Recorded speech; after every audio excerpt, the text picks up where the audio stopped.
주장하고 사실관계를 이야기하고 하더라도 바로 해야 좌파들이 야 쟤들 정보력 있네 이렇게 나오지. 근데 왜 쟤네는 시민들이 결정권자가 돼 있고 왜 우파는 그걸 바로잡기 위해서 신인의 국방TV가 지금 방송을 해드리는 건데 정말 개인 감정, 개인의 정치적 이해관계, 그 이념, 법이 아닌 그런 것들로 판결하는 판사들 반드시 법의 심판을 받도록 하는 그런 법치주의 확립된 국가를 만들어야 됩니다. 그러기 위해서는 이 정말 예도와 서초동 여기에 썩은 물들을 트럼프 대통령이 주장하는 것처럼 다 드러내야 된다. 라는데 저는 갑자기 트럼프 대통령의 생각이 그 말의 생각이 탁 납니다. 정말 놀라운 사실이었습니다. 자, 여기 제가 지난 주말 광화문에서 했던 연설 그리고 헌법재판소 앞의 상황 유튜브는 들어가지 마세요. 일반인은 들어가세요. 하는 것들 올려드리니까 봐주시기 바랍니다. 신의군대 군사TV도 구독, 알림, 좋아요 눌러주십시오. 감사합니다.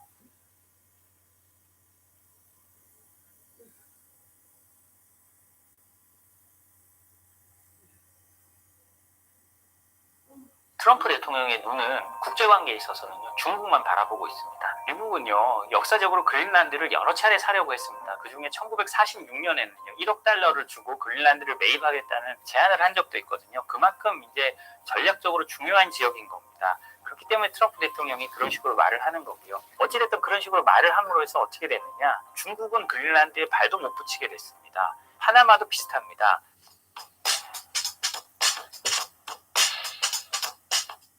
격렬한 미중 갈등 속에서 트럼프가 캐나다와 멕시코 같은 동맹국들부터 강하게 때리는 이유는 무엇일까요? Everybody, we're gonna do it all together. On three, if you don't have a shofar or a weapon of warfare, use your mouth, which is also a weapon of warfare. Hallelujah! Hallelujah! On three, we're just gonna make all the noise we can in honor of Yahweh's New Year. All right? On three, 1, 2, 3. Happy New Year!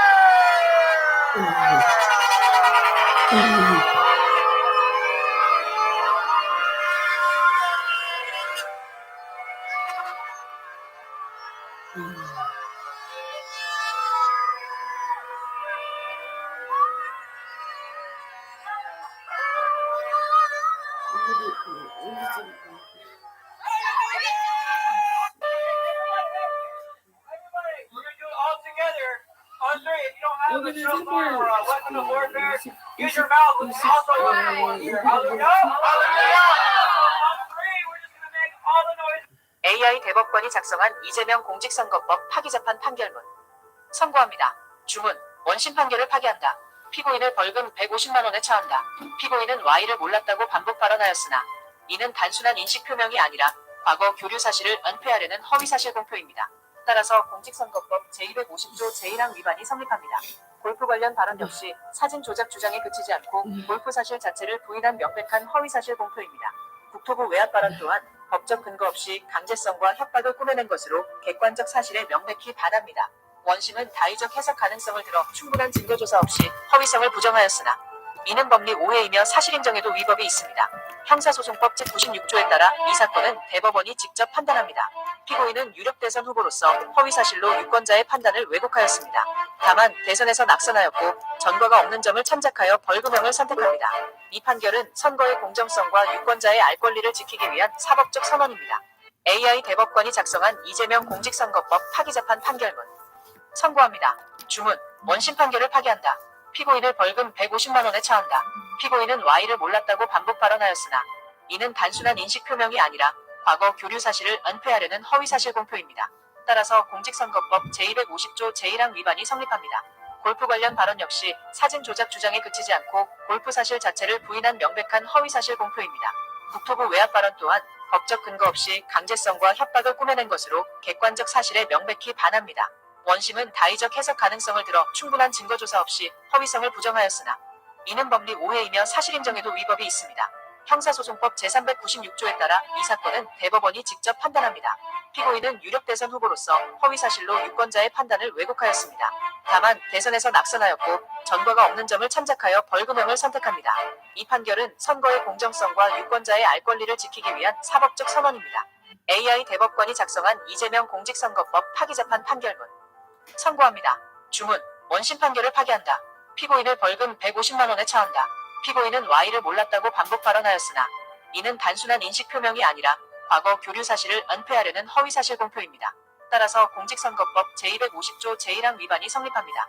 골프 관련 발언 역시 사진 조작 주장에 그치지 않고 골프 사실 자체를 부인한 명백한 허위 사실 공표입니다. 국토부 외압 발언 또한 법적 근거 없이 강제성과 협박을 꾸며낸 것으로 객관적 사실에 명백히 반합니다. 원심은 다의적 해석 가능성을 들어 충분한 증거 조사 없이 허위성을 부정하였으나 이는 법리 오해이며 사실인정에도 위법이 있습니다. 형사소송법 제396조에 따라 이 사건은 대법원이 직접 판단합니다. 피고인은 유력 대선 후보로서 허위 사실로 유권자의 판단을 왜곡하였습니다. 다만 대선에서 낙선하였고 전과가 없는 점을 참작하여 벌금형을 선택합니다. 이 판결은 선거의 공정성과 유권자의 알 권리를 지키기 위한 사법적 선언입니다. AI 대법관이 작성한 이재명 공직선거법 파기재판 판결문. 선고합니다. 주문. 원심 판결을 파기한다. 피고인을 벌금 150만 원에 처한다. 피고인은 Y를 몰랐다고 반복 발언하였으나 이는 단순한 인식 표명이 아니라 과거 교류 사실을 은폐하려는 허위 사실 공표입니다. 따라서 공직선거법 제250조 제1항 위반이 성립합니다. 골프 관련 발언 역시 사진 조작 주장에 그치지 않고 골프 사실 자체를 부인한 명백한 허위 사실 공표입니다. 국토부 외압 발언 또한 법적 근거 없이 강제성과 협박을 꾸며낸 것으로 객관적 사실에 명백히 반합니다. 원심은 다의적 해석 가능성을 들어 충분한 증거 조사 없이 허위성을 부정하였으나 이는 법리 오해이며 사실인정에도 위법이 있습니다. 형사소송법 제396조에 따라 이 사건은 대법원이 직접 판단합니다. 피고인은 유력 대선 후보로서 허위 사실로 유권자의 판단을 왜곡하였습니다. 다만 대선에서 낙선하였고 전과가 없는 점을 참작하여 벌금형을 선택합니다. 이 판결은 선거의 공정성과 유권자의 알 권리를 지키기 위한 사법적 선언입니다. AI 대법관이 작성한 이재명 공직선거법 파기재판 판결문. 선고합니다. 주문. 원심 판결을 파기한다. 피고인을 벌금 150만 원에 처한다. 피고인은 Y를 몰랐다고 반복 발언하였으나 이는 단순한 인식 표명이 아니라 과거 교류 사실을 은폐하려는 허위 사실 공표입니다. 따라서 공직선거법 제250조 제1항 위반이 성립합니다. 골프 관련 발언 역시 사진 조작 주장에 그치지 않고 골프 사실 자체를 부인한 명백한 허위 사실 공표입니다. 국토부 외압 발언 또한 법적 근거 없이 강제성과 협박을 꾸며낸 것으로 객관적 사실에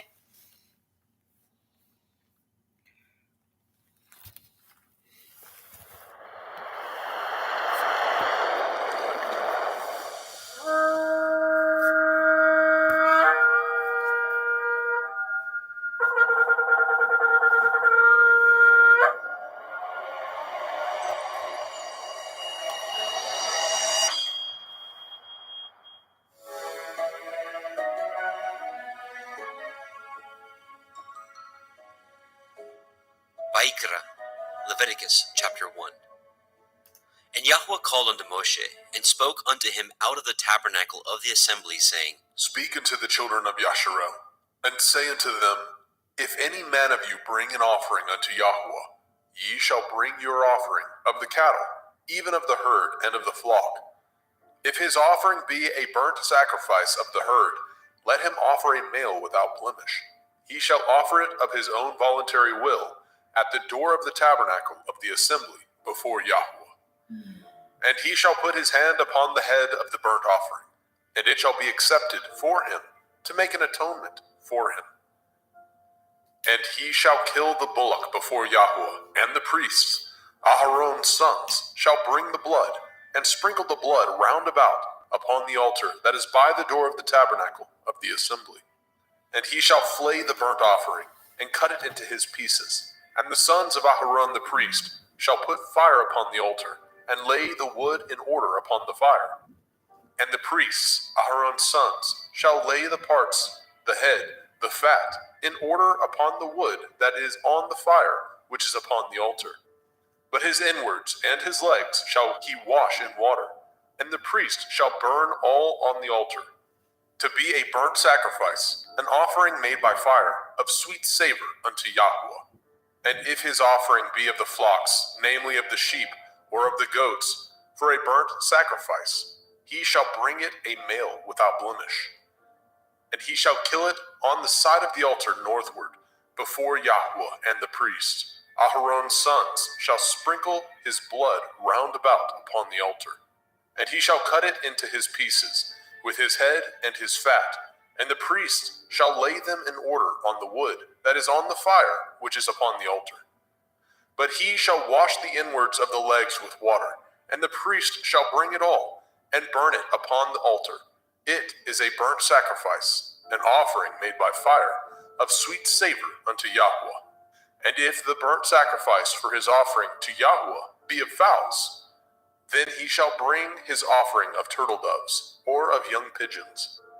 And the priest shall bring it unto the altar, and wring off his head, and burn it on the altar, and the blood thereof shall be wrung out at the side of the altar. And he shall pluck away his crop with his feathers, and cast it beside the altar on the east part, by the place of the ashes. And he shall cleave it with the wings thereof, but shall not divide it asunder. And the priest shall burn it upon the altar, upon the wood that is upon the fire. It is a burnt sacrifice, an offering made by fire, of sweet savor unto Yahweh. Vayikra, Leviticus chapter 2.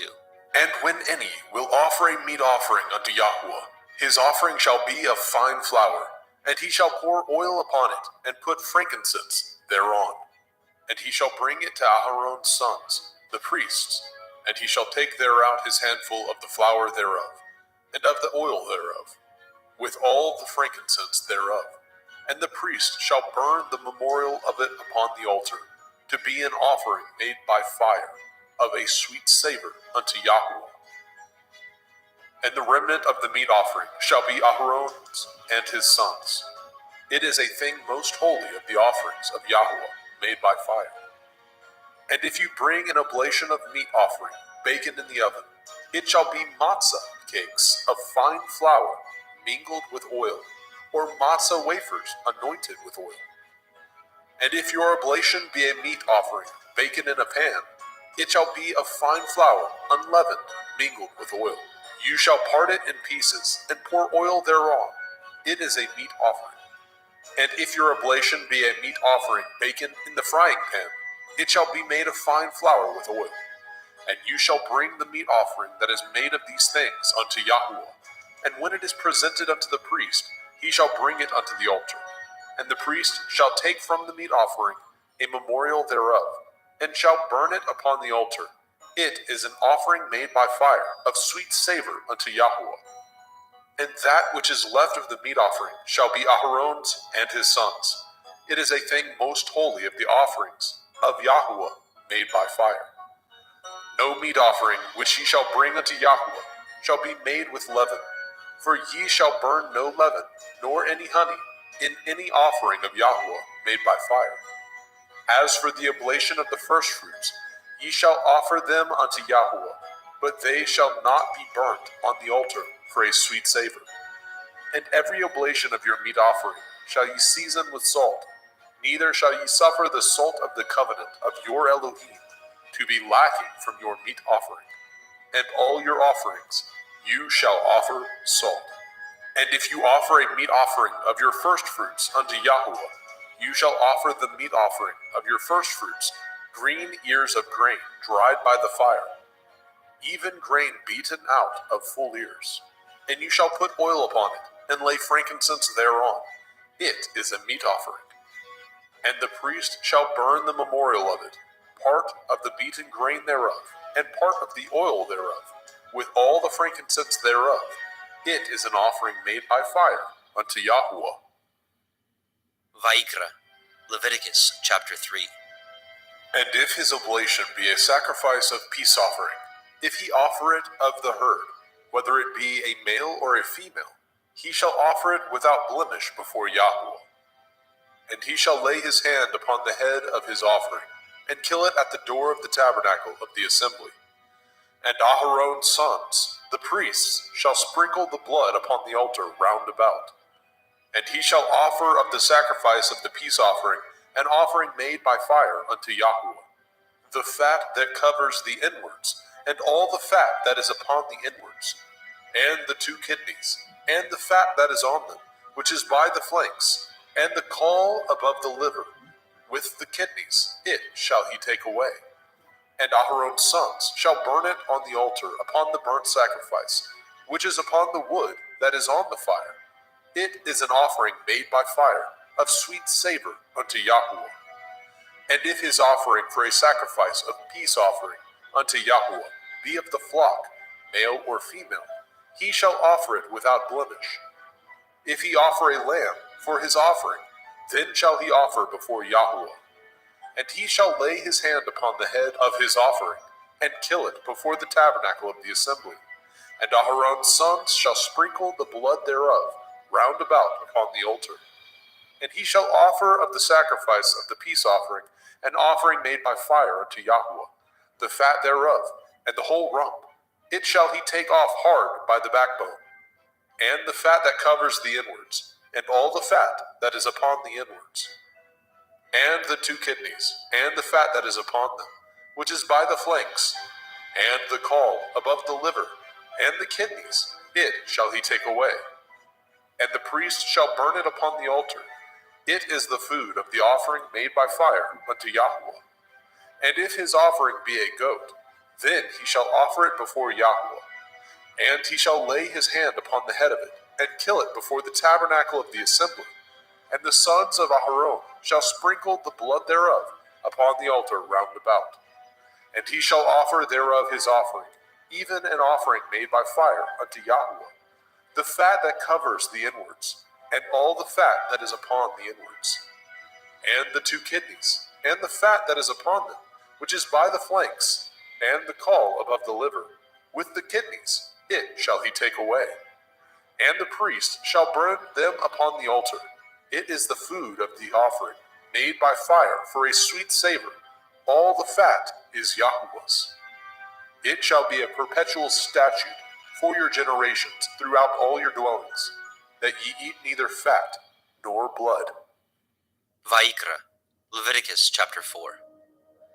And Yahweh spoke unto Moshe, saying, Speak unto the children of Yasharel, saying, If a soul shall sin through ignorance against any of the commandments of Yahweh concerning things which ought not to be done, and shall do against any of them, if the priest that is anointed do sin according to the sin of the people, then let him bring for his sin, which he has sinned, a young bullock, without blemish unto Yahweh, for a sin offering. And he shall bring the bullock unto the door of the tabernacle of the assembly before Yahweh, and shall lay his hands upon the bullock's head, and kill the bullock before Yahweh. And the priest that is anointed shall take of the bullock's blood, and bring it to the tabernacle of the assembly. And the priest shall dip his finger in the blood, and sprinkle of the blood 7 times before Yahweh, before the veil of the sanctuary. And the priest shall put some of the blood upon the horns of the altar of sweet incense before Yahweh, which is in the tabernacle of the assembly, and shall pour all the blood of the bullock at the bottom of the altar of the burnt offering, which is at the door of the tabernacle of the assembly. And he shall take off from it all the fat of the bullock for the sin offering, the fat that covers the inwards, and all the fat that is upon the inwards, and the 2 kidneys, and the fat that is upon them, which is by the flanks, and the caul above the liver, with the kidneys, it shall he take away. As it was taken off from the bullock of the sacrifice of peace offerings, and the priest shall burn them upon the altar of the burnt offering. And the skin of the bullock, and all his flesh, with his head, and with his legs, and his inwards, and his dung, even the whole bullock shall he carry forth without the camp, unto a clean place, where the ashes are poured out, and burn him on the wood with fire. Where the ashes are poured out shall he be burnt. And if the whole assembly of Yasharel sin through ignorance, and the thing be hid from the eyes of the assembly, and they have done somewhat against any of the commandments of Yahweh, concerning things which should not be done, and are guilty, when the sin which they have sinned against it is known, then the assembly shall offer a young bullock for the sin, and bring him before the tabernacle of the assembly. And the elders of the assembly shall lay their hands upon the head of the bullock before Yahweh, and the bullock shall be killed before Yahweh. And the priest that is anointed shall bring of the bullock's blood to the tabernacle of the assembly. And the priest shall dip his finger in some of the blood, and sprinkle it 7 times before Yahweh, even before the veil.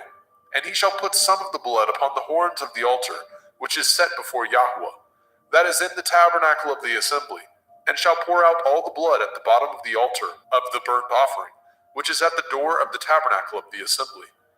And he shall take all his fat from him, and burn it upon the altar. And he shall do with the bullock as he did with the bullock for a sin offering, so shall he do with this. And the priest shall make an atonement for them, and it shall be forgiven them. And he shall carry forth the bullock without the camp, and burn him as he burned the first bullock. It is a sin offering for the assembly. When a ruler has sinned, and done somewhat through ignorance against any of the commandments of Yahweh, Elohiah, concerning things which should not be done, and is guilty, or if his sin, wherein he has sinned, come to his knowledge, he shall bring his offering, a kid of the goats, a male without blemish, and he shall lay his hand upon the head of the goats, and kill it in the place where they killed the burnt offering before Yahweh. It is a sin offering. And the priest shall take of the blood of the sin offering with his finger, and put it upon the horns of the altar of burnt offering, and shall pour out his blood at the bottom of the altar of burnt offering. And he shall burn all his fat upon the altar, as the fat of the sacrifice of peace offerings. And the priest shall make an atonement for him, as concerning his sin, and it shall be forgiven him. And if any one of the common people sin through ignorance, which he does somewhat against any of the commandments of Yahweh, concerning things which ought not to be done, and be guilty, or if his sin, which he has sinned, come to his knowledge, then he shall bring his offering, a kid of the goats, a female without blemish, for his sin which he has sinned. And he shall lay his hand upon the head of the sin offering, and slay the sin offering in the place of the burnt offering. And the priest shall take of the blood thereof with his finger, and put it upon the horns of the altar of burnt offering, and shall pour out all the blood thereof at the bottom of the altar. And he shall take away all the fat thereof, as the fat is taken away from off the sacrifice of peace offerings. And the priest shall burn it upon the altar for a sweet savor unto Yahweh. And the priest shall make an atonement for him, and it shall be forgiven him. And if he bring a lamb for a sin offering, he shall bring it a female without blemish. And he shall lay his hand upon the head of the sin offering, and slay it for the sin offering in the place where they killed the burnt offering. And the priest shall take of the blood of the sin offering with his finger, and put it upon the horns of the altar of burnt offering, and shall pour out all the blood thereof at the bottom of the altar. And he shall take away all the fat thereof, as the fat of the lamb is taken away from the sacrifice of the peace offering. And the priest shall burn them upon the altar, according to the offering made by fire unto Yahweh. And the priest shall make an atonement for his sin that he has committed, and it shall be forgiven him. Vayikra, Leviticus chapter 5. And if a soul sin, and hear the voice of swearing, and is a witness, whether he has seen or known of it, if he do not utter it, then he shall bear his iniquity. Or if a soul touch any unclean thing, whether it be a carcass of an unclean beast, or a carcass of unclean cattle, or the carcass of unclean creeping things, and if it be hidden from him, he also shall be unclean and guilty. Or if he touch the uncleanness of man, whatsoever uncleanness it be, that a man shall be defiled withal, and it be hid from him, when he knows of it, then he shall be guilty. Or if a soul swear, pronouncing with his lips to do evil, or to do good, whatsoever it be that a man shall pronounce with an oath, and it be hid from him, when he knows of it, then he shall be guilty in one of these. And it shall be, when he shall be guilty in one of these things, that he shall confess that he has sinned in that thing. And he shall bring his trespass offering unto Yahweh, for his sin which he has sinned, a female from the flock, a lamb or a kid of the goats, for a sin offering, and the priest shall make an atonement for him concerning his sin. And if he is not able to bring a lamb, then he shall bring for his trespass which he has committed 2 turtle doves, or 2 young pigeons unto Yahweh, one for a sin offering, and the other for a burnt offering. And he shall bring them unto the priest, who shall offer that which is for the sin offering first, and wring off his head from his neck, but shall not divide it asunder. And he shall sprinkle of the blood of the sin offering upon the side of the altar, and the rest of the blood shall be wrung out at the bottom of the altar. It is a sin offering. And he shall offer the second for a burnt offering, according to the manner, and the priest shall make an atonement for him, for his sin which he has sinned, and it shall be forgiven him. But if he be not able to bring 2 turtle doves, or 2 young pigeons, then he that sinned shall bring for his offering the 10th part of an ephah of fine flour for a sin offering. He shall put no oil upon it, neither shall he put any frankincense thereon, for it is a sin offering. Then shall he bring it to the priest, and the priest shall take his handful of it, even a memorial thereof, and burn it on the altar, according to the offerings made by fire unto Yahuwah. It is a sin offering.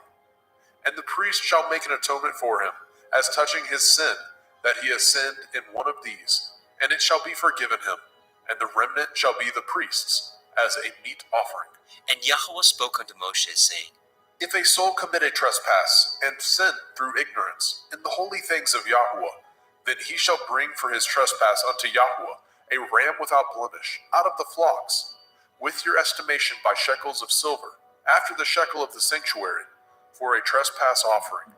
And he shall make the amends for the harm that he has done in the holy thing, and shall add the 5th part thereto, and give it unto the priest, and the priest shall make an atonement for him with the ram of the trespass offering, and it shall be forgiven him. And if a soul sin, and commit any of these things which are forbidden to be done by the commandment of Yahuwah, though he knew it not, yet is he guilty, and shall bear his iniquity. And he shall bring a ram without blemish out of the flock, with your estimation, for a trespass offering, unto the priest. And the priest shall make an atonement for him concerning his ignorance, wherein he erred, and knew it not, and it shall be forgiven him. It is a trespass offering. He has certainly trespassed against Yahuwah. Vayikra, Leviticus chapter 6. And Yahweh spoke unto Moshe, saying, If a soul sin, and commit a transgression against Yahuwah, and lie unto his neighbor, in that which was delivered him to keep, or in fellowship, or in a thing taken away by violence, or has deceived his neighbor, or have found that which was lost, and lies concerning it, and swears falsely, in any of these that a man does, sinning therein, then it shall be, because he has sinned and is guilty, that he shall restore that which he took violently away, or the thing which he has deceitfully gotten, or that which was delivered him to keep, or the lost thing which he found, or all that which he has sworn falsely, he shall even restore it in the principal, and shall add the 5th part more thereto, and give it unto him to whom it appertains, in the day of his trespass offering. And he shall bring his trespass offering unto Yahuwah, a ram without blemish out of the flock, with your estimation for a trespass offering unto the priest. And the priest shall make an atonement for him before Yahuwah, and it shall be forgiven him for anything of all that he has done in trespass therein. And Yahweh spoke unto Moshe, saying, Command Aaron and his sons, saying, This is the Torah of the burnt offering. It is the burnt offering because of the burning upon the altar all night unto the morning, and the fire of the altar shall be burning in it. And the priest shall put on his linen garment, and his linen breeches shall he put upon his flesh, and take up the ashes which the fire has consumed with the burnt offering on the altar, and he shall put them beside the altar. And he shall put off his garments, and put on other garments, and carry forth the ashes without the camp unto a clean place. And the fire upon the altar shall be burning in it.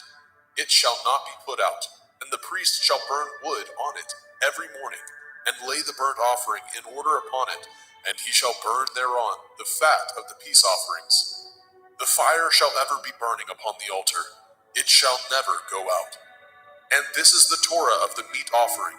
The sons of Aharon shall offer it before Yahuwah, before the altar. And he shall take of it his handful of the flour of the meat offering, and of the oil thereof, and all the frankincense which is upon the meat offering, and shall burn it upon the altar for a sweet savor. even the memorial of it unto Yahweh.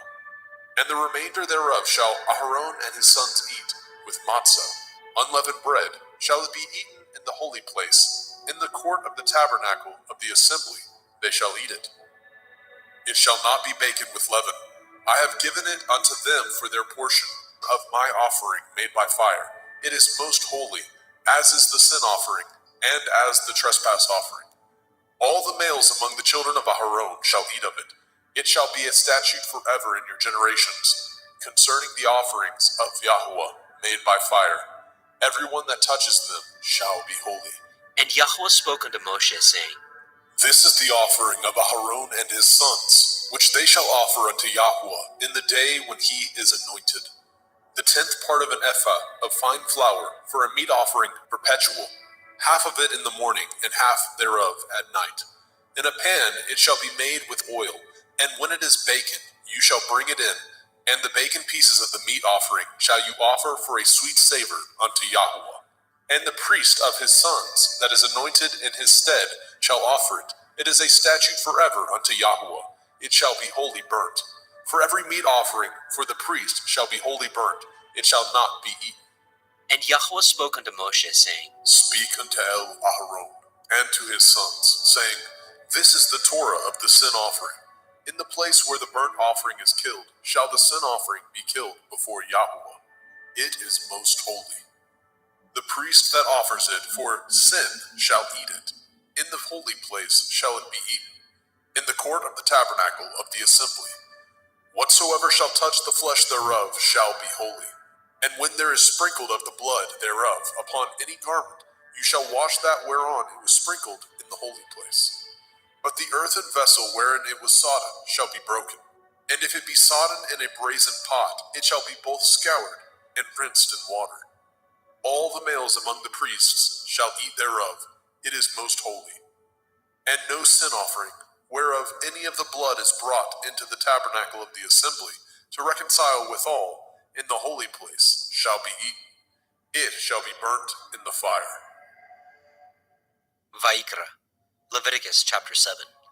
Likewise, this is the Torah of the trespass offering. It is most holy. In the place where they kill the burnt offering shall they kill the trespass offering, and the blood thereof shall he sprinkle round about upon the altar. And he shall offer it of all the fat thereof, the rump, the fat that covers the inwards, and the 2 kidneys, and the fat that is on them, which is by the flanks, and the caul that is above the liver, with the kidneys it shall he take away. And the priest shall burn them upon the altar for an offering made by fire unto Yahweh. It is a trespass offering. Every male among the priests shall eat thereof. It shall be eaten in the holy place. It is most holy. As the sin offering is, so is the trespass offering.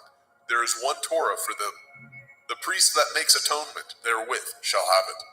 And the priest that offers any man's burnt offering, even the priest shall have to himself the skin of the burnt offering which he has offered. And all the meat offering that is baken in the oven, and all that is dressed in the frying pan, and in the pan, shall be the priest's that offer it. And every meat offering mingled with oil, and dry, shall all the sons of Aharon have, one as much as another. And this is the Torah of the sacrifice of peace offerings, which he shall offer unto Yahweh. If he offer it for thanksgiving, then he shall offer with the sacrifice of thanksgiving matzah, unleavened cakes, mingled with oil, and matzah wafers, anointed with oil, and cakes mingled with oil, of fine flour, fried. Besides the cakes, he shall offer for his offering hametz, leavened bread, with the sacrifice of thanksgiving of his peace offerings. And of it he shall offer one out of the whole oblation, for a heave offering unto Yahweh, and it shall be the priest that sprinkles the blood of the peace offerings. And the flesh of the sacrifice of his peace offerings for thanksgiving shall be eaten the same day that it is offered. He shall not leave any of it until the morning. But if the sacrifice of his offering be a vow, or a voluntary offering, it shall be eaten the same day that he offers his sacrifice. On the morrow also the remainder of it shall be eaten. But the remainder of the flesh of the sacrifice on the 3rd day shall be burnt with fire. And if any of the flesh of the sacrifice of his peace offerings be eaten at all on the third day, it shall not be accepted, neither shall it be imputed unto him that offers it. It shall be an abomination, and the soul that eats of it shall bear his iniquity. And the flesh that touches any unclean thing shall not be eaten. It shall be burnt with fire. And as for the flesh, all that be clean shall eat thereof. But the soul that eats of the flesh of the sacrifice of peace offerings that pertain unto Yahweh, having his uncleanness upon him, even that soul shall be cut off from his people. Moreover, the soul that shall touch any unclean thing, as the uncleanness of man, or any unclean beast, or any abominable unclean thing, and eat of the flesh of the sacrifice of peace offerings, which pertain unto Yahweh, even that soul shall be cut off from his people. And Yahweh spoke unto Moshe, saying, Speak unto the children of Yasharel, saying, Ye shall eat no manner of fat, of ox, or of sheep, or of goat, and the fat of the beast that dies of itself, and the fat of that which is torn with beast, may be used in any other use, but ye shall in no wise eat of it. For whosoever eats the fat of the beast, of which men offer an offering made by fire unto Yahweh, even the soul that eats it shall be cut off from his people. Moreover, ye shall eat no manner of blood, whether it be of fowl or of beast, in any of your dwellings. Whatsoever soul it be that eats any manner of blood, even that soul shall be cut off from his people. And Yahweh spoke unto Moshe, saying, Speak unto the children of Yasharel, saying, He that offers the sacrifice of his peace offerings unto Yahweh shall bring his oblation unto Yahweh of the sacrifice of his peace offerings. His own hand shall bring the offerings of Yahweh made by fire. The fat with the breast it shall he bring, that the breast may be waved for a wave offering before Yahweh. And the priest shall burn the fat upon the altar, but the breast shall be Aharon's and his sons'. And the right shoulder shall ye give unto the priest for a heave offering of the sacrifices of your peace offerings. He among the sons of Aharon that offers the blood of the peace offerings and the fat shall have the right shoulder for his part.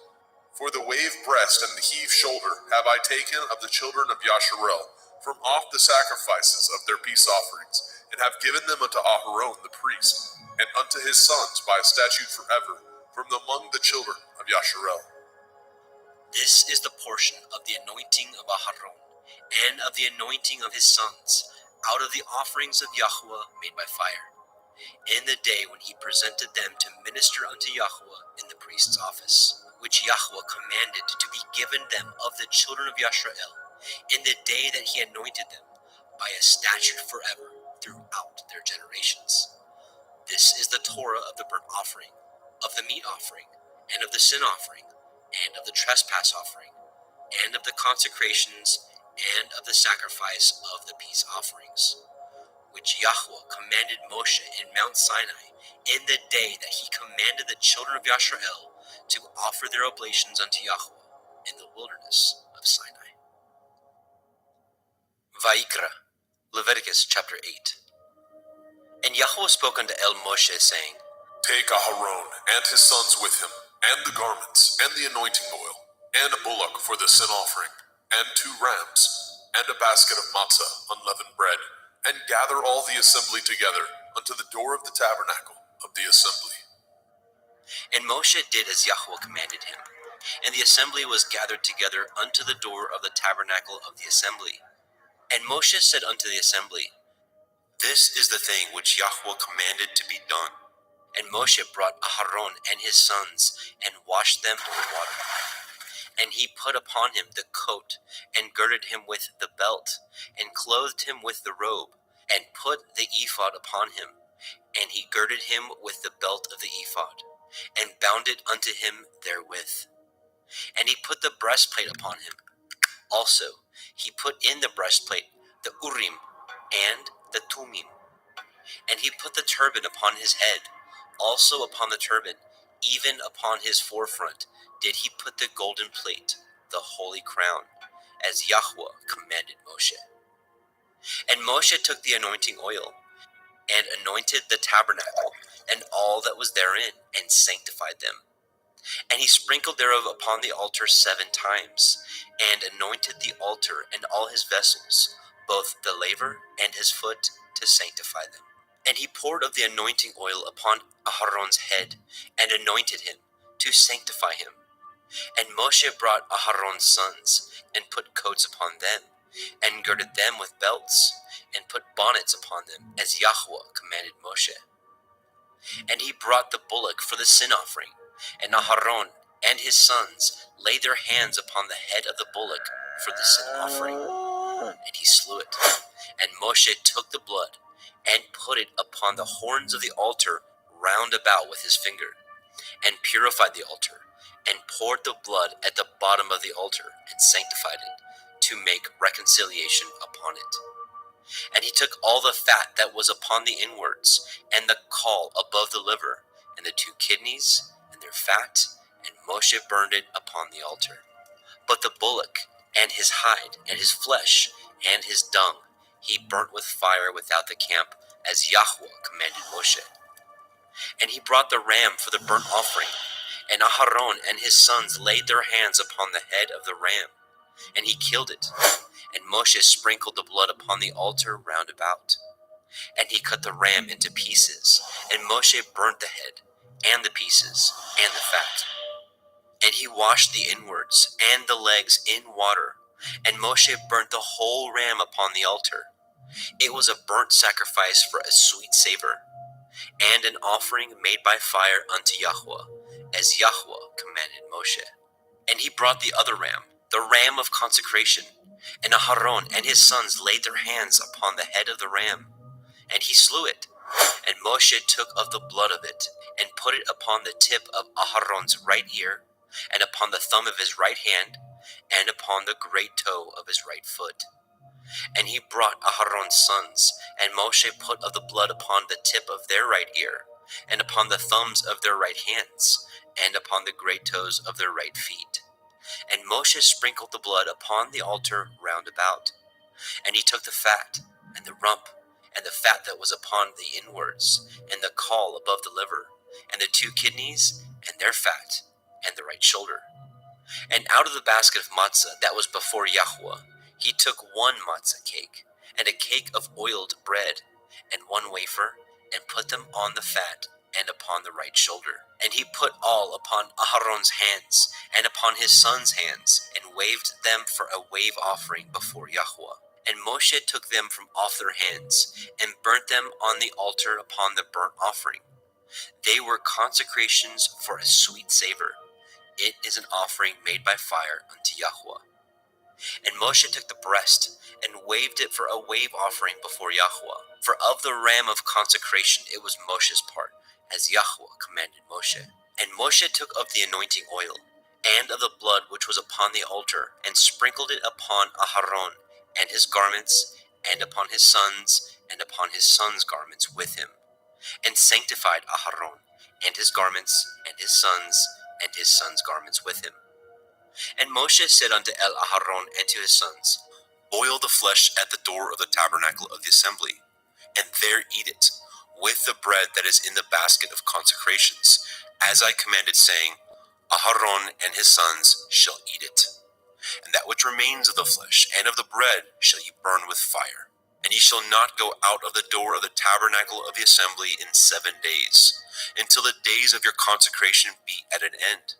For 7 days shall he consecrate you. As he has done this day, so Yahweh has commanded to do, to make an atonement for you. Therefore shall ye abide at the door of the tabernacle of the assembly day and night 7 days, and guard the watch of Yahweh, that ye die not. For so I am commanded. So Aharon and his sons did all the things which Yahweh commanded by the hand of Moshe. Vayikra, Leviticus chapter 9. And it came to pass on the 8th day that Moshe called Aharon and his sons and the elders of Yisrael. And he said unto Aharon, Take a young calf for a sin offering, and a ram for a burnt offering, without blemish, and offer them before Yahweh. And unto the children of Yisrael you shall speak, saying, Take ye a kid of the goats for a sin offering, and a calf and a lamb, both of the first year, without blemish, for a burnt offering. Also, a bullock and a ram for peace offerings, to sacrifice before Yahweh, and a meat offering mingled with oil. For today Yahweh will appear unto you. And they brought which Moshe commanded before the tabernacle of the assembly. And all the assembly drew near and stood before Yahweh. And Moshe said, This is the thing which Yahweh commanded that you should do, and the glory of Yahweh shall appear unto you. And Moshe said unto Aharon, Go unto the altar, and offer your sin offering, and your burnt offering, and make an atonement for yourself and for the people, and offer the offering of the people, and make an atonement for them, as Yahweh commanded. Aharon therefore went unto the altar, and slew the calf of the sin offering, which was for himself. And the sons of Aharon brought the blood unto him, and he dipped his finger in the blood, and put it upon the horns of the altar, and poured out the blood at the bottom of the altar. But the fat, and the kidneys, and the caul above the liver of the sin offering he burnt upon the altar, as Yahweh commanded Moshe. And the flesh and the hide he burnt with fire without the camp. And he slew the burnt offering, and Aharon's sons presented unto him the blood, which he sprinkled round about upon the altar. And they presented the burnt offering unto him, with the pieces thereof, and the head, and he burnt them upon the altar. And he did wash the inwards and the legs, and burnt them upon the burnt offering on the altar. And he brought the people's offering, and took the goat, which was the sin offering for the people, and slew it, and offered it for sin as the first. And he brought the burnt offering, and offered it according to the manner. And he brought the meat offering, and took a handful thereof, and burnt it upon the altar, beside the burnt sacrifice of the morning. He slew also the bullock and the ram for a sacrifice of peace offerings, which was for the people. And Aharon's sons presented unto him the blood, which he sprinkled upon the altar round about. And the fat of the bullock and of the ram, the rump, and that which covers the inwards, and the kidneys, and the caul above the liver, and they put the fat upon the breasts, and he burnt the fat upon the altar. And the breasts and the right shoulder Aharon waved for a wave offering before Yahweh, as Moshe commanded. And Aharon lifted up his hand toward the people, and blessed them, and came down from offering of the sin offering, and the burnt offering, and peace offerings. And Moshe and Aharon went into the tabernacle of the assembly, and came out, and blessed the people. And the glory of Yahweh appeared unto all the people. And there came a fire out from before Yahweh, and consumed upon the altar the burnt offering, and the fat, which when all the people saw, they shouted, and fell on their face. Vaikra, Leviticus chapter 10. And Nadab and Abihu, the sons of Aharon, took either of them his censer, and put fire therein, and put incense thereon, and offered strange fire before Yahweh, which he commanded them not. And there went out fire from Yahweh, and devoured them, and they died before Yahweh. Then Moshe said unto Aharon, This is that Yahweh spoke, saying, I will be sanctified in them that come nigh me, and before all the people I will be glorified. And Aharon held his peace. And Moshe called Mishael and Elishaphan, the sons of Uzziel, the uncle of Aharon, and said unto them, Come near, carry your brethren from before the sanctuary out of the camp. So they went near, and carried them in their coats out of the camp, as Moshe had said. And Moshe said unto Aharon, and unto Eleazar, and unto Ithamar his sons, Uncover not your heads, neither rend your clothes, lest ye die, and lest the wrath come upon all the people. But let your brethren, the whole house of Yashrael, bewail the burning which Yahweh has kindled. And ye shall not go out from the door of the tabernacle of the assembly, lest ye die. For the anointing oil of Yahweh is upon you. And they did according to the word of Moshe. And Yahweh spoke unto Aharon, saying, Do not drink wine, nor strong drink, you nor your sons with you, when ye go into the tabernacle of the assembly, lest ye die. It shall be a statute forever throughout your generations, and that ye may put difference between holy and unholy, and between unclean and clean, and that ye may teach the children of Yasharel all the statutes which Yahuwah has spoken unto them by the hand of Moshe. And Moshe spoke unto Elaharon, and unto Eleazar, and unto Ithamar, his sons that were left. Take the meat offering that remains of the offerings of Yahweh made by fire, and eat it without leaven beside the altar, for it is most holy. And ye shall eat it in the holy place, because it is your due, and your sons' due, of the sacrifices of Yahweh made by fire. For so I am commanded.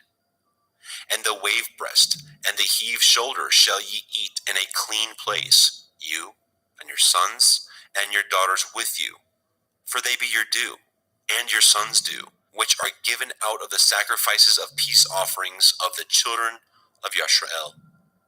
The heave shoulder and the wave breast shall they bring with the offerings made by fire of the fat, to wave it for a wave offering before Yahweh. And it shall be yours and your sons with you by a statute forever, as Yahweh has commanded. And Moshe diligently sought the goat of the sin offering, and behold, it was burnt. And he was angry with Eleazar and Ithamar, the sons of Aharon, which were left alive, saying, Wherefore have ye not eaten the sin offering in the holy place, seeing it is most holy? And Elohim has given it to you to bear the iniquity of the assembly, to make an atonement for them before Yahweh? Behold, the blood of it was not brought in within the holy place. Ye should indeed have eaten it in the holy place, as I commanded. And Aharon said unto Moshe, Behold, this day have they offered their sin offering and their burnt offering before Yahuwah, and such things have befallen me. And if I had eaten the sin offering today, should it have been accepted in the sight of Yahuwah? And when Moshe heard that, he was content. Vaikra, Leviticus chapter 11. And Yahweh spoke unto El Moshe, and to El Aharon, saying unto them, Speak unto the children of Yasharel, saying, These are the beasts which ye shall eat among all the beasts that are on the earth. Whatsoever parts the hoof, and is cloven-footed, and chews the cud, among the beasts, that shall ye eat. Nevertheless, these shall ye not eat of them that chew the cud, or of them that divide the hoof. As the camel, because he chews the cud, but divides not the hoof, he is unclean unto you.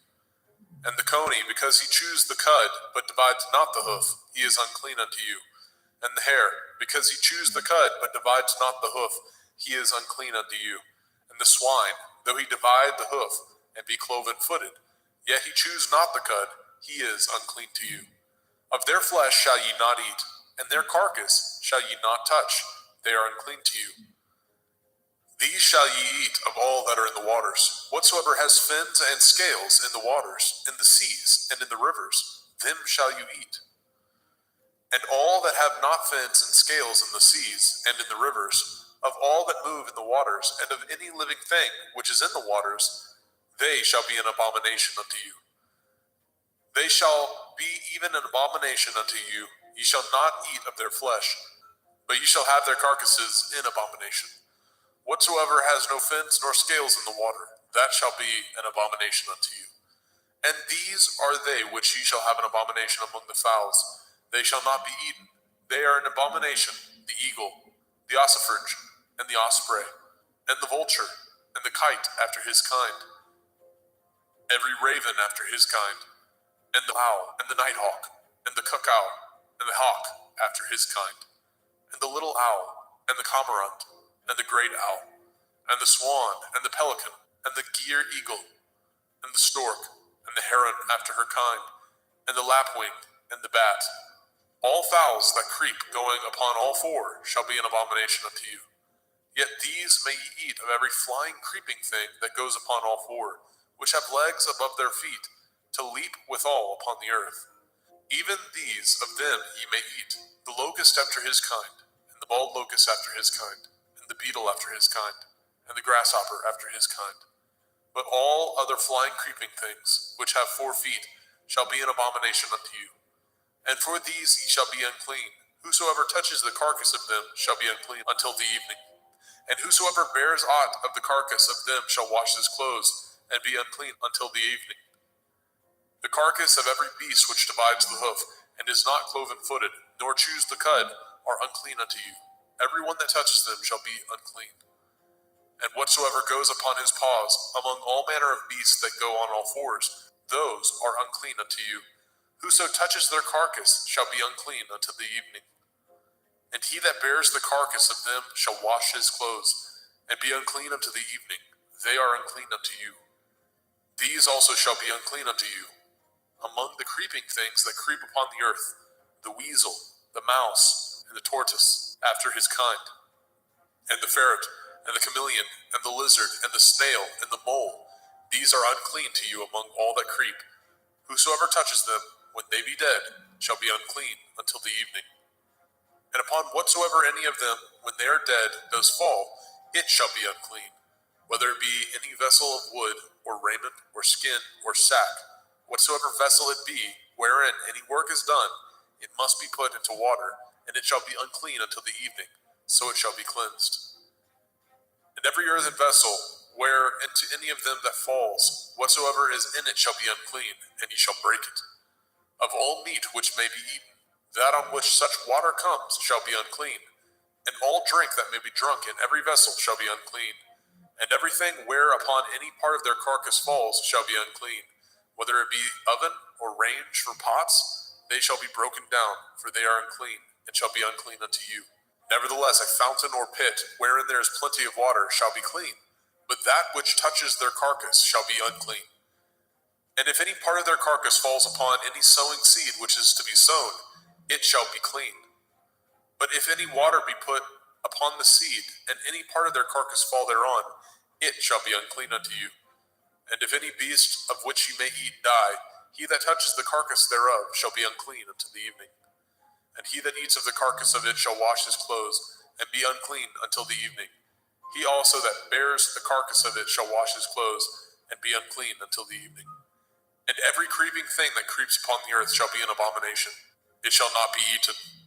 Whatsoever goes upon the belly, and whatsoever goes upon all fours, or whatsoever has more feet among all creeping things that creep upon the earth, them shall ye not eat, for they are an abomination. Ye shall not make yourselves abominable with any creeping thing that creeps, neither shall ye make yourselves unclean with them, that ye should be defiled thereby. For I am Yahuwah Elohim. Ye shall therefore sanctify yourselves, and ye shall be holy, for I am holy. Neither shall ye defile yourselves with any manner of creeping thing that creeps upon the earth. For I am Yahuwah, that brings you up out of the land of Mitzrayim, to be your Elohim. Ye shall therefore be holy, for I am holy. This is the Torah of the beasts, and of the fowl, and of every living creature that moves in the waters, and of every creature that creeps upon the earth, to make a difference between the unclean and the clean, and between the beast that may be eaten, and the beast that may not be eaten. Vaikra, Leviticus chapter 12. And Yahweh spoke unto Moshe, saying, Speak unto the children of Yasharel, saying, If a woman have conceived seed, and born a male child, then she shall be unclean 7 days. According to the days of the separation for her infirmity, shall she be unclean. And in the 8th day, the flesh of his foreskin shall be circumcised. And she shall then continue in the blood of her purifying 33 days. She shall touch no hallowed thing, nor come into the sanctuary, until the days of her purifying be fulfilled. But if she bear a female child, then she shall be unclean 2 weeks, as in her separation, and she shall continue in the blood of her purifying 66 days. And when the days of her purifying are fulfilled, for a son or for a daughter, she shall bring a lamb of the first year for a burnt offering, and a young pigeon, or a turtle dove, for a sin offering, unto the door of the tabernacle of the assembly, unto the priest, who shall offer it before Yahuwah, and make an atonement for her, and she shall be cleansed from the issue of her blood. This is the Torah for her that has borne a male or a female. And if she be not able to bring a lamb, Then she shall bring 2 turtle doves or 2 young pigeons, the one for the burnt offering and the other for a sin offering. And the priest shall make an atonement for her, and she shall be clean. Vaikra, Leviticus chapter 13. And Yahweh spoke unto El Moshe and El Aharon, saying, When a man shall have in the skin of his flesh a rising, a scab, or a bright spot, and it be in the skin of his flesh, like the plague of leprosy, then he shall be brought unto El Aharon the priest, or unto one of his sons the priests. And the priest shall look on the plague in the skin of the flesh, and when the hair in the plague is turned white, and the plague in sight be deeper than the skin of his flesh, it is a plague of leprosy, and the priest shall look on him and pronounce him unclean. If the bright spot be white in the skin of his flesh, and in sight be not deeper than the skin, and the hair thereof be not turned white, then the priest shall shut up him that has the plague 7 days. And the priest shall look on him the 7th day, and behold, if the plague in his sight be at a stay, and the plague spread not in the skin, then the priest shall shut him up 7 days more. And the priest shall look on him again the 7th day, and behold, if the plague be somewhat dark, and the plague spread not in the skin, the priest shall pronounce him clean. It is but a scab, and he shall wash his clothes and be clean. But if the scab spread much abroad in the skin, after that he has been seen of the priest for his cleansing, he shall be seen of the priest again. And if the priest see that, behold, the scab spreads in the skin, then the priest shall pronounce him unclean. It is a leprosy. When the plague of leprosy is in a man, then he shall be brought unto the priest. And the priest shall see him, and behold, if the rising be white in the skin, and it have turned the hair white, and there be quick raw flesh in the rising, it is an old leprosy in the skin of his flesh, and the priest shall pronounce him unclean, and shall not shut him up, for he is unclean. And if a leprosy break out abroad in the skin, and the leprosy cover all the skin of him that has the plague from his head even to his foot, wheresoever the priest looks, then the priest shall consider, and behold, if the leprosy have covered all his flesh, he shall pronounce him clean that has the plague. It is all turned white, he is clean. But when raw flesh appears in him, he shall be unclean. And the priest shall see the raw flesh and pronounce him to be unclean. For the raw flesh is unclean, it is a leprosy. Or if the raw flesh turn again, and be changed unto white, he shall come unto the priest. And the priest shall see him, and behold, if the plague be turned unto white, then the priest shall pronounce him clean that has the plague, he is clean. The flesh also, in which even in the skin thereof was a boil, and is healed. And in the place of the boil, where there be a white rising, or a bright spot, white, and somewhat reddish, and it be showed to the priest. And if, when the priest sees it, behold, it be in sight lower than the skin, and the hair thereof be turned white, the priest shall pronounce him unclean.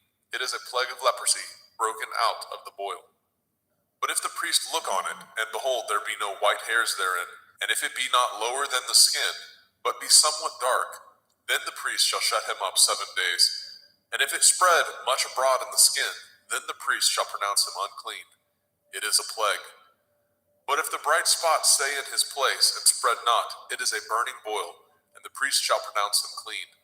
Or if there be any flesh in the skin whereof there is a hot burning, and the quick flesh that burns have a white bright spot, somewhat reddish or white, then the priest shall look upon it, and behold, if the hair in the bright spot be turned white, and it be in sight deeper than the skin, it is a leprosy broken out of the burning, wherefore the priest shall pronounce him unclean. It is the plague of leprosy. But if the priest look on it, and behold, there be no white hair in the bright spot, and it be no lower than the other skin, but be somewhat dark, then the priest shall shut him up 7 days. And the priest shall look upon him the 7th day, and if it be spread much abroad in the skin, then the priest shall pronounce him unclean. It is the plague of leprosy. And if the bright spot stay in his place, and spread not in the skin, but it be somewhat dark, it is a rising of the burning, and the priest shall pronounce him clean, for it is an inflammation of the burning. If a man or woman have a plague upon the head or the beard, Then the priest shall see the plague, and behold, if it be in sight deeper than the skin, and there be in it a yellow thin hair, then the priest shall pronounce him unclean. It is a dry skull, even a leprosy upon the head or beard. And if the priest shall look on the plague of the skull, and behold, it be not in sight deeper than the skin, and that there is no black hair in it, then the priest shall shut up him that has the plague of the skull 7 days. And in the 7th day the priest shall look on the plague, and behold, if the skull spread not, and there be in it no yellow hair, and the skull be not in sight deeper than the skin, he shall be shaven, and the skull shall he not shave, and the priest shall shut him up that has the skull 7 days more. And in the 7th day the priest shall look on the skull, and behold, if the skull be not spread in the skin, nor be in sight deeper than the skin, then the priest shall pronounce him clean, and he shall wash his clothes and be clean. But if the skull spread much in the skin after his cleansing, then the priest shall look on him, and behold, if the skull be spread in the skin, the priest shall not seek for yellow hair, he is unclean. But if the skull be in his sight at his stay, and that there is a black hair grown up therein, the skull is healed, he is clean, and the priest shall pronounce him clean. If a man also or a woman have in the skin of their flesh bright spots, even white bright spots, then the priest shall look, and behold, if the bright spot in the skin of their flesh be darkish white, it is a freckled spot that grows in the skin, he is clean. And the man whose hair is fallen off his head, he is bald, yet is he clean. And he that has his hair fallen off from the part of his head towards his face, he is forehead bald, yet he is clean. And if there be in the bald head or bald forehead a white reddish sore, it is a leprosy sprung up in his bald head or his bald forehead. Then the priest shall look upon it, and behold, if the rising of the sore be white reddish in the bald head or in his bald forehead, as the leprosy appears in the skin of the flesh, he is a leprous man, he is unclean. The priest shall pronounce him utterly unclean, his plague is in his head. And the leper in whom the plague is, his clothes shall be rent, and his head bare, and he shall put a covering upon his upper lip, and shall cry, unclean, unclean. All the days wherein the plague shall be in him shall he be defiled. He is unclean. He shall dwell alone, without the camp shall his habitation be. The garment also that the plague of leprosy is in, whether it be a woolen garment or a linen garment, whether it be in the warp, the woof of linen, or of woolen, whether in a skin or anything made of skin. And if the plague be greenish or reddish in the garment or in the skin, either in the warp or in the woof or in anything of skin, it is a plague of leprosy, and shall be showed unto the priest. And the priest shall look upon the plague, and shut up it that has the plague 7 days. And he shall look on the plague on the 7th day. If the plague be spread in the garment, either in the warp or in the woof or in a skin, or in any work that is made of skin, the plague is a fretting leprosy, it is unclean. He shall therefore burn that garment, whether warp or woof, in woolen or in linen, anything of skin wherein the plague is, for it is a fretting leprosy, it shall be burnt in the fire. And if the priest shall look, and behold, the plague be not spread in the garment, either in the warp or in the woof, or in anything of skin, then the priest shall command that they wash the thing wherein the plague is, and he shall shut it up 7 days more. And the priest shall look on the plague after that it is washed, and behold, if the plague have not changed his color, and the plague be not spread, it is unclean. You shall burn it in the fire. It is a fret inward, whether it be bare within or without. And if the priest look, and behold the plague be somewhat dark after the washing of it, then he shall rend it out of the garment, or out of the skin, or out of the warp, or out of the woof. And if it appear still in the garment, either in the warp or in the woof, or in anything of skin, it is a spreading plague. You shall burn that wherein the plague is with fire. And the garment, either warp or woof, or whatsoever thing of skin it be, which you shall wash, if the plague be departed from them, then it shall be washed the 2nd time, and shall be clean.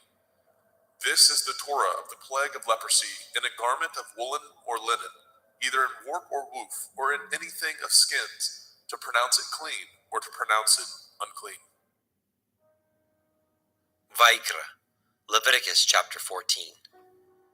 And Yahweh spoke unto Moshe, saying, This shall be the Torah of the leper in the day of his cleansing. He shall be brought unto the priest, and the priest shall go forth out of the camp. And the priest shall look, and behold, if the plague of leprosy be healed in the leper, then shall the priest command to take for him that is to be cleansed 2 birds alive and clean, and cedar wood, and scarlet, and hyssop. And the priest shall command that one of the birds be killed in an earthen vessel over running water. As for the living bird, he shall take it, and the cedar wood, and the scarlet, and the hyssop, and shall dip them, and the living bird in the blood of the bird that was killed over the running water. And he shall sprinkle upon him that is to be cleansed from the leprosy 7 times, and shall pronounce him clean, and shall let the living bird loose into the open field. And he that is to be cleansed shall wash his clothes, and shave off all his hair, and wash himself in water, that he may be clean. And after that he shall come into the camp, and shall tarry abroad out of his tent 7 days. But it shall be on the 7th day that he shall shave all his hair off his head, and his beard, and his eyebrows, even all his hair he shall shave off, and shall wash his clothes. Also shall he wash his flesh in water, and shall be clean. And on the 8th day he shall take 2 he-lambs without blemish, and 1 ewe lamb of the first year without blemish, and 3/10 deal of fine flour for a meat offering, mingled with oil, and 1 log of oil. And the priest that makes him clean shall present the man that is to be made clean, and those things before Yahweh at the door of the tabernacle of the assembly. And the priest shall take 1 he-lamb, and offer him for a trespass offering, and the log of oil, and wave them for a wave offering before Yahweh. And he shall slay the lamb in the place where he shall kill the sin offering and the burnt offering in the holy place. For as the sin offering is the priest's, so is the trespass offering. It is most holy. And the priest shall take some of the blood of the trespass offering, and the priest shall put it upon the tip of the right ear of him that is to be cleansed, and upon the thumb of his right hand, and upon the great toe of his right foot. And the priest shall take some of the log of oil, and pour it into the palm of his own left hand. And the priest shall dip his right finger in the oil that is in his left hand, and shall sprinkle of the oil with his finger 7 times before Yahweh. And of the rest of the oil that is in his hand shall the priest put upon the tip of the right ear of him that is to be cleansed, and upon the thumb of his right hand, and upon the great toe of his right foot, upon the blood of the trespass offering. And the remnant of the oil that is in the priest's hand he shall pour upon the head of him that is to be cleansed, and the priest shall make an atonement for him before Yahweh. And the priest shall offer the sin offering, and make an atonement for him that is to be cleansed from his uncleanness. And afterwards he shall kill the burnt offering. And the priest shall offer the burnt offering and the meat offering upon the altar. And the priest shall make an atonement for him, and he shall be clean. And if he be poor, and cannot get so much, then he shall take 1 lamb for a trespass offering to be waved, to make an atonement for him, and 1/10 deal of fine flour mingled with oil, for a meat offering, and a log of oil, and 2 turtle doves, or 2 young pigeons, such as he is able to get, and the one shall be a sin offering, and the other a burnt offering. And he shall bring them on the 8th day for his cleansing unto the priest, unto the door of the tabernacle of the assembly before Yahweh. And the priest shall take the lamb of the trespass offering, and the log of oil, and the priest shall wave them for a wave offering before Yahweh. And he shall kill the lamb of the trespass offering, and the priest shall take some of the blood of the trespass offering, and put it upon the tip of the right ear of him that is to be cleansed, and upon the thumb of his right hand, and upon the great toe of his right foot. And the priest shall pour of the oil into the palm of his own left hand. And the priest shall sprinkle with his right finger some of the oil that is in his left hand 7 times before Yahweh. And the priest shall put of that oil that is in his hand upon the tip of the right ear of him that is to be cleansed, and upon the thumb of his right hand, and upon the great toe of his right foot, upon the place of the blood of the trespass offering. And the rest of the oil that is in the priest's hand he shall put upon the head of him that is to be cleansed, to make an atonement for him before Yahweh. And he shall offer the one of the turtle doves, or of the young pigeons, such as he can get, even such as he is able to get, the one for a sin offering, and the other for a burnt offering, with the meat offering. And the priest shall make an atonement for him that is to be cleansed before Yahweh. This is the Torah of him, in whom is the plague of leprosy, whose hand is not able to get that which pertains to his cleansing. And Yahweh spoke unto El Moshe and unto El Aharon, saying, When ye are come into the land of Canaan, which I give to you for a possession, and I put the plague of leprosy in a house of the land of your possession, and he that owns the house shall come and tell the priest, saying, It seems to me there is, as it were, a plague in the house. Then the priest shall command that they empty the house before the priest go into it to see the plague, that all that is in the house be not made unclean. And afterward the priest shall go in to see the house. And he shall look on the plague, and behold, if the plague be in the walls of the house, with hollow strakes, greenish or reddish, which in sight are lower than the wall, then the priest shall go out of the house to the door of the house, and shut up the house 7 days. And the priest shall come again the 7th day, and shall look, and behold, if the plague be spread in the walls of the house, then the priest shall command that they take away the stones in which the plague is, and they shall cast them into an unclean place without the city. And he shall cause the house to be scraped within round about, and they shall pour out the dust that they scrape off without the city into an unclean place. And they shall take other stones, and put them in the place of those stones. And he shall take other mortar, and shall plaster the house. And if the plague come again, and break out in the house, after that he has taken away the stones, and after he has scraped the house, and after it is plastered, then the priest shall come and look, and behold, if the plague be spread in the house, it is a fretting leprosy in the house. It is unclean. And he shall break down the house, the stones of it, and the timber thereof, and all the mortar of the house, and he shall carry them forth out of the city into an unclean place. Moreover, he that goes into the house all the while that it is shut up shall be unclean until the evening. And he that lies in the house shall wash his clothes, and he that eats in the house shall wash his clothes.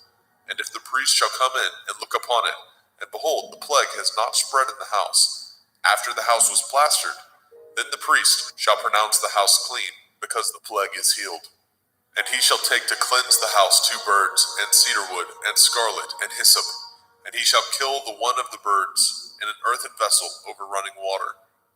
And he shall take the cedar wood, and the hyssop, and the scarlet, and the living bird, and dip them in the blood of the slain bird, and in the running water, and sprinkle the house 7 times. And he shall cleanse the house with the blood of the bird, and with the running water, and with the living bird, and with the cedar wood, and with the hyssop, and with the scarlet.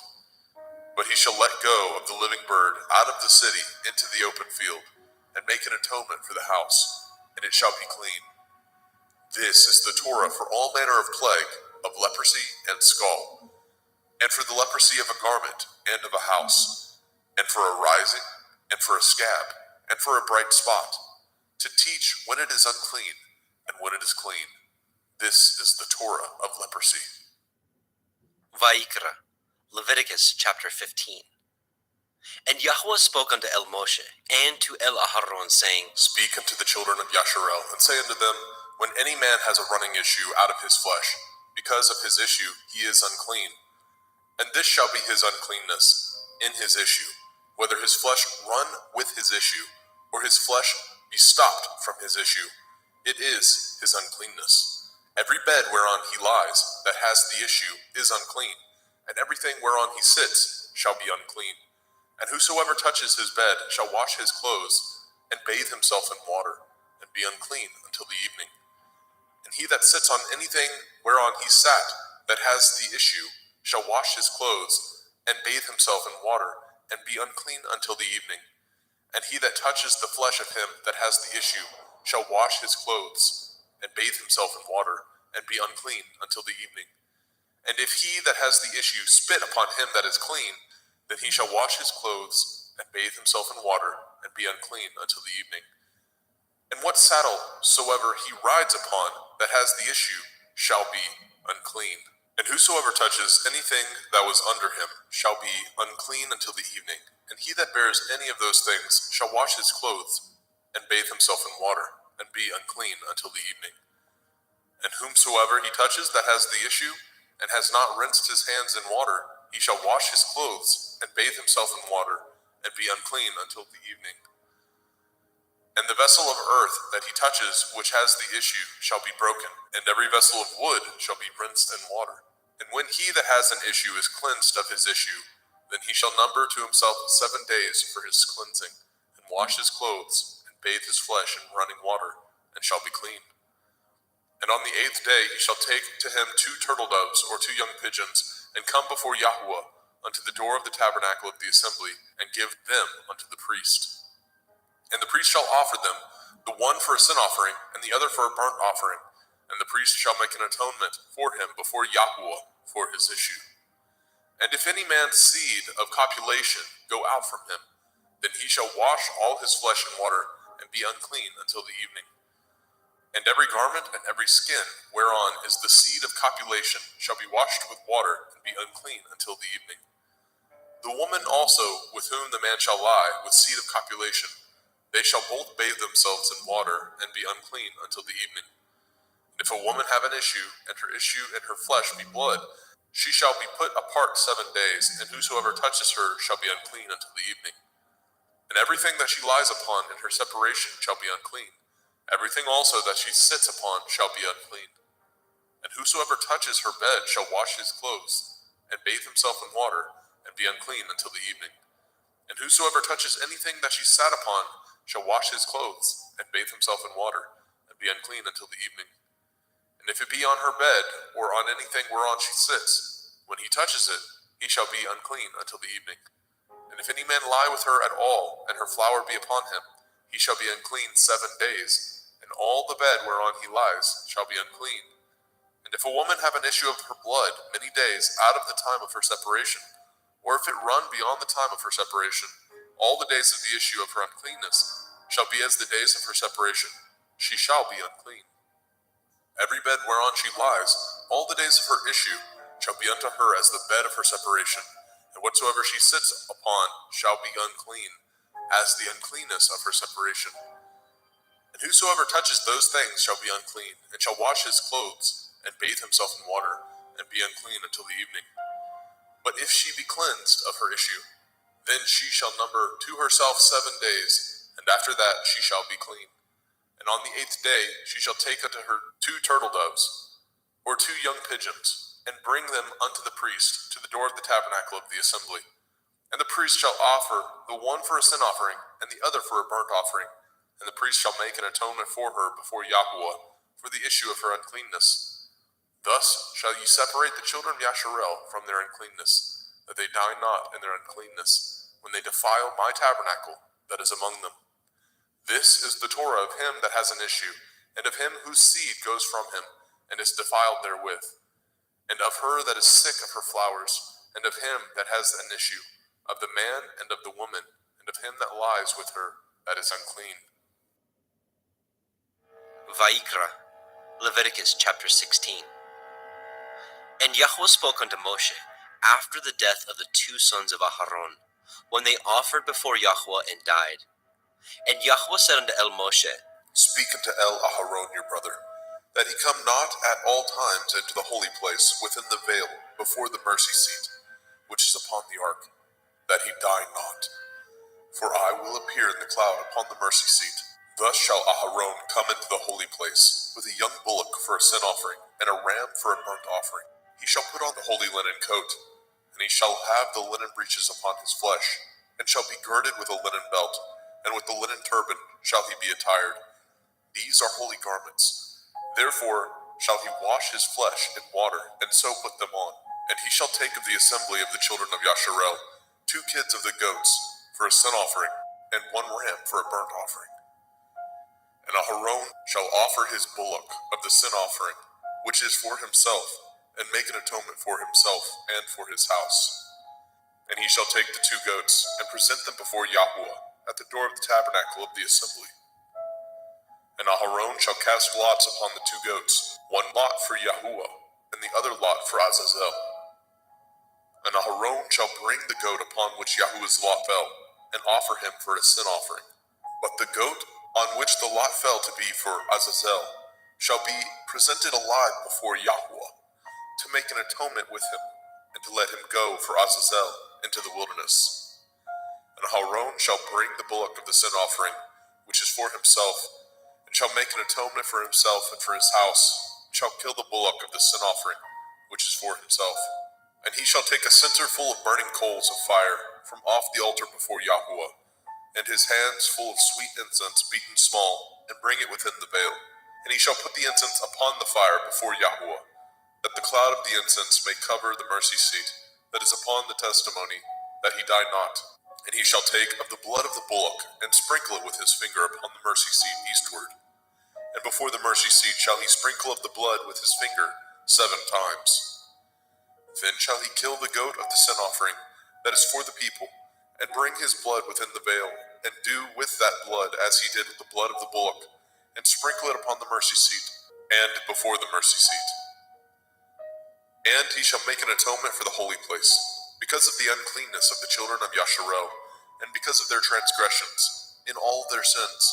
And so shall he do for the tabernacle of the assembly, that remains among them in the midst of their uncleanness. And there shall be no man in the tabernacle of the assembly, when he goes to make an atonement in the holy place, until he comes out, and have made an atonement for himself, and for his household, and for all the assembly of Yasharel. And he shall go out unto the altar that is before Yahuwah, and make an atonement for it, and shall take of the blood of the bullock, and of the blood of the goat, and put it upon the horns of the altar round about. And he shall sprinkle the blood upon it with his finger 7 times, and cleanse it, and hallow it from the uncleanness of the children of Yasharel. And when he has made an end of reconciling the holy place, and the tabernacle of the assembly, and the altar, he shall bring the live goat. And Aharon shall lay both his hands upon the head of the live goat, and confess over him all the iniquities of the children of Yasharel, and all their transgression in all their sins, putting them upon the head of the goat, and shall send him away by the hand of a fit man into the wilderness. And the goat shall bear upon him all their iniquities, unto a land not inhabited, and he shall let go the goat in the wilderness. And Aharon shall come into the tabernacle of the assembly, and shall put off the linen garments which he put on when he went into the holy place, and shall leave them there. And he shall wash his flesh with water in the holy place, and put on his garments, and come forth, and offer his burnt offering, and the burnt offering of the people, and make an atonement for himself and for the people. And the fat of the sin offering shall he burn upon the altar. And he that let go the goat for Azazel shall wash his clothes, and bathe his flesh in water, and afterwards come into the camp. And the bullock for the sin offering, and the goat for the sin offering, and whose blood was brought in to make an atonement in the holy place, shall one carry forth without the camp, and they shall burn in the fire their skins, and their flesh, and their dung. And he that burns them shall wash his clothes, and bathe his flesh in water, and afterwards he shall come into the camp. And this shall be a statute forever unto you, that in the 7th month, on the 10th day of the month, ye shall afflict your souls, and do no work at all, whether it be one of your own country, or a stranger that sojourns among you. For on that day shall the priest make an atonement for you, to cleanse you, that ye may be clean from all your sins before Yahuwah. It shall be a Sabbath of rest unto you, and ye shall afflict your souls by a statute forever. And the priest, whom he shall anoint, and whom he shall consecrate to minister in the priest's office in his father's stead, shall make the atonement, and shall put on the linen clothes, even the holy garments. And he shall make an atonement for the holy sanctuary, and he shall make an atonement for the tabernacle of the assembly, and for the altar, and he shall make an atonement for the priests, and for all the people of the assembly. And this shall be an everlasting statute unto you, to make an atonement for the children of Yasharel for all their sins once a year. And he did as Yahweh commanded Moshe.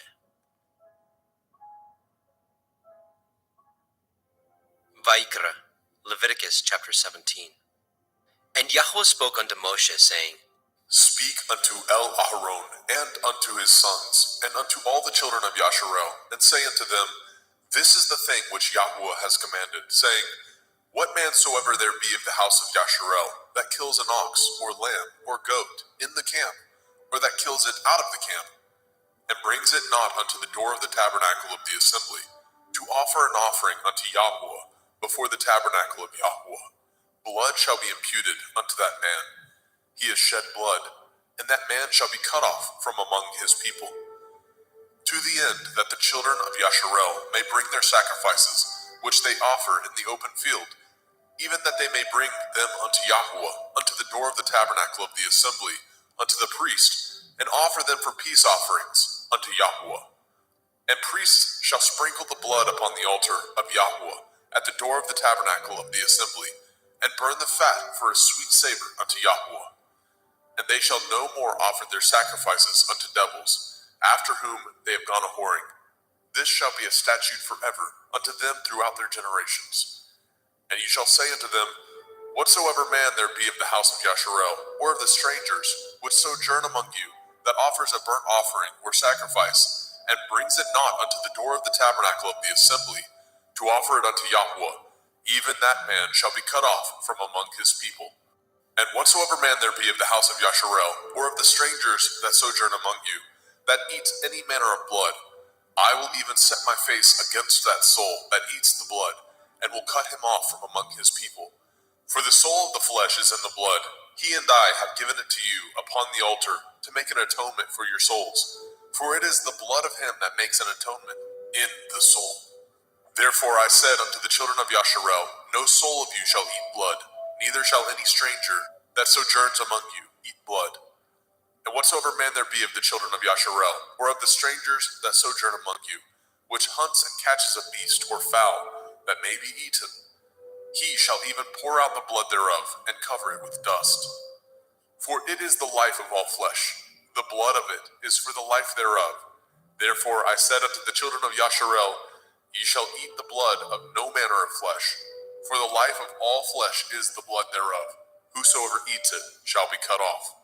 And every soul that eats that which died of itself, or that which was torn with beasts, whether it be one of your own country or a stranger, he shall both wash his clothes and bathe himself in water, and be unclean until the evening. Then shall he be clean. But if he wash them not, nor bathe his flesh, then he shall bear his iniquity.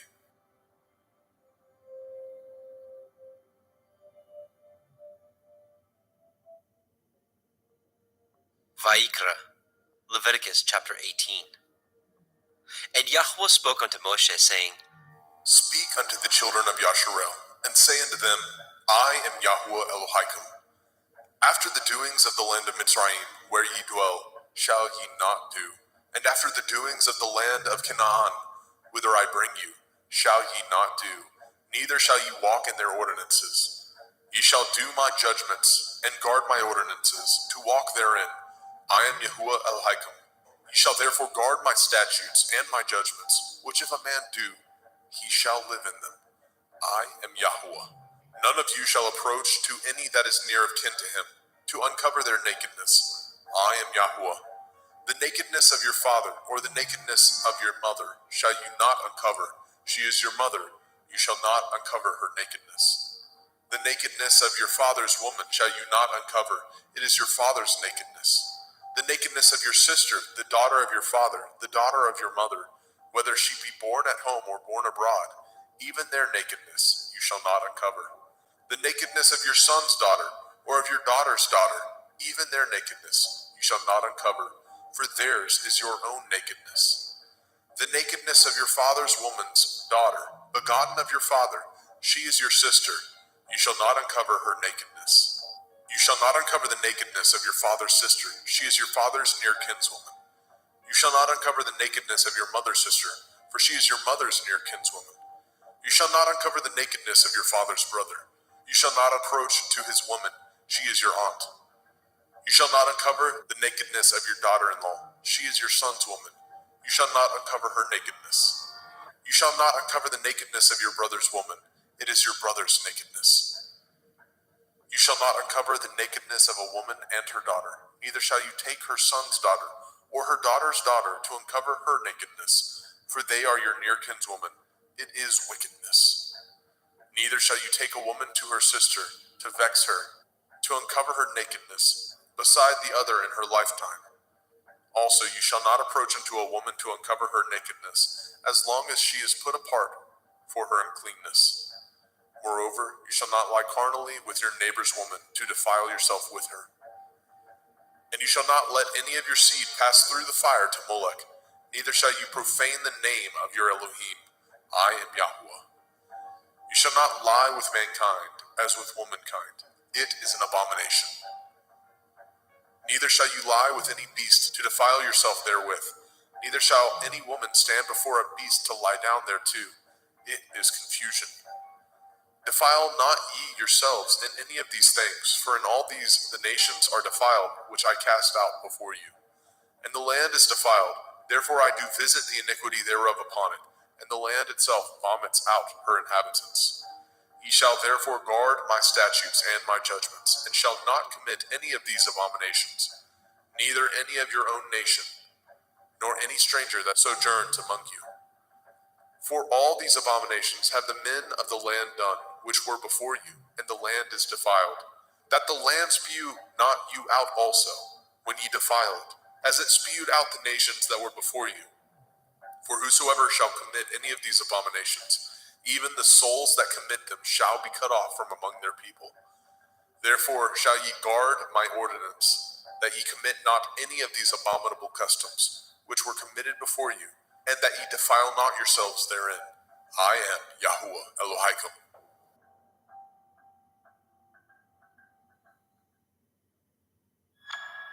Vaikra, Leviticus chapter 19. And Yahweh spoke unto Moshe, saying, Speak unto all the assembly of the children of Yasharel, and say unto them, Ye shall be holy, for I, Yahuwah Elohim, am holy. Ye shall fear every man his mother and his father, and guard my Shabbathot. I am Yahuwah Elohim. Turn ye not unto idols, nor make to yourselves molten Elohim. I am Yahuwah Elohim. And if ye offer a sacrifice of peace offerings unto Yahuwah, ye shall offer it at your own will. It shall be eaten the same day ye offer it, and on the morrow. And if aught remain unto the third day, it shall be burnt in the fire. And if it be eaten at all on the third day, it is abominable. It shall not be accepted. Therefore everyone that eats it shall bear his iniquity, because he has profaned the hallowed thing of Yahuwah, and that soul shall be cut off from among his people. And when ye reap the harvest of your land, ye shall not wholly reap the corners of your field, neither shall you gather the gleanings of your harvest. And you shall not glean your vineyard, neither shall you gather every grape of your vineyard. You shall leave them for the poor and stranger. I am Yahuwah Elohim. Ye shall not steal, neither deal falsely, neither lie one to another. And ye shall not swear by my name falsely, neither shall you profane the name of your Elohim. I am Yahuwah. You shall not defraud your neighbor, neither rob him. The wages of him that is hired shall not abide with you all night until the morning. You shall not curse the deaf, nor put a stumbling block before the blind, but shall fear your Elohim. I am Yahuwah. Ye shall do no unrighteousness in judgment. You shall not respect the person of the poor, nor honor the person of the mighty, but in righteousness shall you judge your neighbor. You shall not go up and down as a talebearer among your people, neither shall you stand against the blood of your neighbor. I am Yahuwah. You shall not hate your brother in your heart. You shall in any wise rebuke your neighbor, and not suffer sin upon him. You shall not avenge, nor bear any grudge against the children of your people, but you shall love your neighbor as yourself. I am Yahuwah. Ye shall guard my statutes. You shall not let your cattle gender with a diverse kind. You shall not sow your field with mingled seed, neither shall a garment mingled of linen and woolen come upon you. And whosoever lies carnally with a woman that is a bondmaid, betrothed to a man, and not at all redeemed, nor freedom given her, she shall be scourged. They shall not be put to death, because she was not free. And he shall bring his trespass offering unto Yahuwah, unto the door of the tabernacle of the assembly, even a ram for a trespass offering. And the priest shall make an atonement for him with the ram of the trespass offering before Yahuwah for his sin which he has done, and the sin which he has done shall be forgiven him. And when ye come into the land, and shall have planted all manner of trees for food, then ye shall count the fruit thereof as uncircumcised. 3 years shall it be as uncircumcised unto you. It shall not be eaten of. But in the 4th year all the fruit thereof shall be holy to praise Yahuwah withal. And in the 5th year shall ye eat of the fruit thereof, that it may yield unto you the increase thereof. I am Yahuwah Elohim. Ye shall not eat anything with the blood, neither shall ye use enchantment, nor practice sorcery. You shall not round the corners of your heads, neither shall you mar the corners of your beard. You shall not make any cuttings in your flesh for the dead, nor print any marks upon you. I am Yahuwah. Do not prostitute your daughter, to cause her to be a whore, lest the land fall to whoredom, and the land become full of wickedness. Ye shall guard my Shabbatot, and reverence my sanctuary. I am Yahuwah. Regard not them that have familiar spirits, neither seek after wizards to be defiled by them. I am Yahuwah Elohim. You shall rise up before the gray head, and honor the face of the old man, and fear your Elohim. I am Yahuwah. And if a stranger sojourn with you in your land, ye shall not vex him. But the stranger that dwells with you shall be unto you as one born among you, and you shall love him as yourself. For ye were strangers in the land of Mitzrayim. I am Yahuwah Elohim. Ye shall do no unrighteousness in judgment, in meat yard, in weight, or in measure. Just balances, just weights, a just ephah, and a just hin shall ye have. I am Yahuwah Elohim, which brought you out of the land of Mitzrayim. Therefore shall ye guard all my statutes, and all my judgments, and do them. I am Yahuwah.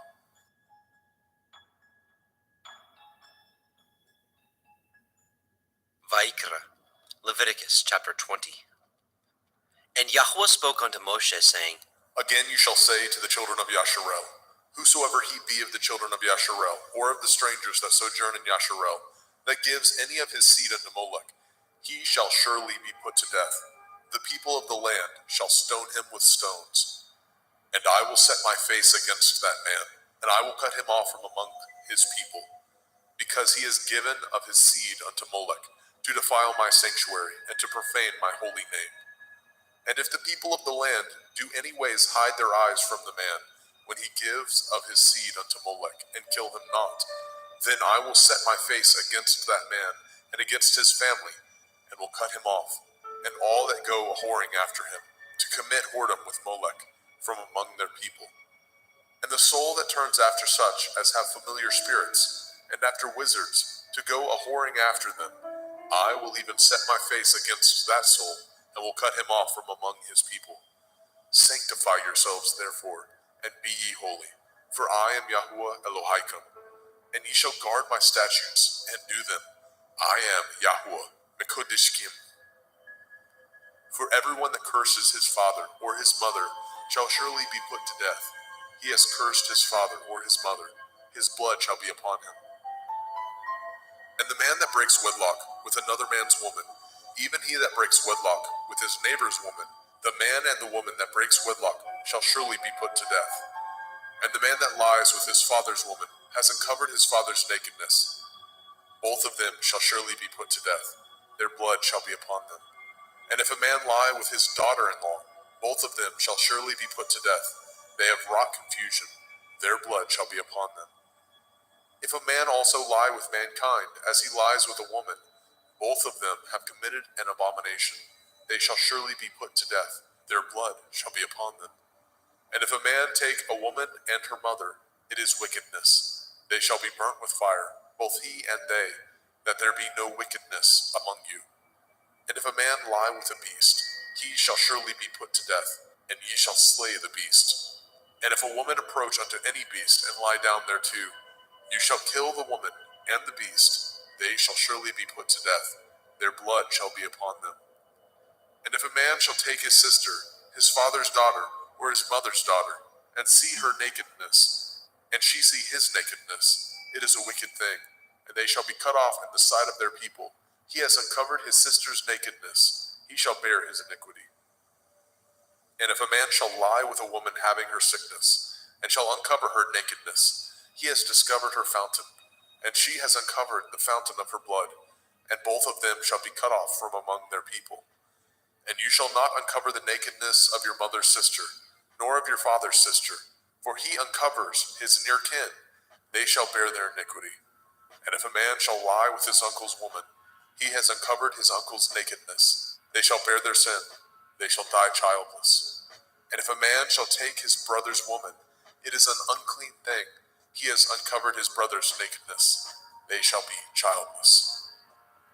Ye shall therefore guard all my statutes and all my judgments, and do them, that the land whither I bring you to dwell therein spew you not out. And ye shall not walk in the manner of the nation which I cast out before you. For they committed all these things, and therefore I abhorred them. But I have said unto you, ye shall inherit their land, and I will give unto you to possess it, a land that flows with milk and honey. I am Yahweh Elohim, which have separated you from other people. Ye shall therefore put difference between clean beasts and unclean, and between unclean fowls and clean. And ye shall not make your souls abominable by beast, or by fowl, or by any manner of living thing that creeps on the ground, which I have separated from you as unclean. And ye shall be holy unto me, for I, Yahweh, am holy, and have severed you from other people, that ye should be mine. A man also, or a woman that has a familiar spirit, or that is a wizard, shall surely be put to death. They shall stone them with stones. Their blood shall be upon them. Vayikra, Leviticus chapter 21.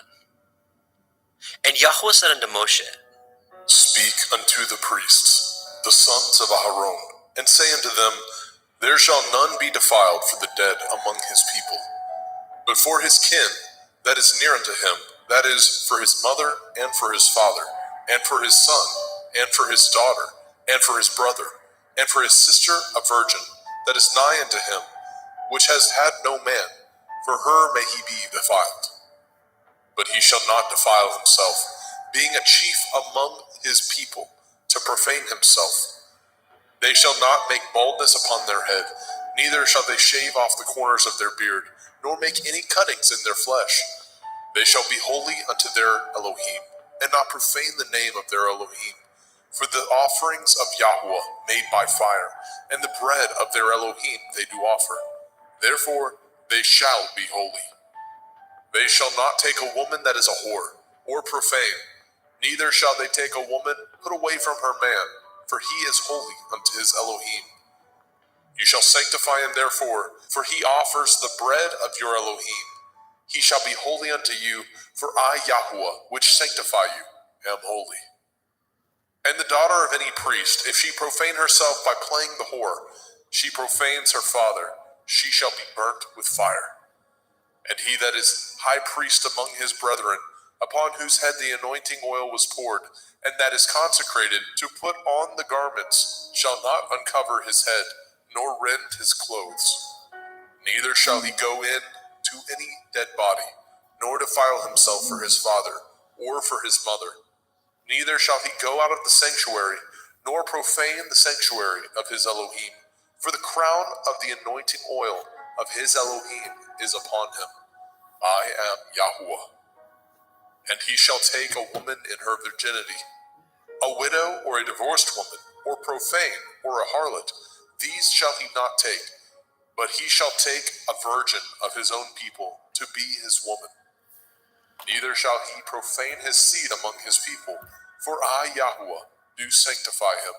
And Yahweh spoke unto Moshe, saying, Speak unto Aharon, saying, Whosoever he be of your seed in their generations, that has any blemish, let him not approach to offer the bread of his Elohim.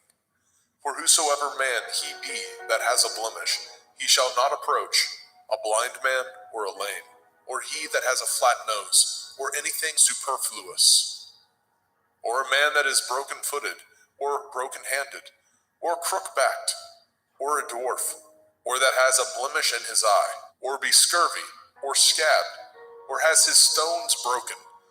No man that has a blemish of the seed of Aharon the priest shall come nigh to offer the offerings of Yahweh, made by fire.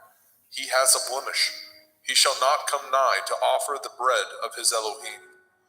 He shall not eat the bread of his Elohim, both of the most holy and of the holy. Only he shall not go in unto the veil, nor come nigh unto the altar, because he has a blemish, that he profane not my sanctuaries, for I, Yahweh, do sanctify them. And Moshe told it unto Aharon, and to his sons, and to all the children of Yashrael. Vayikra, Leviticus chapter 22. And Yahweh spoke unto Moshe, saying, Speak unto Aharon and to his sons, that they separate themselves from the holy things of the children of Yasharel, and that they profane not my holy name in those things which they hallow unto me. I am Yahweh. Say unto them, whosoever he be of all your seed among your generations, that goes unto the holy things which the children of Yasharel hallow unto Yahweh, having his uncleanness upon him, that soul shall be cut off from my presence. I am Yahweh. What man soever of the seed of Aaron is a leper, or has a running issue, he shall not eat of the holy things until he be clean. And whoso touches anything that is unclean by the dead, or a man whose seed goes from him, or whosoever touches any creeping thing whereby he may be made unclean, or a man of whom he may take uncleanness, whatsoever uncleanness he has, the soul which has touched any such thing shall be unclean until evening, and shall not eat of the holy things, unless he wash his flesh with water. And when the sun is down, he shall be clean, and shall afterward eat of the holy things, because it is his food. That which dies of itself, or is torn with beasts, he shall not eat, to defile himself therewith. I am Yahweh. They shall therefore guard my ordinance, lest they bear sin for it, and die therefore. If they profane it, I, Yahweh, do sanctify them. There shall no stranger eat of the holy thing. A sojourner of the priest, or a hired servant, shall not eat of the holy thing. But if the priest buy any soul with his money, he shall eat of it. And he that is born in his house, they shall eat of his meat. If the priest's daughter also be married unto a stranger, she may not eat of an offering of the holy things. But if the priest's daughter be a widow or divorced, and have no child, and is returned unto her father's house, as in her youth, she shall eat of her father's meat, but there shall no stranger eat thereof. And if a man eat of the holy thing unwittingly, then he shall put the fifth part thereof unto it, and shall give it unto the priest with the holy thing.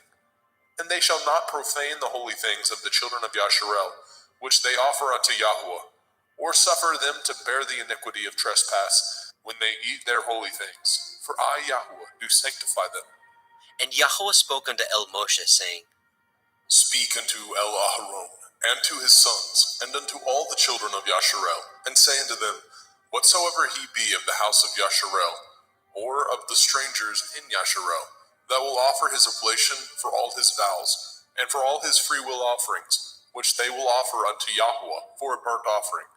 Ye shall offer at your own will a male without blemish, of the cattle, of the sheep, or of the goats. But whatsoever has a blemish, that shall ye not offer, for it shall not be acceptable for you.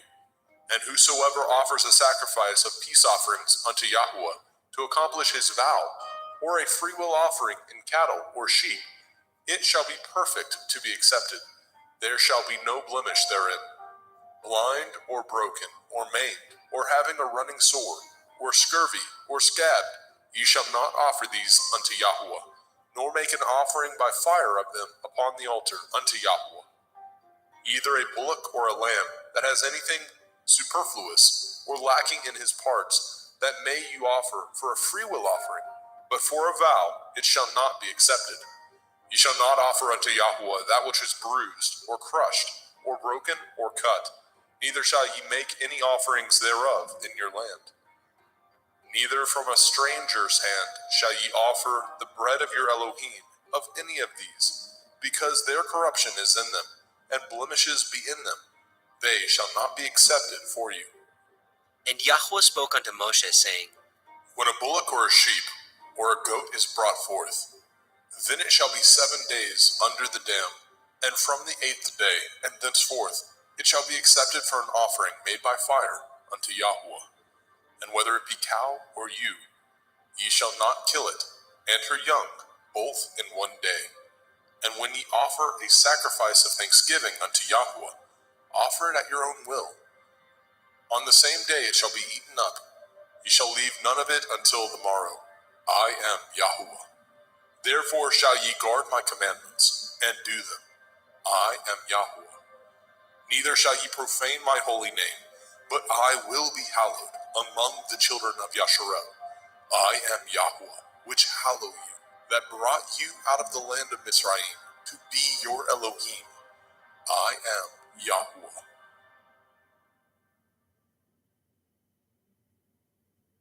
Vayikra, Leviticus chapter 23. And Yahweh spoke unto Moshe, saying, Speak unto the children of Yasharel, and say unto them concerning the feasts of Yahweh, which ye shall proclaim to be holy assemblies. Even these are my feasts. 6 days shall work be done, but the 7th day is the Sabbath of rest, a holy assembly. Ye shall do no work therein. It is the Sabbath of Yahweh in all your dwellings. These are the feasts of Yahweh, even holy assemblies, which ye shall proclaim in their appointed times. In the 14th day of the first month, at evening, is Yahweh's Pesach. And on the 15th day of the same month is the feast of Matzah unto Yahweh. 7 days ye must eat matzah, unleavened bread. In the first day ye shall have a holy assembly. Ye shall do no servile work therein, but ye shall offer an offering made by fire unto Yahweh 7 days. In the 7th day is a holy assembly. Ye shall do no servile work therein. And Yahweh spoke unto Moshe, saying, Speak unto the children of Yasharel, and say unto them, When ye are come into the land which I give unto you, and shall reap the harvest thereof, then ye shall bring a sheaf of the first fruits of your harvest unto the priest. And he shall wave the sheaf before Yahweh, to be accepted for you. On the morrow after the Sabbath, the priest shall wave it. And ye shall offer that day, when ye wave the sheaf, a he-lamb without blemish, of the first year, for a burnt offering unto Yahweh. And the meat offering thereof shall be 2/10 deals of fine flour mingled with oil, an offering made by fire unto Yahweh, for a sweet savor. And the drink offering thereof shall be of wine, the 4th part of a hin. And ye shall eat neither bread nor parched grain, nor green ears, until the selfsame day that ye have brought an offering unto your Elohim. It shall be a statute forever throughout your generations in all your dwellings. And ye shall count unto you from the morrow after the Sabbath, from the day that ye brought the sheaf of the wave offering, 7 Shavuot. Sabbaths shall be complete. Even unto the morrow after the 7th Sabbath shall ye number 50 days, and ye shall offer a new meat offering unto Yahweh. Ye shall bring out of your habitations 2 wave loaves of 2/10 deals. They shall be of fine flour. They shall be baken with leaven. They are the first fruits unto Yahweh. And ye shall offer with the bread 7 lambs, without blemish of the first year, and 1 bullock, and 2 rams. They shall be for a burnt offering unto Yahweh, with their meat offering and their drink offerings, even an offering made by fire of sweet savor unto Yahweh. Then ye shall sacrifice 1 kid of the goats for a sin offering, and 2 lambs of the first year for a sacrifice of peace offerings. And the priest shall wave them with the bread of the first fruits for a wave offering before Yahweh. With the 2 lambs, they shall be holy to Yahweh for the priest. And ye shall proclaim on the selfsame day that it may be a holy assembly unto you. Ye shall do no servile work therein. It shall be a statute forever in your dwellings throughout your generations. And when ye reap the harvest of your land, you shall not make clean riddance of the corners of your field when you reap. Neither shall you gather any gleanings of your harvest. You shall leave them unto the poor and to the stranger. I am Yahweh Elohim. And Yahweh spoke unto Moshe, saying, Speak unto the children of Yasharel, saying, In the 7th month, on the 1st day of the month, shall ye have a Sabbath, a memorial of blowing of shofarot, Yom Teruah, the feast of trumpets, the day of the awakening blast, a holy assembly. Ye shall do no servile work therein, but ye shall offer an offering made by fire unto Yahuwah. And Yahweh spoke unto Moshe, saying, Also on the 10th day of this 7th month is Yom Kippurim, the day of atonement. It shall be a holy assembly unto you, and ye shall afflict your souls, and offer an offering made by fire unto Yahuwah. And ye shall do no work in that same day, for it is Yom Kippurim, to make an atonement for you before Yahuwah Elohaikum. For whatsoever soul it be that shall not be afflicted in that same day, he shall be cut off from among his people. And whatsoever soul it be that does any work in that same day, the same soul will I destroy from among his people. Ye shall do no manner of work. It shall be a statute forever throughout your generations, in all your dwellings. It shall be unto you a Sabbath of rest, and ye shall afflict your souls in the 9th day of the month at evening. From evening unto evening shall ye celebrate your Sabbath. And Yahweh spoke unto Moshe, saying, Speak unto the children of Yasharel, saying, The 15th day of this 7th month shall be the feast of Sukkot, tabernacles, for 7 days unto Yahuwah. On the 1st day shall be a holy assembly. Ye shall do no servile work therein. 7 days ye shall offer an offering made by fire unto Yahuwah. On the 8th day shall be a holy assembly unto you, and ye shall offer an offering made by fire unto Yahuwah. It is a solemn assembly, and ye shall do no servile work therein.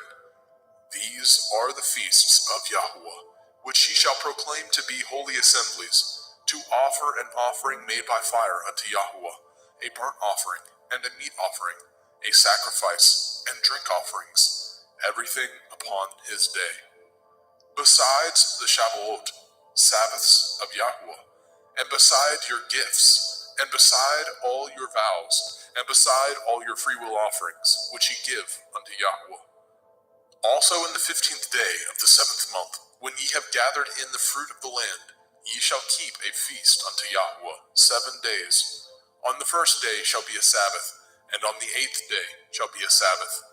And ye shall take you on the 1st day the boughs of goodly trees, branches of palm trees, and the boughs of thick trees, and willows of the brook, and ye shall rejoice before Yahuwah Elohaikum 7 days. And ye shall keep it a feast unto Yahuwah 7 days in the year. It shall be a statute forever in your generations. Ye shall celebrate it in the 7th month. Ye shall dwell in sukkahs, booths, 7 days. All that are Yasharel born shall dwell in sukkahs. That your generations may know that I made the children of Yasharel to dwell in sukkahs, when I brought them out of the land of Mitzrayim. I am Yahuwah Elohaikum. And Moshe declared unto the children of Yasharel the feasts of Yahweh.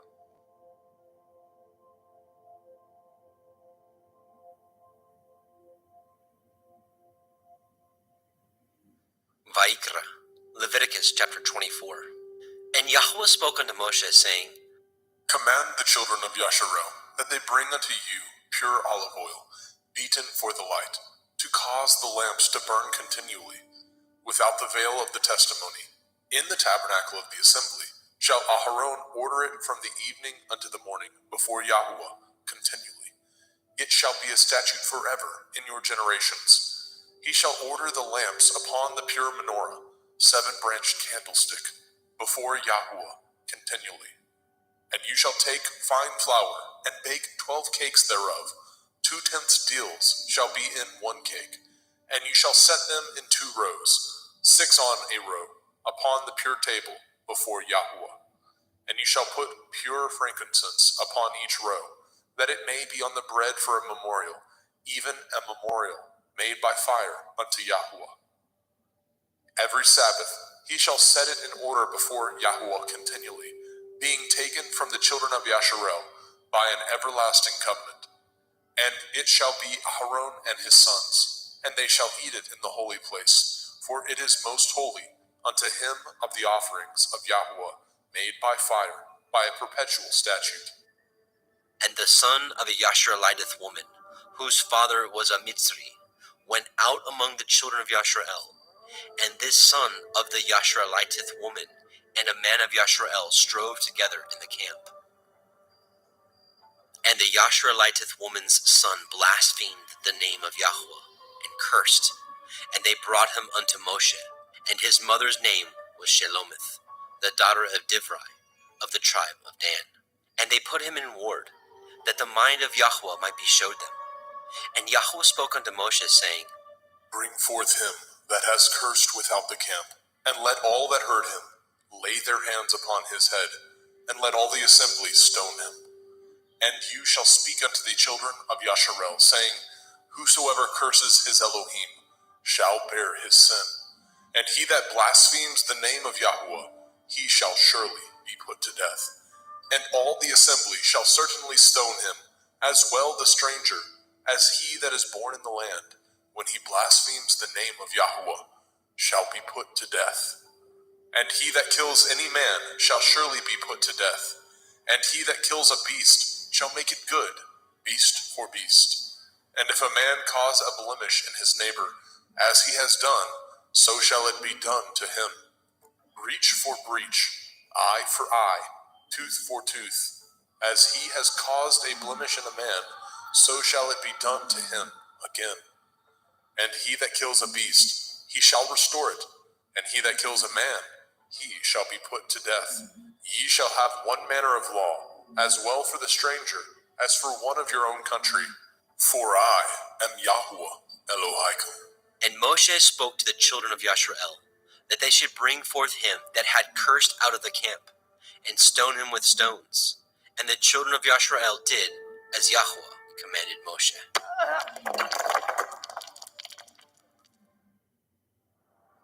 Vayikra, Leviticus chapter 25. And Yahweh spoke unto Moshe in Mount Sinai, saying, Speak unto the children of Yasharel, and say unto them, When ye come into the land which I give you, then shall the land keep a Sabbath unto Yahweh. 6 years you shall sow your field, and 6 years you shall prune your vineyard, and gather in the fruit thereof. But in the 7th year shall be a Sabbath of rest unto the land, a Sabbath for Yahweh. You shall neither sow your field, nor prune your vineyard. That which grows of its own accord of your harvest you shall not reap, neither gather the grapes of your vine undressed, for it is a year of rest unto the land. And the Sabbath of the land shall be food for you and for your servant, and for your maid, and for your hired servant, and for your stranger that sojourns with you, and for your cattle, and for the beasts that are in your land, shall all the increase thereof be meat. And you shall number 7 Shabbathot, Sabbaths of years unto you, 7 times 7 years, and the space of the 7 Shabbathot of years shall be unto you 49 years. Then shall you cause the shofar of the Jubilee to sound on the 10th day of the 7th month, in Yom Kippurim, the Day of Atonement, shall ye make the shofar sound throughout all your land. And ye shall hallow the 50th year, and proclaim liberty throughout all the land unto all the inhabitants thereof. It shall be a jubilee unto you, and ye shall return every man unto his possession, and ye shall return every man unto his family. A jubilee shall that 50th year be unto you. Ye shall not sow, neither reap that which grows of itself in it, nor gather the grapes in it of your vine undressed. For it is the Jubilee, it shall be holy unto you. Ye shall eat the increase thereof out of the field. In the year of this Jubilee, ye shall return every man unto his possession. And if ye sell aught unto your neighbor, or buy aught of your neighbor's hand, ye shall not oppress one another. According to the number of years after the Jubilee, you shall buy of your neighbor, and according unto the number of years of the fruits, he shall sell unto you. According to the multitude of years, you shall increase the price thereof, and according to the fewness of years, you shall diminish the price of it. For according to the number of the years of the fruits he sells unto you. Ye shall not therefore oppress one another, but you shall fear your Elohim, for I am Yahuwah Elohim. Wherefore ye shall do my statutes, and guard my judgments, and do them, and ye shall dwell in the land in safety. And the land shall yield her fruit, and ye shall eat your fill, and dwell therein in safety. And if ye say, what shall we eat the 7th year? Behold, we shall not sow, nor gather in our increase. Then I will command my blessing upon you in the 6th year, and it shall bring forth fruit for 3 years. And ye shall sow the 8th year, and eat yet of old fruit until the 9th year. Until her fruits come in, ye shall eat of the old store. The land shall not be sold forever, for the land is mine, and ye are strangers and sojourners with me. And in all the land of your possession ye shall grant a redemption for the land. If your brother be waxen poor, and has sold away some of his possession, and if any of his kin come to redeem it, then shall he redeem that which his brother sold. And if the man have not to redeem it, and himself be able to redeem it, then let him count the years of the sale thereof, and restore the overplus unto the man whom he sold it, that he may return unto his possession. But if he be not able to restore it to him, then that which is sold shall remain in the hand of him that has bought it until the year of Jubilee. And in the Jubilee it shall go out, and he shall return unto his possession. And if a man sell a dwelling house in a walled city, then he may redeem it within a whole year after it is sold. Within a full year may he redeem it. And if it be not redeemed within the space of a full year, then the house that is in the walled city shall be established forever to him, that brought it throughout his generations. It shall not go out in the Jubilee. But the houses of the villages which have no wall round about them shall be counted as the fields of the country. They may be redeemed, and they shall go out in the Jubilee. Notwithstanding, the cities of the Leviim, of the houses of the cities of their possession, may the Leviim redeem at any time. And if a man purchases of the Leviim, then the house that was sold and the city of his possession shall go out in the year of Jubilee. For the houses of the cities of the Leviim are their possession among the children of Yasharel. But the field of the suburbs of their cities may not be sold, for it is their perpetual possession. And if your brother be waxen poor and fallen in decay with you, then you shall relieve him, yea, though he be a stranger or a sojourner, that he may live with you. Take no usury of him, or increase, but fear your Elohim, that your brother may live with you. You shall not give him your money upon usury, nor lend him your victuals for increase. I am Yahuwah Elohim, which brought you forth out of the land of Mitzrayim, to give you the land of Canaan, and to be your Elohim. And if your brother that dwells by you be waxen poor, and be sold unto you, you shall not compel him to serve as a bondservant, but as a hired servant, and as a sojourner. He shall be with you, and shall serve you unto the year of Jubilee.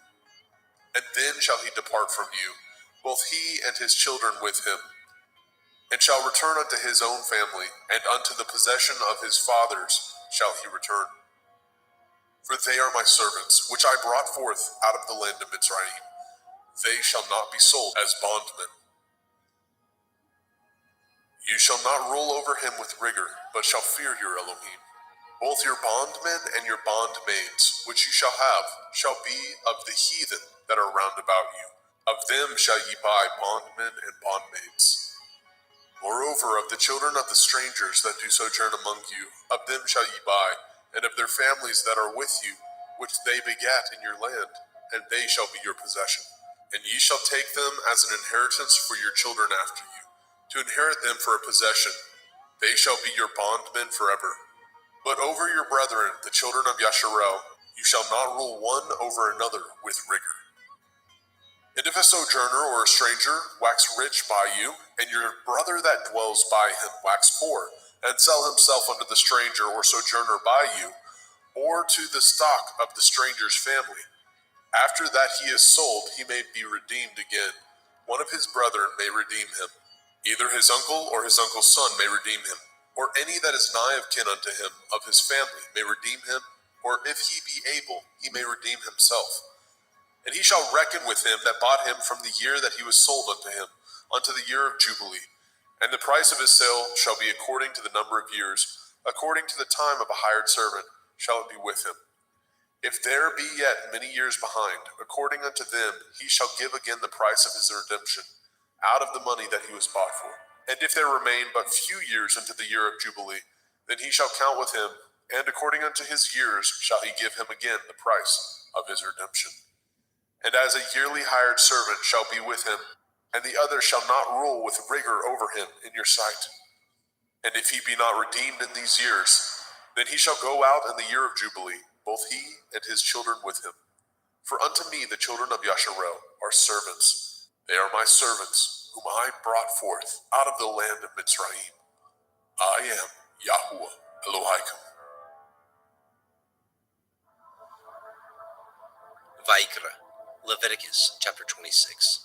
Ye shall make you no idols, nor graven image, neither rear you up a standing image, neither shall ye set up any image of stone in your land, to bow down unto it. For I am Yahuwah Elohaikum. Ye shall guard my Sabbaths, and reverence my sanctuary.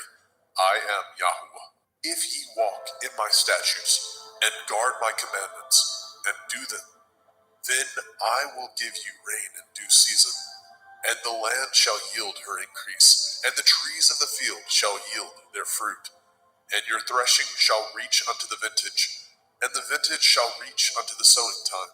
And ye shall eat your bread to the full, and dwell in your land safely. And I will give peace in the land, lying down with nothing to fear, and the Sabbath of life. Though evil be part of the land, there is no sword to bring in the land. And ye shall chase your enemies, and they shall fall before you by the sword.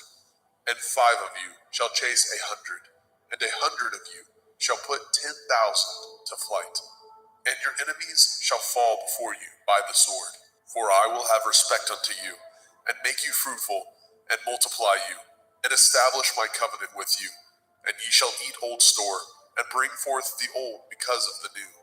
And I will set my tabernacle among you, and my soul shall not abhor you. And I will walk among you, and will be your Elohim, and ye shall be my people. I am Yahuwah Elohaikum, which brought you forth out of the land of Mitzrayim, that ye should not be their bondmen. And I have broken the bands of your yoke, and made you go upright. But if ye will not hearken unto me, and will not do all these commandments, and if ye shall despise my statutes, or if your soul abhor my judgments, so that ye will not do all my commandments, but that ye break my covenant, I also will do this unto you. I will even appoint over you terror, consumption, and the burning ague, that shall consume the eyes, and cause sorrow of heart, and ye shall sow your seed in vain, for your enemies shall eat it. And I will set my face against you, and ye shall be slain before your enemies. They that hate you shall reign over you, and ye shall flee when none pursues you. And if ye will not yet for all this hearken unto me, then I will punish you 7 times more for your sins. And I will break the pride of your power, and I will make your heaven as iron, and your earth as brass. And your strength shall be spent in vain, for your land shall not yield her increase, neither shall the trees of the land yield their fruits. And if ye walk contrary unto me, and will not hearken unto me, I will bring 7 times more plagues upon you according to your sins. I will also send wild beasts among you, which shall rob you of your children, and destroy your cattle, and make you few in number, and your highways shall be desolate. And if ye will not be reformed by me by these things, but will walk contrary unto me, then will I walk contrary unto you, and will punish you yet 7 times for your sins. And I will bring a sword upon you, that shall avenge the quarrel of my covenant. And when ye are gathered together within your cities, I will send the pestilence among you, and ye shall be delivered into the hand of the enemy. And when I have broken the staff of your bread, 10 women shall bake your bread in one oven, and they shall deliver you your bread again by weight, and ye shall eat, and not be satisfied. And if ye will not for all this hearken unto me, but walk contrary unto me, then I will walk contrary unto you also in fury, and I, even I, will chastise you 7 times for your sins. And ye shall eat the flesh of your sons, and the flesh of your daughters shall ye eat. And I will destroy your high places, and cut down your images, and cast your carcasses upon the carcasses of your idols, and my soul shall abhor you. And I will make your cities waste, and bring your sanctuaries unto desolation. And I will not smell the savor of your sweet odors. And I will bring the land unto desolation, and your enemies which dwell therein shall be astonished at it. And I will scatter you among the heathen, and will draw out my sword after you, and your land shall be desolate, and your cities waste. Then shall the land enjoy her Shabbathot, as long as it lies desolate, and ye be in your enemy's land. Even then shall the land rest, and enjoy her Shabbathot. As long as it lies desolate, it shall rest, because it did not rest in your Shabbathot, when ye dwelt upon it. And upon them that are left alive of you, I will send a faintness into their hearts, in the land of their enemies, and the sound of a shaken leaf shall chase them, and they shall flee as fleeing from a sword, and they shall fall when none pursues. And they shall fall one upon another, as it were before a sword, when none pursues. And ye have no power to stand before your enemies. And ye shall perish among the heathen, and the land of your enemies shall eat you up. And they that are left of you shall pine away in their iniquity in your enemies' lands, and also in the iniquities of their fathers shall they pine away with them.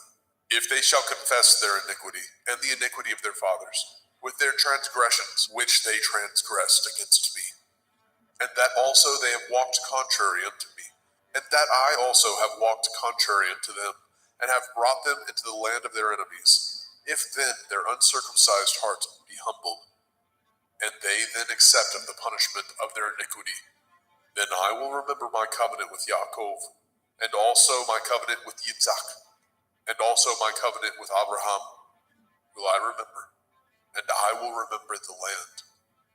The land also shall be left of them, and shall enjoy her Sabbathot, while she lies desolate without them. And they shall accept of the punishment of their iniquity, because they despised my judgments, and because their soul abhorred my statutes.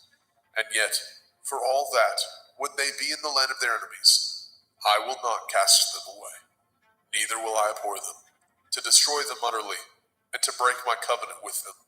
For I am Yahweh Elohim.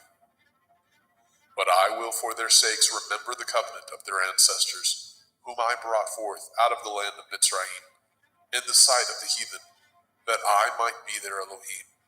I am Yahweh. These are the commandments and judgments and Torah, which Yahweh made between him and the children of Yashrael in Mount Sinai by the hand of Moshe.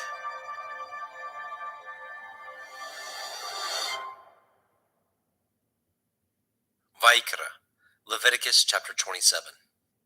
And Yahweh spoke unto Moshe, saying, Speak unto the children of Yasharel, and say unto them, when a man shall make a singular vow, the persons shall be for Yahuwah by your estimation.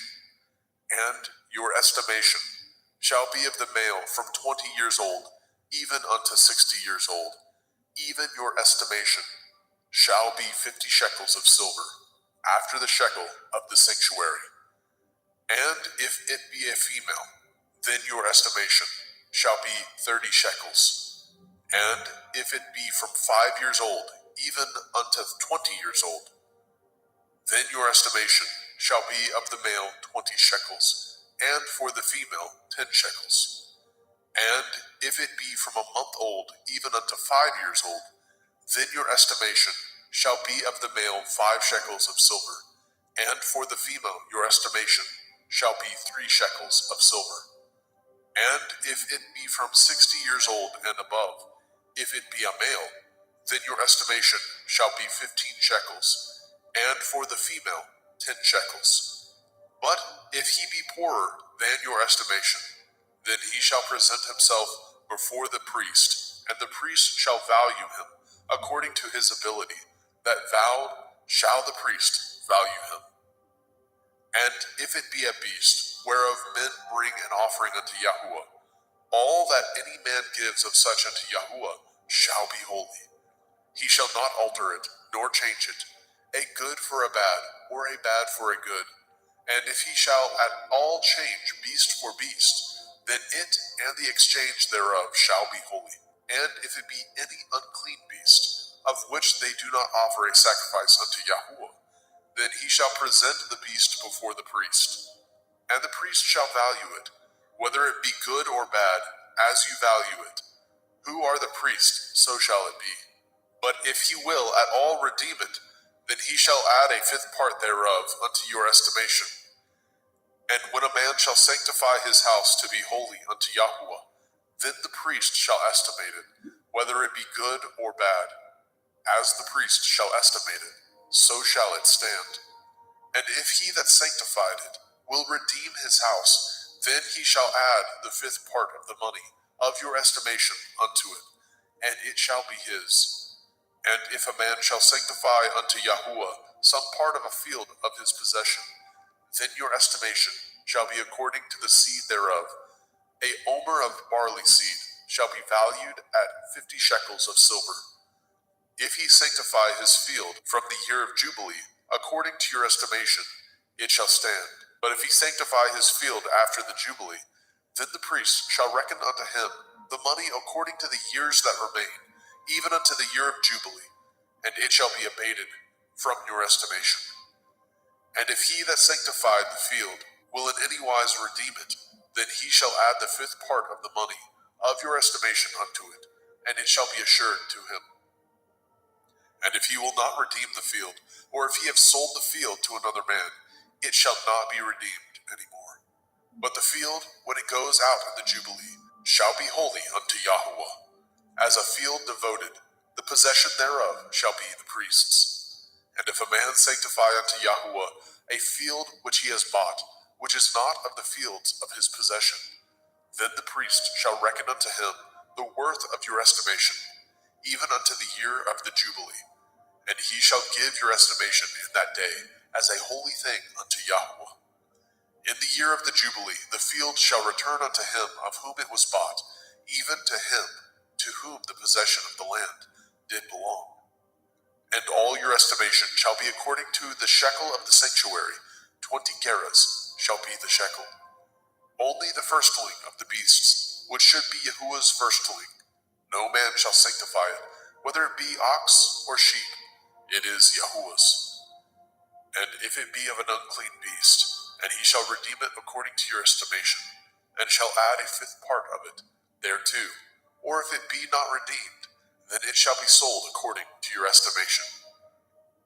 Notwithstanding, no devoted thing that a man shall devote unto Yahuwah of all that he has, both of man and beast, and of the field of his possession, shall be sold or redeemed. Every devoted thing is most holy unto Yahuwah. None devoted, which shall be devoted of men, shall be redeemed, but shall surely be put to death. And all the tithe of the land, whether of the seed of the land, or of the fruit of the tree, is Yahuwah's. It is holy unto Yahuwah. And if a man shall at all redeem aught of his tithes, he shall add thereto the fifth part thereof. And concerning the tithe of the herd, or of the flock, even of whatsoever passes under the rod, the 10th shall be holy unto Yahuwah. He shall not search whether it be good or bad, neither shall he change it. And if he change it at all, then both it and the change thereof shall be holy. It shall not be redeemed. These are the commandments which Yahuwah commanded Moshe for the children of Yisrael in Mount Sinai.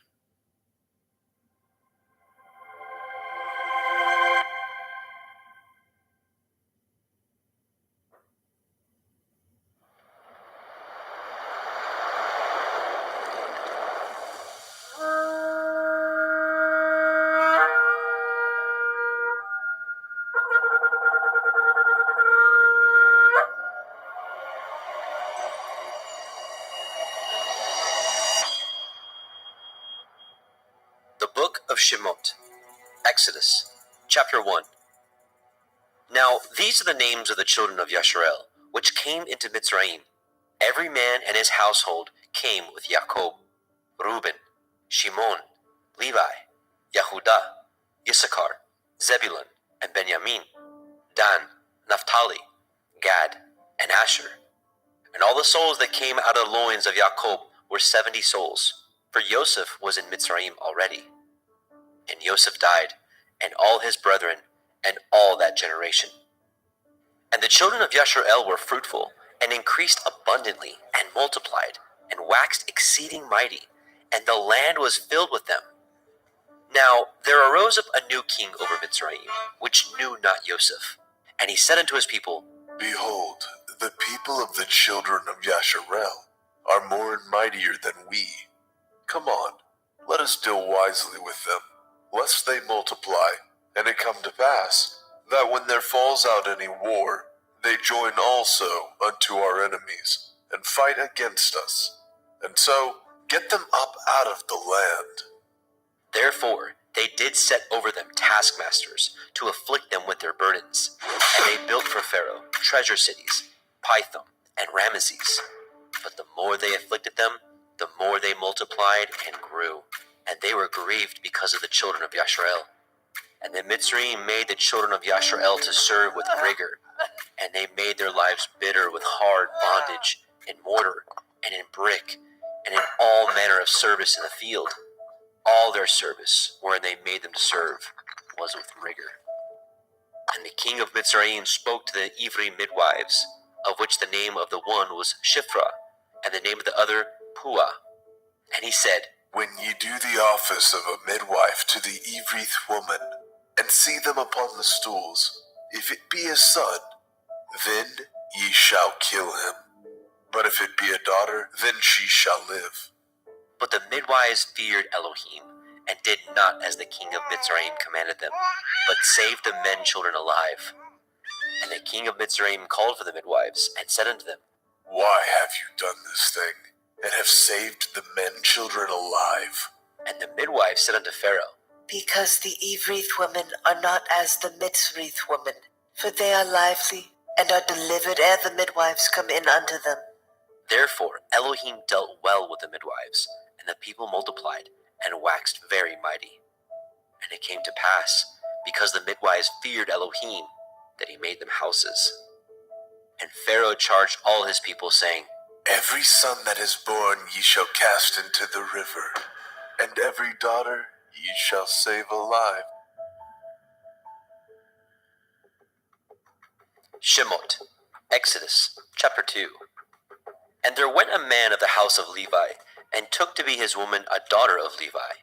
And the woman conceived, and bore a son. And when she saw him that he was a goodly child, she hid him 3 months. And when she could no longer hide him, she took for him an ark of bulrushes, and daubed it with slime and with pitch, and put the child therein, and she laid it in the reeds by the river's brink. And his sister stood afar off, to wit what would be done to him. And the daughter of Pharaoh came down to wash herself at the river, and her maidens walked along by the river's side. And when she saw the ark among the reeds, she sent her maid to fetch it.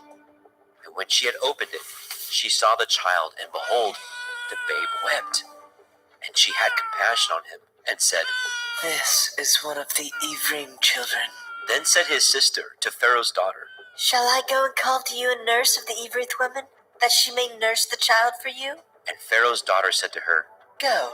And the maid went, and called the child's mother. And Pharaoh's daughter said unto her, Take this child away and nurse it for me, and I will give you your wages. And the woman took the child, and nursed it. And the child grew, and she brought him unto Pharaoh's daughter, and became her son. And she called his name Moshe. And she said, Because I drew him out of the water. And it came to pass in those days, when Moshe was grown, that he went out unto his brethren, and looked on their burdens. And he spied a Mitzri smiting an Ivri, one of his brethren. And he looked this way, and that way. And when he saw that there was no man, he slew the Mitzri, and hid him in the sand. And when he went out the second day, behold, 2 men of the Ephraim strove together. And he said to him that did the wrong, Wherefore do you smite your fellow? And he said, Who made you a prince and a judge over us? Intend you to kill me as you killed the Mitzri? And Moshe feared and said, Surely this thing is known. Now when Pharaoh heard this thing, he sought to slay Moshe. But Moshe fled from the face of Pharaoh, and dwelt in the land of Midian, and he sat down by a well. Now the priest of Midian had 7 daughters, and they came and drew water, and filled the troughs to water their father's flock. And the shepherds came and drove them away. But Moshe stood up and helped them, and watered their flock. And when they came to Reuel their father, he said, How is it that ye are come so soon today? And they said, A Mitzri delivered us out of the hand of the shepherds, and also drew water enough for us, and watered the flock. And he said unto his daughters, And where is he? Why is it that ye have left the man? Call him that he may eat bread. And Moshe was content to dwell with the man. And he gave Moshe Zipporah his daughter, and she bore to him a son. And he called his name Gershom, for he said, I have been a stranger in a strange land. And it came to pass in the process of time that the king of Mitzrayim died, and the children of Yasharel sighed by reason of the bondage, and they cried, and their cry came up unto Elohim by reason of the bondage. And Elohim heard their groaning, and Elohim remembered his covenant with Abraham, with Yitzchak, and with Yaakov. And Elohim looked upon the children of Yasharel, and Elohim had respect unto them.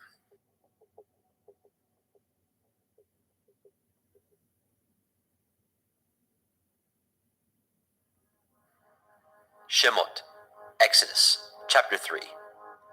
Now Moshe kept the flock of Yitro his father-in-law, the priest of Midian, and he led the flock to the backside of the desert, and came to the mountain of Elohim, even to Horeb. And the angel of Yahweh appeared unto him in a flame of fire, out of the midst of a thorn bush. And he looked, and behold, the thorn bush burned with fire, and the thorn bush was not consumed. And Moshe said, I will now turn aside and see this great sight, why the thorn bush is not burnt. And when Yahweh saw that he turned aside to see, Elohim called unto him out of the midst of the thorn bush, and said, Moshe, Moshe. And he said, Here am I. And he said, Draw not nigh hither. Put off your shoes from off your feet, for the place whereon you stand is holy ground. Moreover he said, I am the Elohai of your father, the Elohai of Abraham, the Elohai of Yitzhak, and the Elohai of Yaakov. And Moshe hid his face, for he was afraid to look upon Elohim. And Yahweh said, I have surely seen the affliction of my people, which are in Mitzrayim, and have heard their cry by reason of their taskmasters. For I know their sorrows, and I am come down to deliver them out of the hand of the Mitzrayim, and to bring them up out of that land unto a good land, and a large, unto a land flowing with milk and honey, unto the place of the Canaanim, and the Hittim, and the Amorim, and the Perizim, and the Hivim, and the Yevusim. Now therefore, behold, the cry of the children of Yasharel is come unto me, and I have also seen the oppression wherewith the Mitzrayim oppress them. Come now therefore, I will send you unto Pharaoh, that you may bring forth my people, the children of Yasharel, out of Mitzrayim. And Moshe said unto Elohim, Who am I that I should go unto Pharaoh, and that I should bring forth the children of Yasharel out of Mitzrayim? And he said, Certainly I will be with you, and this shall be a sign unto you that I have sent you. When you have brought forth the people out of Mitzrayim, ye shall serve Elohim upon this mountain. And Moshe said unto Elohim, Behold, when I come unto the children of Yasharel, and say unto them, The Elohai of your fathers has sent me unto you, and they shall say unto me, What is his name? What shall I say unto them? And Elohim said unto El Moshe, Ahaya Asher Ahaya, I am that I am. And he said, Thus shall you say unto the children of Yasharel, Ahaya I am has sent me unto you. And Elohim said moreover unto Moshe, Thus shall you say unto the children of Yasharel, Yahuwah Elohai of your fathers, the Elohai of Abraham, the Elohai of Yitzhak, and the Elohai of Yaakov, has sent me unto you. This is my name forever, and this is my mention unto all generations. Go and gather the elders of Yasharel together, and say unto them, Yahuwah Elohai of your fathers, the Elohai of Abraham, of Yitzhak, and the Elohai of Yaakov, appeared unto me, saying, I have surely visited you, and seen that which is done to you in Mitzrayim. And I have said, I will bring you up out of the affliction of Mitzrayim, unto the land of the Canaanim, and the Hittim, and the Amorim, and the Perizim, and the Hivim, and the Yevusim, unto a land flowing with milk and honey.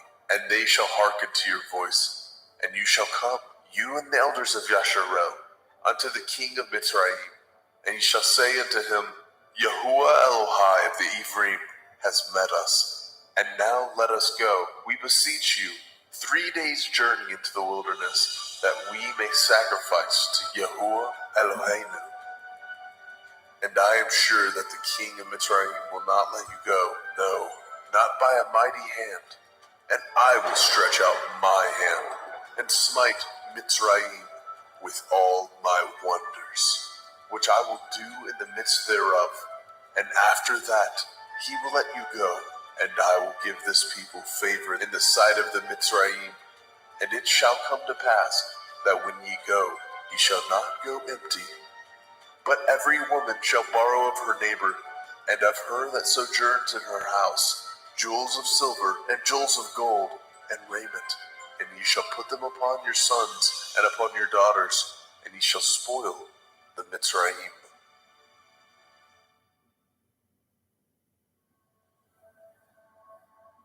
Shemot, Exodus, chapter 4. And Moshe answered and said, But, behold, they will not believe me, nor hearken unto my voice, for they will say, Yahweh has not appeared unto you. And Yahweh said unto him, What is that in your hand? And he said, A rod? And he said, Cast it on the ground. And he cast it on the ground, and it became a serpent. And Moshe fled from before it. And Yahweh said unto Moshe, Put forth your hand, and take it by the tail, and he put forth his hand, and caught it, and it became a rod in his hand. that they may believe that Yahuwah Elohai of their fathers, the Elohai of Abraham, the Elohai of Yitzhak, and the Elohai of Yaakov, has appeared unto you. And Yahweh said furthermore unto him, Put now your hand into your bosom. and he put his hand into his bosom. And when he took it out, behold, his hand was leprous as snow. And he said, Put your hand into your bosom again. and he put his hand into his bosom again, and plucked it out of his bosom, and behold, it was turned again as his other flesh. And it shall come to pass, if they will not believe you, neither hearken to the voice of the first sign, that they will believe the voice of the latter sign. And it shall come to pass, if they will not believe also these two signs, neither hearken unto your voice, that you shall take of the water of the river, and pour it upon the dry land, and the water which you take out of the river shall become blood upon the dry land. And Moshe said unto Yahweh, Oh, my Adonai, I am not eloquent, neither heretofore, nor since you have spoken unto your servant, but I am slow of speech and of a slow tongue.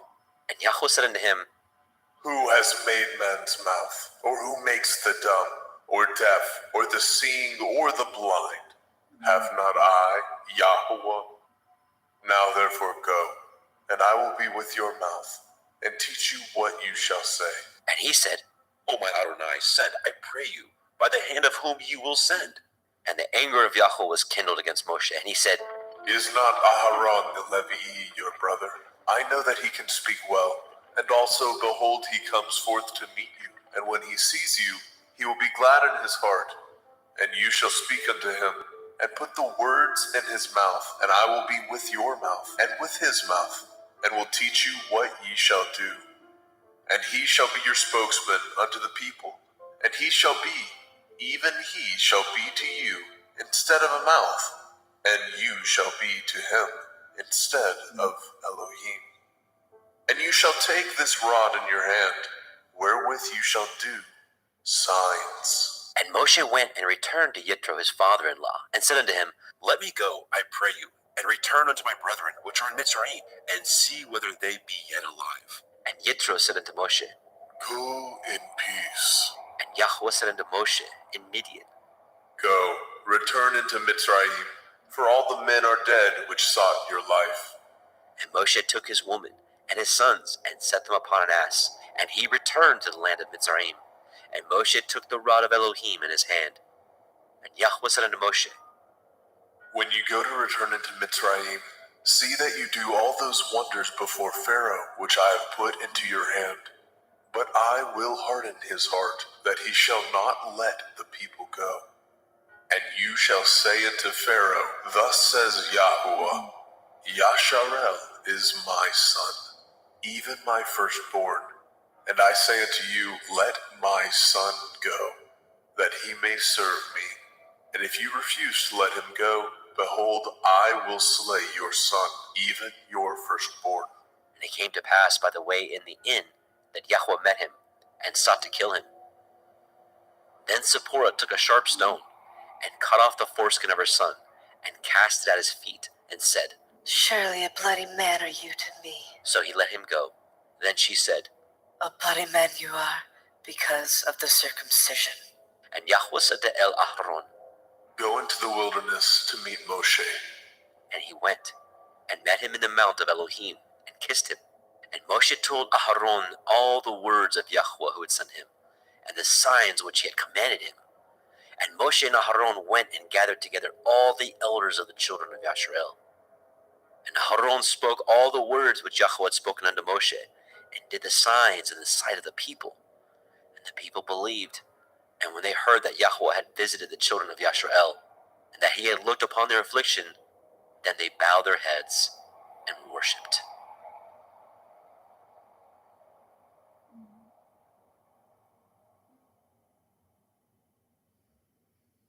Shemot, Exodus, chapter 5. And afterward, Moshe and Aharon went in, and told Pharaoh, Thus says Yahweh Elohai of Yasharel, Let my people go, that they may hold a feast unto me in the wilderness. And Pharaoh said, Who is Yahuwah that I should obey his voice to let Yasharel go? I know not Yahuwah, neither will I let Yasharel go. And they said, The Elohai of the Ivrim has met with us. Let us go, we pray you, 3 days' journey into the desert, and sacrifice unto Yahweh Elohim, lest he fall upon us with pestilence, or with a sword. And the king of Mitzrayim said unto them, Wherefore do ye, Moshe and Aaron, let the people from their works get you unto your burdens. And Pharaoh said, Behold, the people of the land now are many, and ye make them rest from their burdens. And Pharaoh commanded the same day the taskmasters of the people and their officers, saying, Ye shall no more give the people straw to make brick, as heretofore. Let them go and gather straw for themselves. And the tell of the bricks which they did make heretofore, ye shall lay upon them. Ye shall not diminish aught thereof, for they be idle. Therefore they cry, saying, Let us go and sacrifice to our Elohim. Let their more work be laid upon the men, that they may labor therein, and let them not regard vain words. And the taskmasters of the people went out, and their officers, and they spoke to the people, saying, Thus says Pharaoh, I will not give you straw. Go ye, get you straw where you can find it. Yet not aught of your work shall be diminished. So the people were scattered abroad throughout all the land of Mitzrayim, to gather stubble instead of straw. And the taskmasters hasted them, saying, Fulfill your works, your daily tasks, as when there was straw. And the officers of the children of Yasharel, which Pharaoh's taskmasters had set over them, were beaten, and demanded, Wherefore have you not fulfilled your task in making brick both yesterday and today as heretofore? Then the officers of the children of Yasharel came and cried unto Pharaoh, saying, Wherefore do you thus with your servants? There is no straw given unto your servants, and they say to us, Make brick, and behold, your servants are beaten. But the fault is in your own people. But he said, Ye are idle, ye are idle. Therefore ye say, Let us go and do sacrifice to Yahweh. Go therefore now and work, for there shall no straw be given you. Yet shall ye deliver the tale of bricks. and the officers of the children of Yasharel did see that they were in an evil case. After it was said, Ye shall not diminish out of your bricks from your daily task. and they met Moshe and Aharon, who stood in the way, as they came forth from Pharaoh. And they said unto them, Yahweh, look upon you and judge, because ye have made our savor to be abhorred in the eyes of Pharaoh, and in the eyes of his servants, to put a sword in their hand to slay us. And Moshe returned unto Eliyahu and said, Adonai, wherefore have you so evil entreated this people? Why is it that you have sent me? For since I came to Pharaoh to speak in your name, he has done evil to the people. Neither have you delivered your people at all. Shemot, Exodus, chapter 6. Then Yahweh said unto Moshe, Now shall you see what I will do to Pharaoh, for with a strong hand shall he let them go, and with a strong hand shall he drive them out of his land. And Elohim spoke unto Moshe, and said unto him, I am Yahuwah, and I appeared unto El Abraham, unto El Yitzhak, and unto El Yaakov, by El Shaddai. But by my name Yahuwah was I not known to them. And I have also established my covenant with them, to give them the land of Canaan, the land of their pilgrimage, wherein they were strangers. And I have also heard the groanings of the children of Yasharel, whom the Mitzrayim keep in bondage, and I have remembered my covenant. Wherefore say unto the children of Yasharel, I am Yahuwah, and I will bring you out from under the burdens of the Mitzrayim, and I will rid you out of their bondage, and I will redeem you with a stretched out arm, and with great judgments. And I will take you to me for a people, and I will be to you Elohim. And ye shall know that I am Yahuwah Elohim, which brings you out from under the burdens of the Mitzrayim. And I will bring you into the land, concerning the which I did swear to give it to Abraham, to Yitzhak, and to Yaakov, and I will give it to you for a heritage. I am Yahuwah. And Moshe spoke so unto the children of Yasharel, but they hearkened not unto Moshe, for anguish of the Ruach, and for cruel bondage. And Yahweh spoke unto Moshe, saying, Go in, speak unto Pharaoh, king of Mitzrayim, that he let the children of Yasharel go out of his land. And Moshe spoke before Yahweh, saying, Behold, the children of Yasharel have not hearkened unto me. How then shall Pharaoh hear me, who am of uncircumcised lips? And Yahweh spoke unto El Moshe and unto El Aharon, and gave them a charge unto the children of Yasharel and unto Pharaoh king of Mitzrayim, to bring the children of Yasharel out of the land of Mitzrayim. These be the heads of their fathers' houses, the sons of Reuben, the firstborn of Yasharel, Chanok, and Palu, and Chetzron, and Carmi. These be the families of Reuben. And the sons of Shimon, Yemuel, and Yamin, and Ochad, and Yakin, and Zohar, and Shaul, the son of the Canaanite woman. These are the families of Shimon. And these are the names of the sons of Levi, according to their generations, Gershon, and Kohath, and Merari. And the years of the life of Levi were 137 years. The sons of Gershon, Livni, and Shimei, according to their families. And the sons of Kohath, Amram, and Yitzchar, and Hebron, and Uziel. And the years of the life of Kohath were 133 years. And the sons of Merari, Machli, and Mushi. These are the families of Levi, according to their generations. And Amram took Jochebed, his father's sister, to be his woman, And she bore him Aaron and Moshe, and the years of the life of Amram were 137 years. And the sons of Yitzchar, Korach, and Nepheg, and Zikri, and the sons of Uziel, Mishael, and Elishaphan, and Chitrai. And Aaron took him Elisheba, daughter of Aminadab, sister of Nachshon, to be his woman. And she bore him Nadab, and Abihu, and Eleazar, and Ithamar. And the sons of Korach, Asir, Elkanah, Avisaph. These are the families of the Korchai. And Eleazar, Aaron's son, took him one of the daughters of Putiel to be his woman, and she bore him Phinehas. These are the heads of the fathers of the Leviim, according to their families.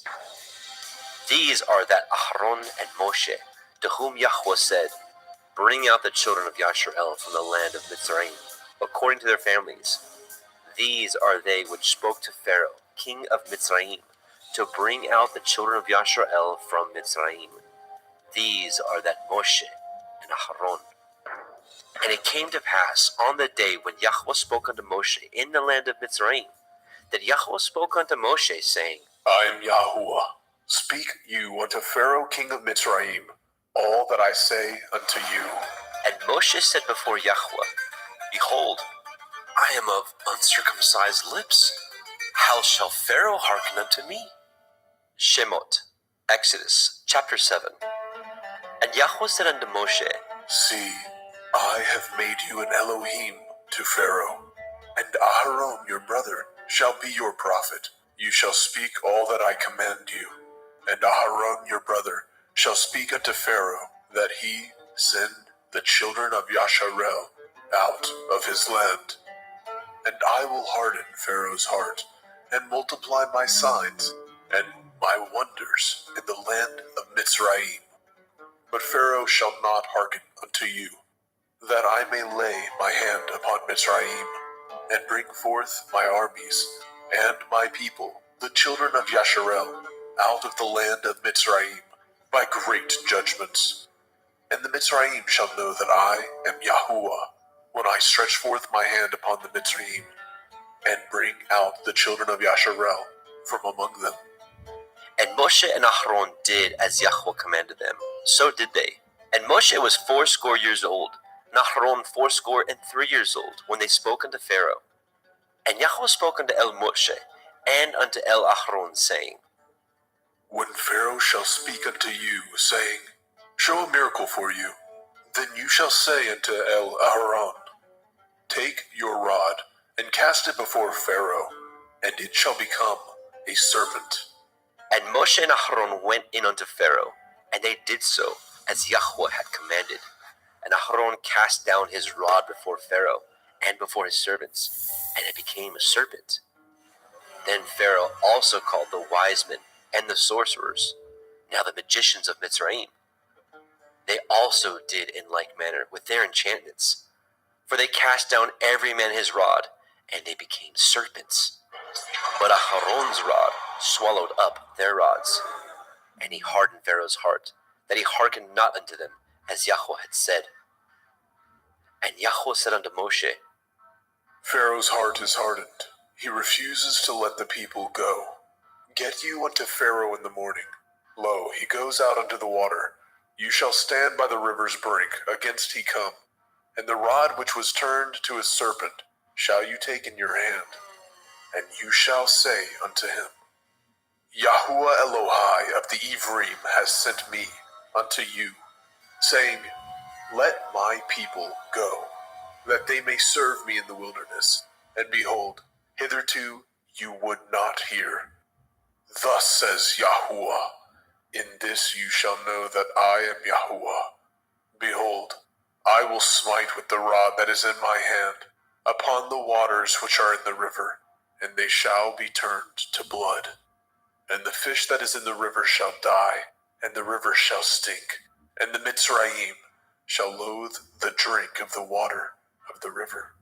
And Yahweh said unto Moshe, Say unto Aaron, Take your rod, and stretch out your hand upon the waters of Mitzrayim, upon their streams, upon their rivers, and upon their ponds, and upon all their pools of water, that they may become blood, and that there may be blood throughout all the land of Mitzrayim, both in vessels of wood and in vessels of stone. And Moshe and Aharon did so, as Yahweh commanded. And he lifted up the rod, and smote the waters that were in the river, in the sight of Pharaoh, and in the sight of his servants. And all the waters that were in the river were turned to blood. And the fish that was in the river died. And the river stank, and the Mitzrayim could not drink of the water of the river, and there was blood throughout all the land of Mitzrayim. And the magicians of Mitzrayim did so with their enchantments, and Pharaoh's heart was hardened, neither did he hearken unto them, as Yahweh had said. And Pharaoh turned and went into his house, neither did he set his heart to this also.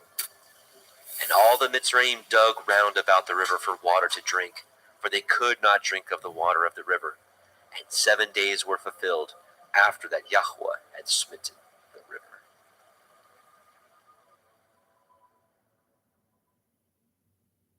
Shemot, Exodus, chapter 8. And Yahweh spoke unto Moshe, Go unto Pharaoh, say unto him, Thus says Yahweh, Let my people go, that they may serve me. And if you refuse to let them go, behold, I will smite all your borders with frogs.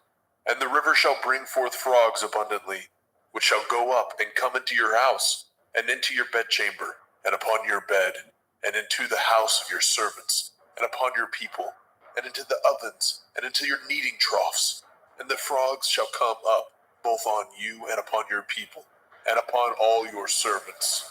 And Yahweh spoke unto Moshe, Say unto Aharon, Stretch forth your hand with your rod over the streams, over the rivers, and over the ponds, and cause the frogs to come up upon the land of Mitzrayim. And Aharon stretched out his hand over the waters of Mitzrayim, and the frogs came up and covered the land of Mitzrayim. And the magicians did so with their enchantments, and brought up the frogs upon the land of Mitzrayim. Then Pharaoh called for Moshe and Aharon and said, Entreat Yahuwah, that he may take away the frogs from me, and from my people, and I will let the people go, that they may do sacrifice unto Yahuwah. And Moshe said unto Pharaoh, Glory over me. When shall I entreat for you, and for your servants, and for your people, to destroy the frogs from you and from your houses, that they may remain in the river only? And he said, Tomorrow. And he said, Be it according to your word, that you may know that there is none like unto Yahweh Eloheinu. And the frogs shall depart from you, and from your houses, and from your servants, and from your people. They shall remain in the river only. And Moshe and Aharon went out from Pharaoh. And Moshe cried unto Yahweh, because of the frogs which he had brought against Pharaoh. And Yahweh did according to the word of Moshe, and the frogs died out of the houses, out of the villages, and out of the fields. And they gathered them together upon heaps, and the land stank. But when Pharaoh saw that there was respite, he hardened his heart, and hearkened not unto them, as Yahweh had said. And Yahweh said unto Moshe, Say unto Aharon, Stretch out your rod, and smite the dust of the land, that it may become lice throughout all the land of Mitzrayim. And they did so. For Aharon stretched out his hand with his rod, and smote the dust of the earth, and it became lice in man and in beast. All the dust of the land became lice throughout all the land of Mitzrayim. And the magicians did so with their enchantments to bring forth the lice, but they could not. So there were lice upon man and upon beast. Then the magicians said unto Pharaoh, This is the finger of Elohim. And Pharaoh's heart was hardened, and he hearkened not unto them, as Yahweh had said. And Yahweh said unto Moshe, Rise up early in the morning, stand before Pharaoh. Lo, he comes forth to the water. And say unto him, Thus says Yahuwah, Let my people go, that they may serve me.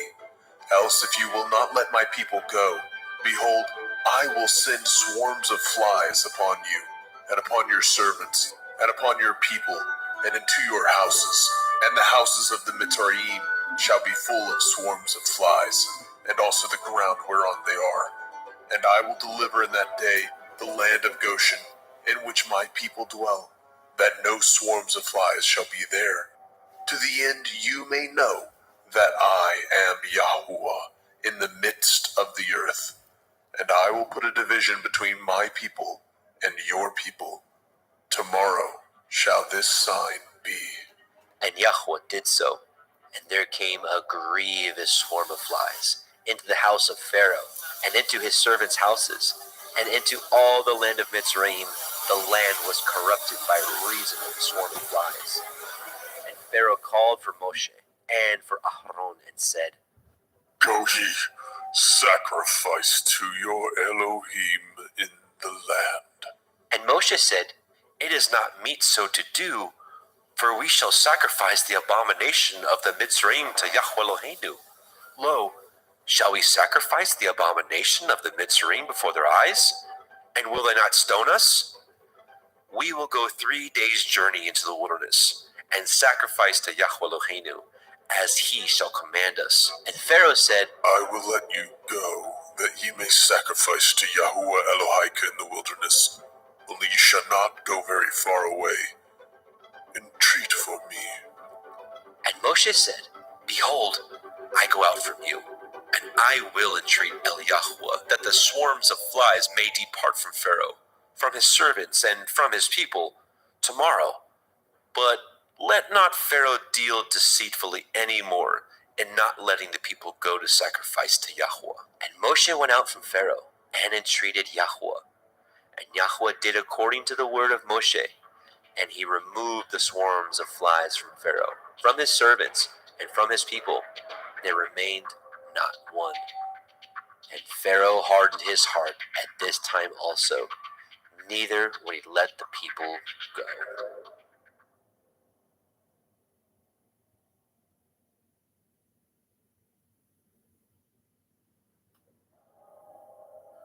Shemot, Exodus, chapter 9.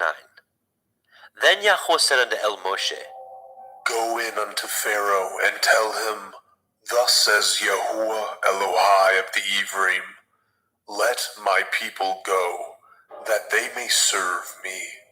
For if you refuse to let them go, and will hold them still, behold, the hand of Yahuwah is upon your cattle, which is in the field, upon the horses, upon the asses, upon the camels, upon the oxen, upon the sheep. There shall be a very grievous pestilence, and Yahuwah shall sever between the cattle of Yasharel and the cattle of Mitzrayim, and there shall nothing die of all that is the children's of Yasharel. And Yahweh appointed a set time, saying, Tomorrow Yahuwah shall do this thing in the land. And Yahweh did that thing on the morrow, and all the cattle of Mitzrayim died, but of the cattle of the children of Yasharel died not one. And Pharaoh sent, and behold, there was not one of the cattle of Yasharel dead. And the heart of Pharaoh was hardened, and he did not let the people go. And Yahweh said unto El Moshe and unto El Aaron, Take to you handfuls of ashes of the furnace, and let Moshe sprinkle it towards the heavens in the sight of Pharaoh. And it shall become small dust in all the land of Mitzrayim, and shall be a boil breaking forth with blains upon man, and upon beast throughout all the land of Mitzrayim. And they took the ashes of the furnace, and stood before Pharaoh. And Moshe sprinkled it up toward the heavens, and it became a boil, breaking forth with blains upon man, and upon beast. And the magicians could not stand before Moshe because of the boils, for the boil was upon the magicians, and upon all the Mitzrayim. And Yahweh hardened the heart of Pharaoh, and he hearkened not unto them, as Yahweh had spoken unto El Moshe. And Yahweh said unto El Moshe, Rise up early in the morning, and stand before Pharaoh, and say unto him, Thus says Yahuwah Elohai of the Ephraim, Let my people go, that they may serve me. For I will at this time send all my plagues upon your heart, and upon your servants, and upon your people, that you may know that there is none like me in all the earth. For now I will stretch out my hand, that I may smite you and your people with pestilence, and you shall be cut off from the earth. And in very deed for this cause have I raised you up, for to show in you my power, that my name may be declared throughout all the earth. As yet exalt you yourself against my people, that you will not let them go? Behold, tomorrow about this time I will cause it to rain a very grievous hail, such as has not been in Mitzrayim since the foundation thereof even until now. Send therefore now and gather your cattle, and all that you have in the field, for upon every man and beast which shall be found in the field, and shall not be brought home, the hail shall come down upon them, and they shall die. He that feared the word of Yahweh among the servants of Pharaoh made his servants and his cattle flee into the houses. And he that regarded not the word of Yahweh left his servants and his cattle in the field. And Yahweh said unto El Moshe, Stretch forth your hand towards the heavens, that there may be hail in all the land of Mitzrayim, upon man and upon beast, and upon every herb of the field, throughout the land of Mitzrayim. And Moshe stretched forth his rod toward the heavens, and Yahweh sent thunder and hail, and the fire ran along upon the ground, and Yahweh rained hail upon the land of Mitzrayim. So there was hail, and fire mingled with the hail, very grievous, such as there was none like it in all the land of Mitzrayim, since it became a nation. And the hail smote throughout all the land of Mitzrayim, all that was in the field, both man and beast, and the hail smote every herb of the field, and broke every tree of the field. Only in the land of Goshen, where the children of Yashar'el were, was there no hail. And Pharaoh sent and called for Moshe and Aharon, and said unto them, I have sinned this time. Yahuwah is righteous, and I and my people are wicked. Entreat Yahuwah, for it is enough that there be no more mighty thunderings and hail, for I will let you go. Ye shall stay no longer. And Moshe said unto him, As soon as I am gone out of the city, I will spread abroad my hands unto El Yahweh, and the thunder shall cease, neither shall there be any more hail, that you may know how that the earth is Yahweh's. But as for you and your servants, I know that you will not fear Yahweh Elohim. And the flax and the barley was smitten, for the barley was in the ear, and the flax was bold. But the wheat and the rye were not smitten, for they were not grown up. And Moshe went out of the city from Pharaoh, and spread abroad his hands unto El Yahweh, and the thunders and the hail ceased, and the rain was not poured upon the earth. And when Pharaoh saw that the rain and the hail and the thunders were ceased, he sinned yet more, and hardened his heart, he and his servants. And the heart of Pharaoh was hardened, neither would he let the children of Yashar'el go, as Yahweh had spoken by Moshe. Shemot, Exodus, chapter 10. And Yahweh said unto El Moshe, Go in unto Pharaoh, for I have hardened his heart, and the heart of his servants, that I might show these my signs before him, and that you may tell in the ears of your son and of your son's son what things I have wrought in Mitzrayim, and my signs which I have done among them, that ye may know how that I am Yahuwah. And Moshe and Aharon came in unto Pharaoh, and said unto him, Thus says Yahweh Elohai of the Ephraim, How long will you refuse to humble yourselves before me? Let my people go, that they may serve me. Else, if you refuse to let my people go, behold, tomorrow I will bring the locusts into your coast, and they shall cover the face of the earth, that one cannot be able to see the earth, and they shall eat the remnant of that which is escaped, which remains unto you from the hail, and shall eat every tree which grows for you out of the field. And they shall fill your houses, and the houses of all your servants, and the houses of all the Mitzrayim, which neither your fathers nor your fathers' fathers have seen, since the day that they were upon the earth unto this day. And he turned himself and went out from Pharaoh. And Pharaoh's servants said unto him, How long shall this man be a snare unto us? Let the men go, that they may serve Yahweh Elohim. Know you not that Mizraim is destroyed? And Moshe and Aharon were brought again unto Pharaoh. And he said unto them, Go, serve Yahuwah Elohim. But who are they that shall go? And Moshe said, We will go with our young and with our old, with our sons and with our daughters, with our flocks and with our herds. We will go. For we must hold a feast unto Yahuwah. And he said unto them, Let Yahuwah be so with you, as I will let you go. And your little ones, look to it, for evil is before you. Not so. Go now, ye that are men, and serve Yahuwah, for that ye did desire. And they were driven out from Pharaoh's presence. And Yahuwah said unto Moshe, Stretch out your hand over the land of Mitzrayim for the locusts, that they may come up upon the land of Mitzrayim, and eat every herb of the land, even all that the hail has left. And Moshe stretched forth his rod over the land of Mitzrayim. And Yahuwah brought an east wind upon the land all that day, and all that night. And when it was morning, the east wind brought the locusts. And the locusts went up over all the land of Mitzrayim, and rested in all the coast of Mitzrayim. Very grievous were they. Before them there were no such locusts as they, neither after them shall be such. For they covered the face of the whole earth, so that the land was darkened, and they did eat every herb of the land, and all the fruit of the trees which the hail had left, and there remained not any green thing in the trees, or in the herbs of the field, through all the land of Mitzrayim.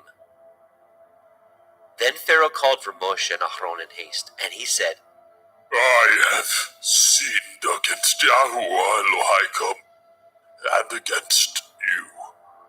Now therefore forgive, I pray you, my sin only this once, and entreat Yahuwah Elohim, that he may take away from me this death only. And he went out from Pharaoh, and entreated Yahuwah. And Yahuwah turned a mighty strong west wind, which took away the locusts, and cast them into the Red Sea. There remained not one locust in all the coasts of Mitzrayim. But Yahuwah hardened Pharaoh's heart, so that he would not let the children of Yasharel go. And Yahuwah said unto Moshe, Stretch out your hand towards the heavens, that there may be darkness over the land of Mitzrayim, even darkness which may be felt. And Moshe stretched forth his hand toward the heavens, and there was a thick darkness in all the land of Mitzrayim 3 days. They saw not one another, neither rose any from his place for 3 days. But all the children of Yasharel had light in their dwellings. And Pharaoh called unto Moshe and said, Go ye, serve Yahuwah, only let your flocks and your herds be stayed. Let your little ones also go with you. And Moshe said, You must give us also sacrifices and burnt offerings, that we may sacrifice unto Yahweh Eloheinu. Our cattle also shall go with us. There shall not a hoof be left behind. For thereof must we take to serve Yahweh Eloheinu. And we know not with what we must serve Yahweh until we come thither. But Yahweh hardened Pharaoh's heart, and he would not let them go. And Pharaoh said unto him, Get you from me, take heed to yourself, see my face no more. For in that day you see my face, you shall die. And Moshe said, "You have spoken well. I will see your face again no more."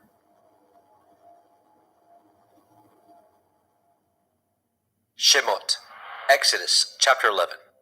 And Yahweh said unto Moshe, Yet will I bring one plague more upon Pharaoh, and upon Mitzrayim. Afterwards he will let you go hence. When he shall let you go, he shall surely thrust you out hence altogether. Speak now in the ears of the people, and let every man borrow of his neighbor, and every woman of her neighbor, jewels of silver and jewels of gold. And Yahweh gave the people favor in the sight of the Mitzrayim. Moreover, the man Moshe was very great in the land of Mitzrayim, in the sight of Pharaoh's servants, and in the sight of the people.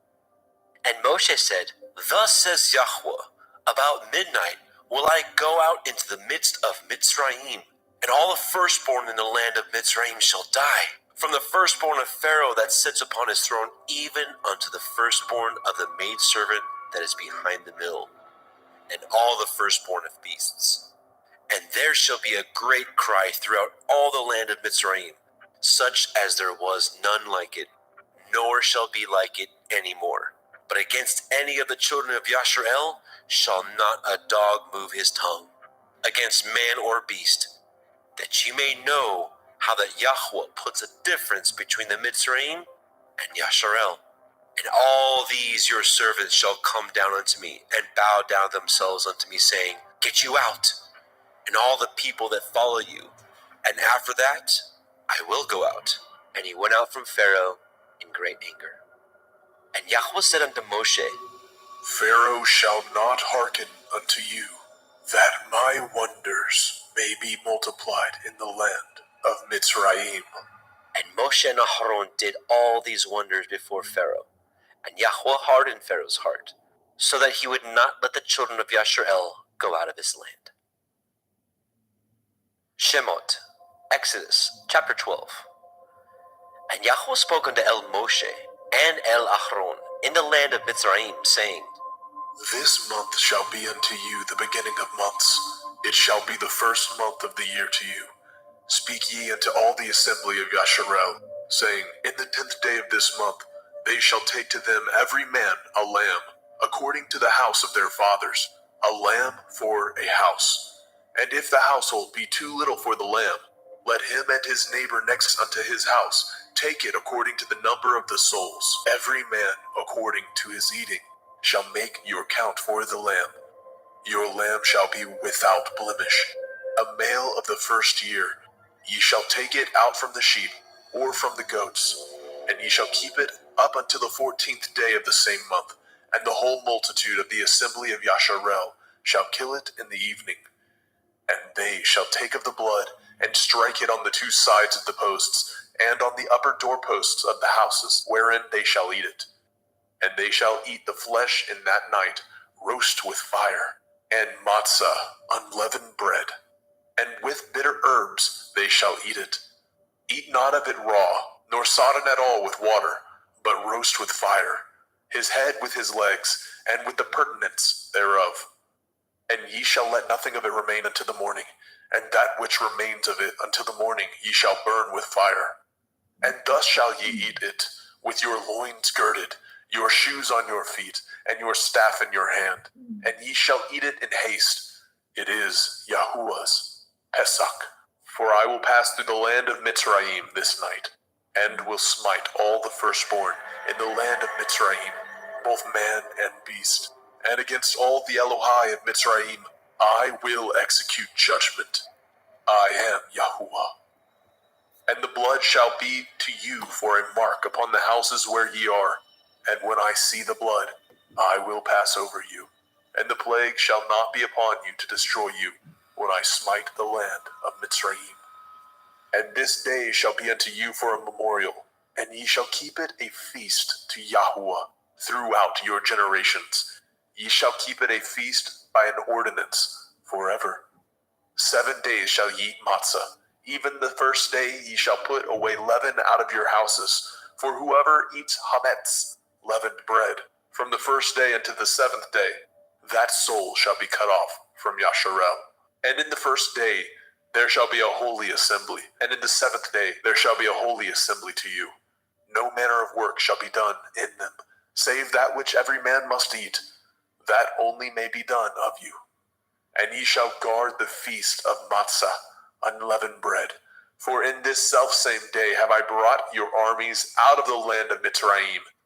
Therefore shall ye guard this day in your generations by an ordinance forever. In the 1st day, on the 14th day of the month at evening, ye shall eat matzah, until the 21st day of the month at evening. 7 days shall there be no hametz found in your houses, for whosoever eats that which is with hametz, leaven, even that soul shall be cut off from the assembly of Yasharel, whether he be a stranger or born in the land. Ye shall eat nothing with hametz. In all your habitations shall ye eat matzah. Then Moshe called for all the elders of Yasharel, and said unto them, Draw out, and take you a lamb according to your families, and kill the Pesach. And ye shall take a bunch of hyssop, and dip it in the blood that is in the basin, and strike the lintel and the 2 side posts with the blood that is in the basin. And none of you shall go out at the door of his house until the morning. For Yahweh will pass through to smite the Mitzrayim. And when he sees the blood upon the lintel and on the 2 side posts, Yahweh will pass over the door, and will not suffer the destroyer to come in unto your houses to smite you. And ye shall guard this thing for an ordinance to you and to your sons forever. And it shall come to pass, when ye are come to the land which Yahweh will give you, according as he has promised, that ye shall guard this service. And it shall come to pass, when your children shall say unto you, What mean ye by this service? That ye shall say, It is the sacrifice of Yahweh's Pesach, who passed over the houses of the children of Yasharel in Mitzrayim, when he smote the Mitzrayim and delivered our houses. And the people bowed the head and worshipped. And the children of Yasharel went away, and did as Yahweh had commanded Moshe and Aharon. So did they. And it came to pass that at midnight Yahweh smote all the firstborn in the land of Mitzrayim, from the firstborn of Pharaoh that sat on his throne unto the firstborn of the captive that was in the dungeon, and all the firstborn of cattle. And Pharaoh rose up in the night, he and all his servants, and all the Mitzrayim, and there was a great cry in Mitzrayim, for there was not a house where there was not one dead. And he called for Moshe and Aharon by night, and said, Rise up, then get ye forth from among my people, both ye and the children of Yasharel, and go, serve Yahweh, as ye have said, and take your flocks and your herds, as ye have said, and be gone, and bless me also. And the Mitzrayim were urgent upon the people, that they might send them out of the land in haste. For they said, We be all dead men. And the people took their dough before it was leavened, and their kneading troughs being bound up in their clothes upon their shoulders. And the children of Yasharel did according to the word of Moshe. And they borrowed of the Mitzrayim jewels of silver, and jewels of gold and raiment. And Yahweh gave the people favor in the sight of the Mitzrayim, so that they lent unto them such things as they required. And they spoiled the Mitzrayim. And the children of Yasharel journeyed from Ramesses to Sukkot, about 600,000 on foot that were men, beside children. And a mixed multitude went up also with him, and flocks, and herds, even very much cattle. And they baked matzah cakes of the dough which they brought forth out of Mitzrayim, for it was not leavened, because they were thrust out of Mitzrayim, and could not tarry, neither had they prepared for themselves any victual. Now the sojourning of the children of Yasharel, who dwelt in the land of Mitzrayim, and in the land of Canaan, they and their fathers, was 430 years. And it came to pass at the end of the 430 years, even the selfsame day it came to pass, that all the hosts of Yahweh went out from the land of Mitzrayim. It is a night to be much observed unto Yahweh, for bringing them out of the land of Mitzrayim. This is that night of Yahweh, to be observed of all the children of Yasharel in their generations. And Yahweh said unto Moshe and Aharon, This is the ordinance of the Pesach. There shall no stranger eat thereof. But every manservant that is bought for money, when you have circumcised him, then he shall eat thereof. A foreigner and a hired servant shall not eat thereof. In one house shall it be eaten. You shall not carry forth aught of the flesh abroad out of the house, neither shall ye break a bone thereof. All the assembly of Yasharel shall keep it. And when a stranger shall sojourn with you, and will keep the Pesach to Yahuwah, let all his males be circumcised, and then let him come near and keep it. And he shall be as one that is born in the land. For no one uncircumcised person shall eat thereof. One Torah shall be to him that is homeborn, and unto the stranger that sojourns among you. Thus did all the children of Yasharel, as Yahweh commanded Moshe and Aharon, so did they. And it came to pass at the selfsame day that Yahweh did bring the children of Yasharel out of the land of Mitzrayim by their armies.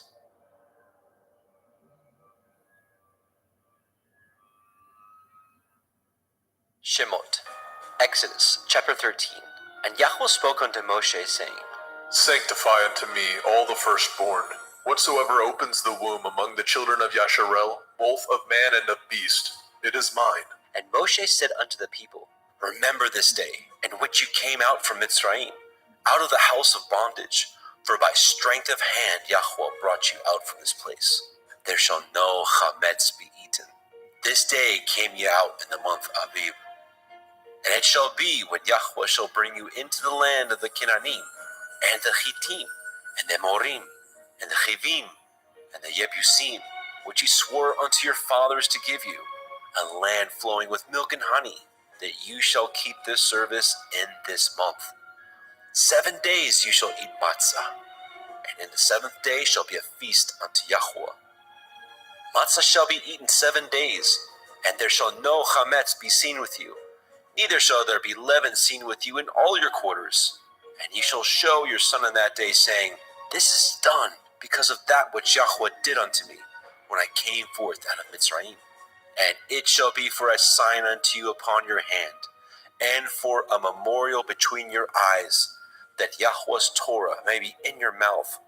For with a strong hand has Yahweh brought you out of Mitzrayim. You shall therefore guard this ordinance in his appointed time from year to year. And it shall be, when Yahweh shall bring you into the land of the Canaanim, as he swore unto you and to your fathers, and shall give it you, that you shall set apart unto Yahweh all that open the womb, and every firstling that comes of a beast which you have. The males shall be Yahweh's. And every firstling of an ass you shall redeem with a lamb, and if you will not redeem it, then you shall break his neck. And all the firstborn of man among your children shall you redeem. And it shall be, when your son asks you in time to come, saying, What is this? That you shall say unto him, By strength of hand Yahweh brought us out from Mitzrayim, from the house of bondage. And it came to pass, when Pharaoh would hardly let us go, that Yahweh slew all the firstborn in the land of Mitzrayim, both of the firstborn of man and the firstborn of beast. Therefore I sacrifice to Yahweh all that opens the womb, being males, but all the firstborn of my children I redeem. And it shall be for a mark upon your hand, and for frontlets between your eyes. For by strength of hand Yahweh brought us forth out of Mitzrayim. As when Pharaoh had let the people go, the Elohim led them not through the way of the land of the Palestine, though that was near. For Elohim said, Lest perchance the people repent when they see war, and they return to Mitzrayim. But Elohim led the people about through the way of the wilderness of the Red Sea, and the children of Yasharel went up harnessed out of the land of Mitzrayim. And Moshe took the bones of Joseph with him, for he had straitly sworn the children of Yasharel, saying, Elohim will surely visit you, and you will carry up my bones away hence with you. They took their journey from Sukkot, and encamped in Etham, in the edge of the wilderness. And Yahweh went before them by day in a pillar of cloud, to lead them in the way, and by night in a pillar of fire, to give them light, to go by day and night. He took not away the pillar of the cloud by day, nor the pillar of fire by night, from before the people.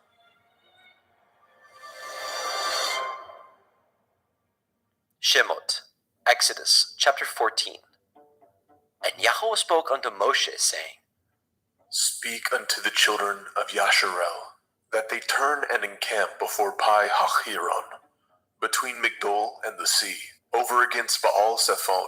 Before it shall ye encamp by the sea. For Pharaoh will say of the children of Yasharel, they are entangled in the land, the wilderness has shut them in. And I will harden Pharaoh's heart, that he shall follow after them, and I will be honored upon Pharaoh, and upon all his host, that the Mitzrayim may know that I am Yahweh. And they did so. And it was told the king of Mitzrayim that the people fled, and the heart of Pharaoh and his servants was turned against the people. And they said, Why have we done this, that we have let Yasharel go from serving us? And he made ready his chariot, and took his people with him. And he took 600 chosen chariots, and all the chariots of Mitzrayim, and captains over every one of them. And Yahweh hardened the heart of Pharaoh, king of Mitzrayim, and he pursued after the children of Yasharel. And the children of Yasharel went out with a high hand. But the Mitzrayim pursued after them, all the horses and chariots of Pharaoh, and his horsemen, and his army, and overtook them encamping by the sea, beside Pi Hachiroth, before Baal Zephon. And when Pharaoh drew nigh, the children of Yasharel lifted up their eyes, and behold, the Mitzrayim marched after them, and they were sore afraid. And the children of Yasharel cried out unto Yahweh. And they said unto Moshe, Because there were no graves in Mitzrayim, have ye taken us away to die in the wilderness? Wherefore have you dealt thus with us, to carry us forth out of Mitzrayim? Is not this the word that we did tell you in Mitzrayim, saying, Let us alone, that we may serve the Mitzrayim? For it had been better for us to serve the Mitzrayim, than that we should die in the wilderness. And Moshe said unto the people, Fear ye not, stand still, and see the Yeshua of Yahweh, which he will show you today. For the Mitzrayim who ye have seen today, ye shall see them again no more forever. Yahweh shall fight for you, and ye shall hold your peace. And Yahweh said unto Moshe, Wherefore cry you unto me? Speak unto the children of Yasharel, that they go forward. But lift up your rod, and stretch out your hand over the sea, and divide it. And the children of Yasharel shall go on dry ground through the midst of the sea. And I, behold, I will harden the hearts of the Mitzrayim, and they shall follow them. And I will get me honor upon Pharaoh, and upon all his host, upon his chariots, and upon his horsemen. And the Mitzrayim shall know that I am Yahweh, when I have gotten me honor upon Pharaoh, upon his chariots, and upon his horsemen. And the angel of Elohim, which went before the camp of Yasharel, removed and went behind them. And the pillar of the cloud went from before their face, and stood behind them. And it came between the camp of the Mitzrayim and the camp of Yasharel, and it was a cloud and darkness to them, but it gave light by night to these, so that the one came not near the other all night. And Moshe stretched out his hand over the sea, and Yahweh caused the sea to go back by a strong east wind all that night, and made the sea dry land, and the waters were divided. And the children of Yasharel went into the midst of the sea upon the dry ground, and the waters were a wall unto them on their right hand and on their left. And the Mitzrayim pursued, and went in after them into the midst of the sea, even all Pharaoh's horses, his chariots, and his horsemen. And it came to pass that in the morning watch Yahweh looked unto the host of the Mitzrayim through the pillar of fire and of the cloud, and troubled the host of the Mitzrayim, and took off their chariot wheels, that they drove them heavily, so that the Mitzrayim said, Let us flee from the face of Yasharel, for Yahweh fights for them against the Mitzrayim. And Yahweh said unto Moshe, Stretch out your hand over the sea, that the waters may come again upon the Mitzrayim, upon their chariots, and upon their horsemen. And Moshe stretched forth his hand over the sea, and the sea returned to his strength when the morning appeared, and the Mitzrayim fled against it. Yahweh overthrew the Mitzrayim in the midst of the sea, and the waters returned and covered the chariots and the horsemen and all the host of Pharaoh that came into the sea after them. There remained not so much as one of them. But the children of Yashrael walked upon dry land in the midst of the sea, and the waters were a wall unto them on their right hand and on their left. Thus Yahweh saved Yashrael that day out of the hand of the Mitzrayim. And Yashrael saw the Mitzrayim dead upon the seashore. And Yashrael saw that great work which Yahweh did upon the Mitzrayim. And the people feared Yahweh, and believed Yahweh, and his servant Moshe.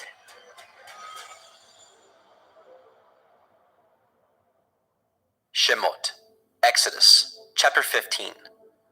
Then sang Moshe and the children of Yashrael this song unto Yahweh, saying, I will sing unto Yahweh, for he has triumphed gloriously.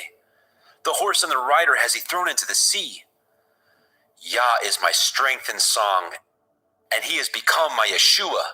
He is my El, and I will prepare him a habitation. My father's Elohai, and I will exalt him. Yahweh is a man of war. Yahweh is his name. Pharaoh's chariots and his host has he cast into the sea. His chosen captains also are drowned in the Red Sea. The depths have covered them. They sank into the bottom as a stone. Your right hand, O Yahweh, is become glorious in power. Your right hand, O Yahweh, has dashed in pieces the enemy, and in the greatness of your excellency, you have overthrown them that rose up against you. You sent forth your wrath, which consumed them as stubble. And with the blast of your nostrils, the waters were gathered together. The flood stood upright as a heap, and the depths were congealed in the heart of the sea. The enemy said, I will pursue, I will overtake, I will divide the spoil. My lust shall be satisfied upon them. I will draw my sword, my hand shall destroy them. You blew with your ruach, the sea covered them. They sank as lead in the mighty waters. Who is like unto you, O Yahweh, among the Elohim? Who is like you, glorious in holiness, fearful in praises, doing wonders? You stretched out your right hand, the earth swallowed them. You and your mercy have led forth the people which you have redeemed. You have guided them in your strength unto your holy habitation. The people shall hear and be afraid. Sorrow shall take hold on the inhabitants of Pelesheth. Then the dukes of Edom shall be amazed, the mighty men of Moab, trembling shall take hold upon them. All the inhabitants of Canaan shall melt away. Fear and dread shall fall upon them by the greatness of your arm. They shall be as still as a stone, till your people pass over, O Yahweh, till the people pass over which you have purchased. You shall bring them in and plant them in the mountain of your inheritance, in the place, O Yahweh, which you have made for you to dwell in the sanctuary, O Adonai, which your hands have established. Yahweh shall reign forever and ever. For the horse of Pharaoh went in with his chariots and with his horsemen into the sea, and Yahweh brought again the waters of the sea upon them. But the children of Yashrael went on dry land in the midst of the sea. And Miriam, the prophetess, the sister of Aharon, took a timbrel in her hand, and all the women went out after her with timbrels and dances. And Miriam answered them, Sing ye to Yahweh, for he has triumphed gloriously. The horse and his rider has he thrown into the sea. So Moshe brought Yashrael from the Red Sea, and they went out into the wilderness of Shur. And they went 3 days in the wilderness and found no water. And when they came to Marah, they could not drink of the waters of Marah, for they were bitter. Therefore the name of it was called Marah. And the people murmured against Moshe, saying, What shall we drink? And he cried unto El Yahweh. And Yahweh showed him a tree, which, when he had cast into the waters were made sweet. There he made for them a statute and an ordinance, and there he proved them, and said, If you will diligently hearken to the voice of Yahweh Elohim, and will do that which is right in his sight, and will give ear to his commandments, and guard all his statutes, I will put none of these diseases upon you, which I have brought upon the Mitzrayim, for I am Yahweh Ropheka. And they came to Elim, where there were 12 wells of water, and 70 palm trees, and they encamped there by the waters.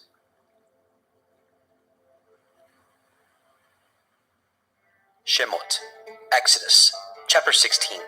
And they took their journey from Elim, and all the assembly of the children of Yasharel came unto the wilderness of Sin, which is between Elim and Sinai, on the 15th day of the 2nd month after their departing out of the land of Mitzrayim.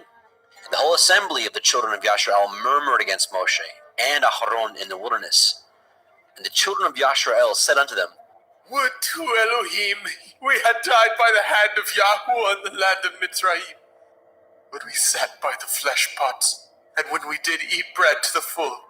For ye have brought us forth into this wilderness to kill this whole assembly with hunger.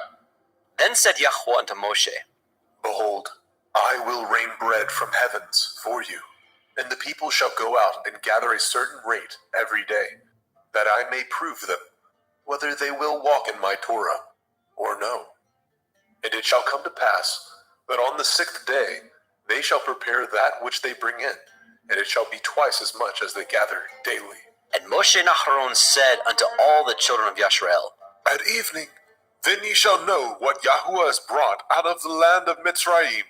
And in the morning, then ye shall see the glory of Yahweh, for that he hears your murmurings against Yahweh.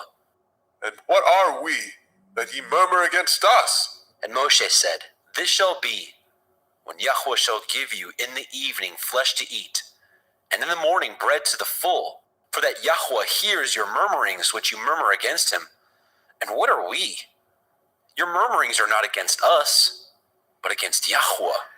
And Moshe spoke unto Aharon, Say unto all the assembly of the children of Yasharel, Come near before Yahweh, for he has heard your murmurings. And it came to pass, as Aharon spoke unto the whole assembly of the children of Yasharel, that they looked toward the wilderness, and behold, the glory of Yahweh appeared in the cloud.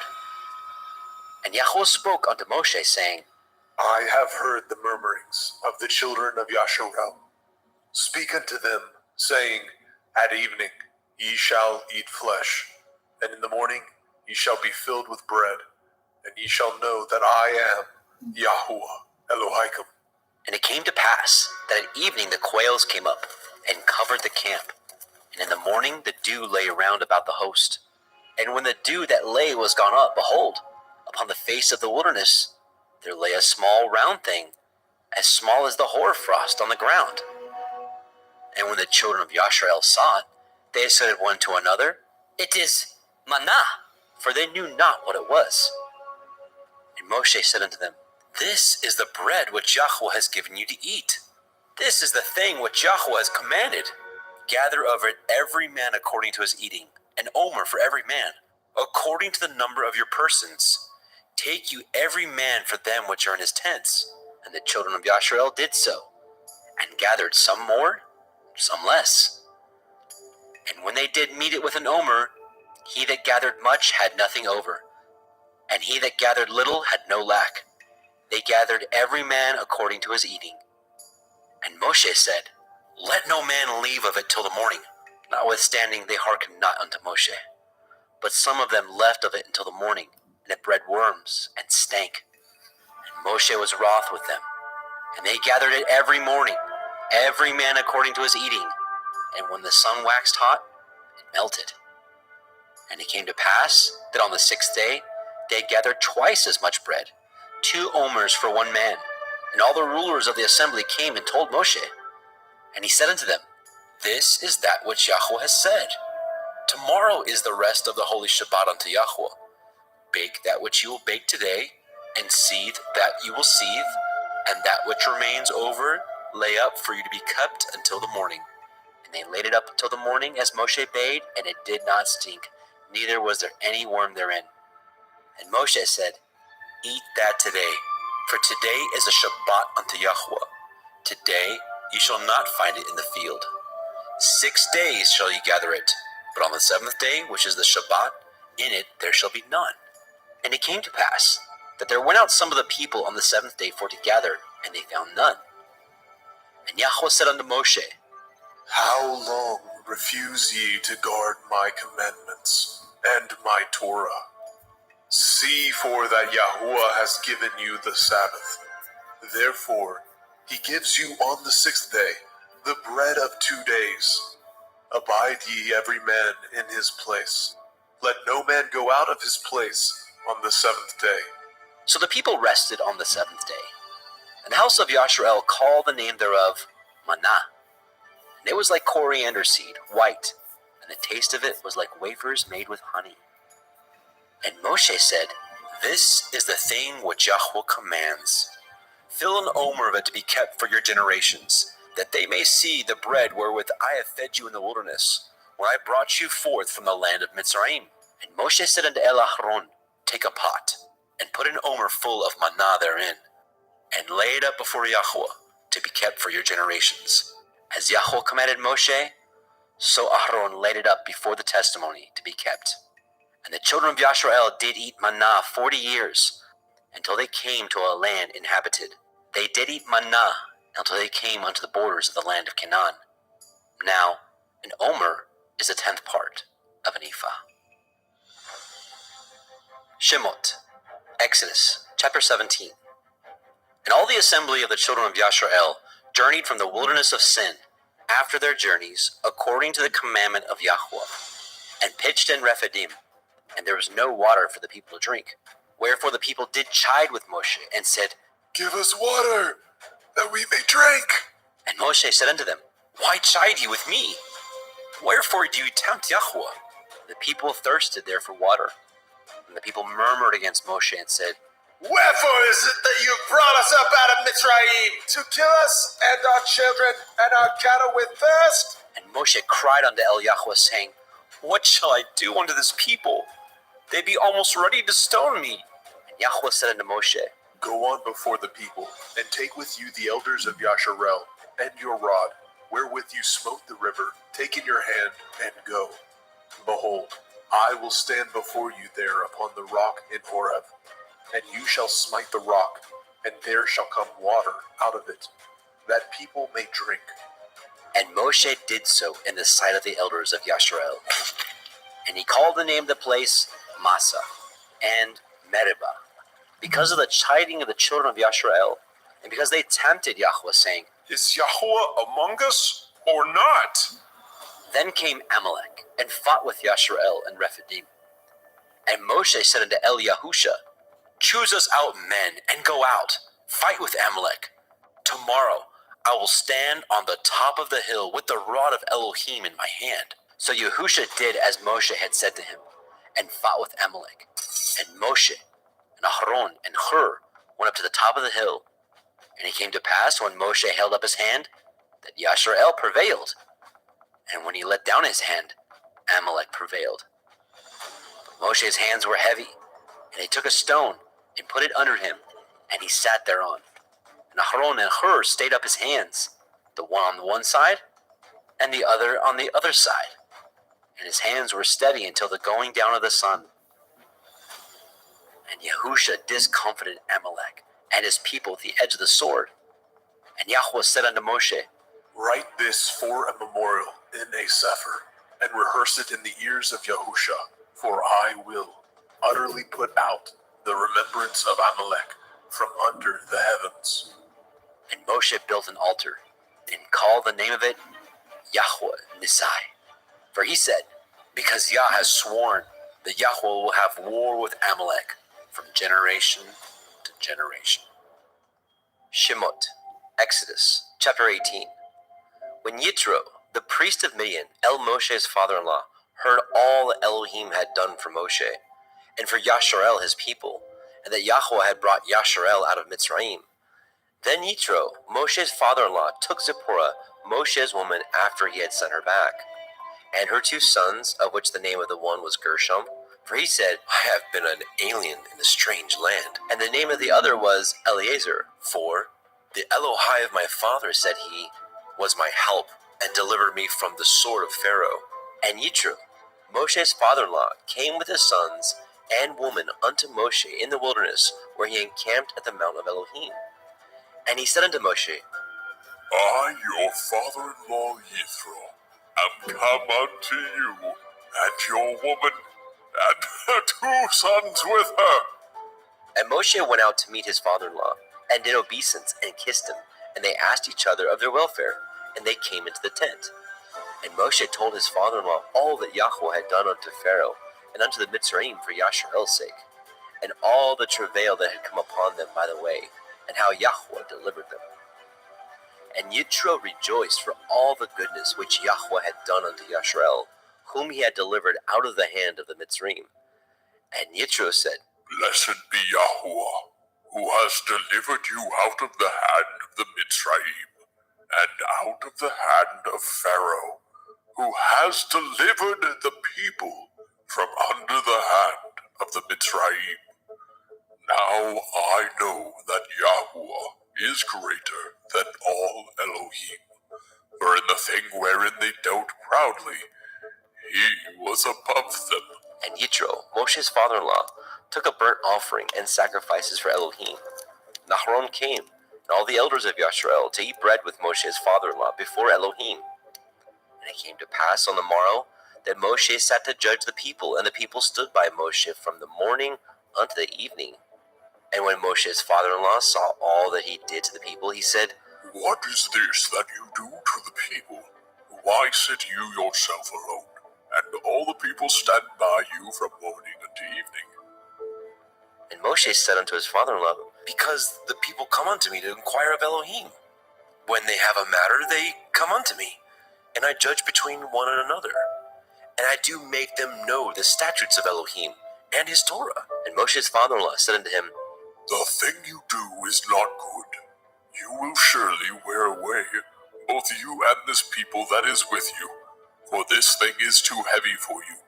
You are not able to perform it yourself alone. Hearken now unto my voice. I will give you counsel, and Elohim shall be with you. Be for the people to Elohimward, that you may bring the causes unto Elohim, and you shall teach them ordinances and Torah, and shall show them the way wherein they must walk, and the work that they must do. Moreover, you shall provide out of all the people able men, such as fear Elohim, men of truth, hating covetousness, and place such over them to be rulers of thousands, and rulers of hundreds, rulers of 50s, and rulers of 10s. And let them judge the people at all seasons, and it shall be that every great matter they shall bring unto you, but every small matter they shall judge. So shall it be easier for you, and they shall bear the burden with you. If you shall do this thing, and Elohim command you, so, then you shall be able to endure, and all this people shall also go to their place in peace. So Moshe hearkened to the voice of his father-in-law, and did all that he had said. And Moshe chose able men out of all Yasharel, and made them heads over the people, rulers of thousands, rulers of hundreds, rulers of 50s, and rulers of 10s. And they judged the people at all seasons. The hard causes they brought unto Moshe, but every small matter they judged themselves. And Moshe let his father-in-law depart, and he went his way into his own land. Shemot, Exodus, chapter 19. In the 3rd month, when the children of Yasharel were gone forth out of the land of Mitzrayim, the same day came they into the wilderness of Sinai. For they were departed from Rephidim, and were come to the desert of Sinai, and had pitched in the wilderness. And there Yasharel camped before the mount. And Moshe went up unto Elohim, and Yahweh called unto him out of the mountain, saying, Thus shall you say to the house of Yaakov, and tell the children of Yasharel, Ye have seen what I did unto the Mitzrayim, and how I bore you on eagle's wings, and brought you unto myself. Now therefore, if ye will obey my voice indeed, and guard my covenant, then ye shall be a peculiar treasure unto me above all people. For all the earth is mine, and ye shall be unto me a kingdom of priests, and a holy nation. These are the words which you shall speak unto the children of Yasharel. And Moshe came and called for the elders of the people, and laid before their faces all these words which Yahweh commanded him. And all the people answered together and said, All that Yahweh has spoken, we will do. And Moshe returned the words of the people unto El Yahweh. And Yahweh said unto Moshe, Lo, I come unto you in a thick cloud, that the people may hear when I speak with you, and believe you forever. And Moshe told the words of the people unto El Yahweh. And Yahweh said unto Moshe, Go unto the people, and sanctify them today and tomorrow, and let them wash their clothes, and be ready against the third day. For the third day Yahuwah will come down in the sight of all the people upon Mount Sinai. And you shall set bounds unto the people round about, saying, Take heed to yourselves, that ye go not up unto the mount, or touch the border of it. Whosoever touches the mount shall be surely put to death. There shall not a hand touch it, but he shall surely be stoned or shot through, whether it be beast or man, it shall not live. When the shofar sounds long, they shall come up to the mount. And Moshe went down from the mount unto the people, and sanctified the people, and they washed their clothes. And he said unto the people, Be ready against the third day, come not at your women. And it came to pass on the third day in the morning, that there were thunders and lightnings, and a thick cloud upon the mount, and the voice of the shofar exceeding loud, so that all the people that was in the camp trembled. And Moshe brought forth the people out of the camp to meet with Elohim, and they stood at the nether part of the mount. And Mount Sinai was altogether on a smoke, because Yahweh descended upon it in fire, and the smoke thereof ascended as the smoke of a furnace, and the whole mount quaked greatly. And when the voice of the shofar sounded long, and waxed louder and louder, Moshe spoke, and Elohim answered him by a voice. And Yahweh came down upon Mount Sinai, on the top of the mount. And Yahweh called Moshe up to the top of the mount, and Moshe went up. And Yahweh said unto Moshe, Go down, charge the people, lest they break through unto El Yahweh to gaze, and many of them perish. And let the priests also, which come near to El Yahweh, sanctify themselves, lest Yahweh break forth upon them. And Moshe said unto El Yahweh, The people cannot come up unto Mount Sinai, for you charged us, saying, Set bounds about the mount, and sanctify it. And Yahweh said unto him, Away, get you down, and you shall come up you and Aaron with you. But let not the priests and the people break through to come up unto El Yahweh, lest he break forth upon them. So Moshe went down unto the people, and spoke unto them. Shemot, Exodus, chapter 20. And Elohim spoke all these words, saying, I am Yahuwah Elohika, which have brought you out of the land of Mitzrayim, out of the house of bondage. You shall have no other Elohim before me. You shall not make any graven image or any likeness of anything that is in the heavens above, or that is in the earth beneath, or that is in the water under the earth. You shall not bow yourself to them, nor serve them, for I, Yahuwah Elohika, am a jealous El, visiting the iniquity of the fathers upon the children unto the third and fourth generation of them that hate me, and showing mercy unto thousands of them that love me and guard my commandments. You shall not take the name of Yahuwah Elohika in vain, for Yahuwah will not hold him guiltless that takes his name in vain. Remember the day of the Sabbath to keep it holy. 6 days shall you labor and do all your work, but the seventh day is the Sabbath of Yahuwah Elohika. In it you shall not do any work, you nor your son, nor your daughter, your manservant, nor your maidservant, nor your cattle, nor your stranger that is within your gates.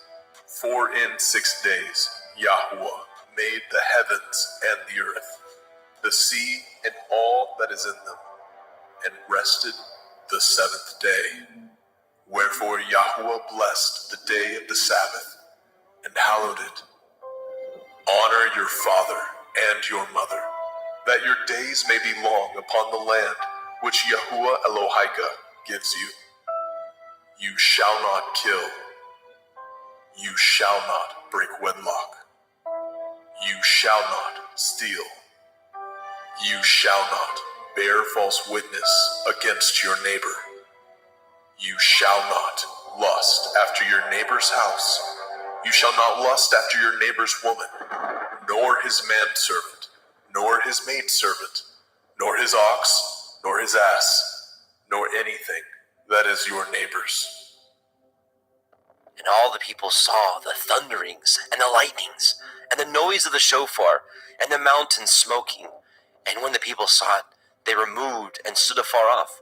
And they said unto Moshe, Speak with us, and we will hear, but let not Elohim speak with us, lest we die. And Moshe said unto the people, Fear not, for Elohim is come to prove you, and that his fear may be before your faces, that you sin not. And the people stood afar off, and Moshe drew near unto the thick darkness where Elohim was.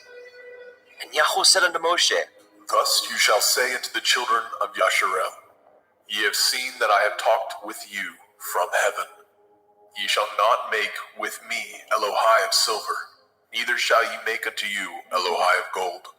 An altar of earth you shall make unto me, and shall sacrifice thereon your burnt offerings, and your peace offerings, your sheep and your oxen. In all places where I record my name, I will come unto you, and I will bless you. And if you will make me an altar of stone, you shall not build it of hewn stone. For if you lift up your tool upon it, you have polluted it. Neither shall you go up by steps unto my altar, that your nakedness be not discovered thereon. Shemot, Exodus chapter 21. Now these are the judgments which you shall set before them. If you obtain an Ivri servant, 6 years he shall serve, and in the 7th he shall go out free for nothing. If he came in by himself, he shall go out by himself. If you are married, then his woman shall go out with him.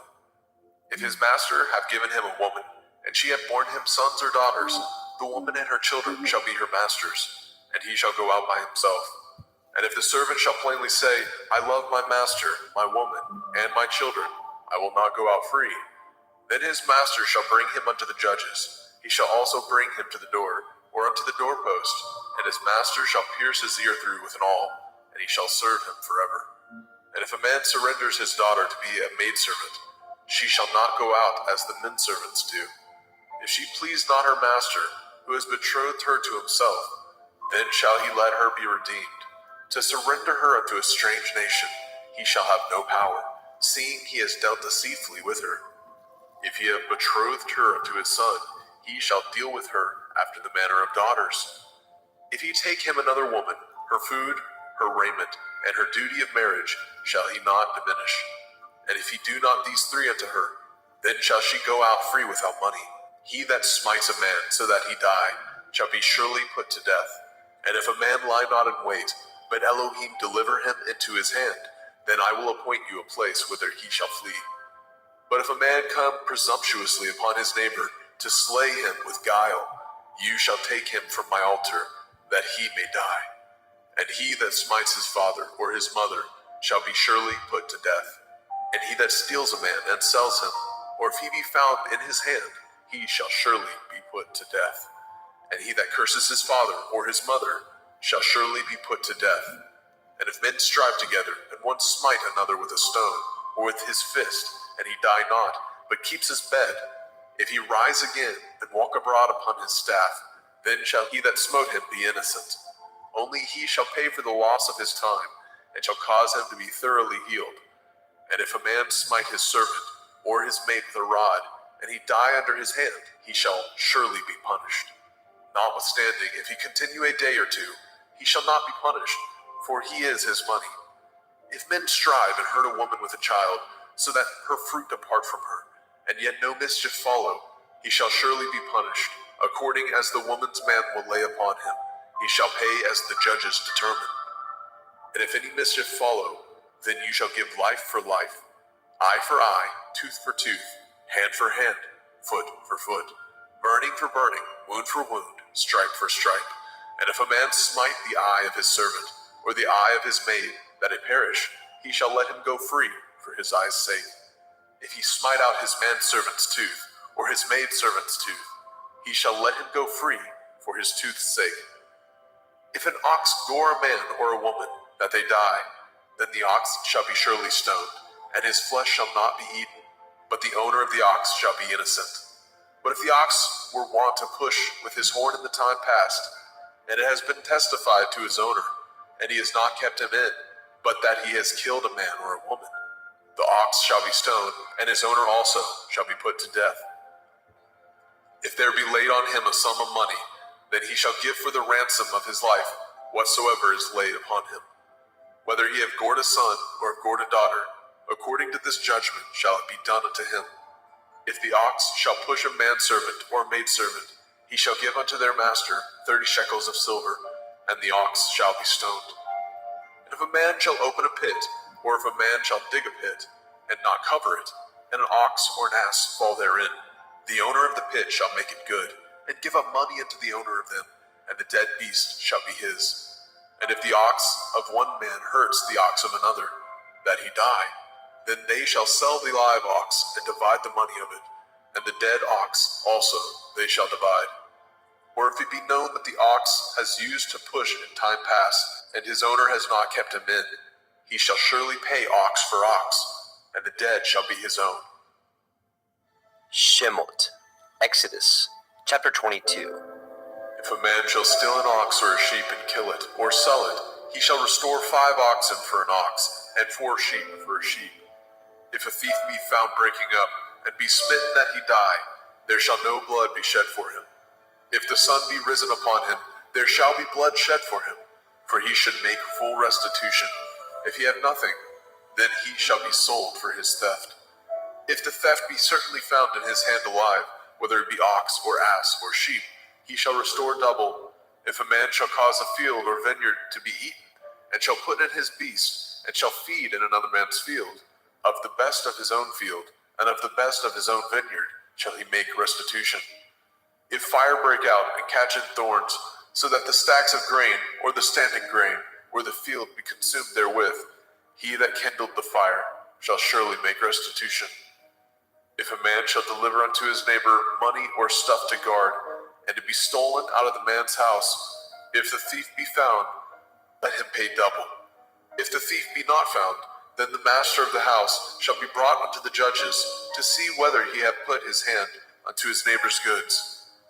For all manner of transgression, whether it be for ox, for ass, for sheep, for raiment, or for any manner of lost thing, which another challenged to be his, the cause of both parties shall come before the judges, and whom the judges shall condemn, he shall pay double unto his neighbor.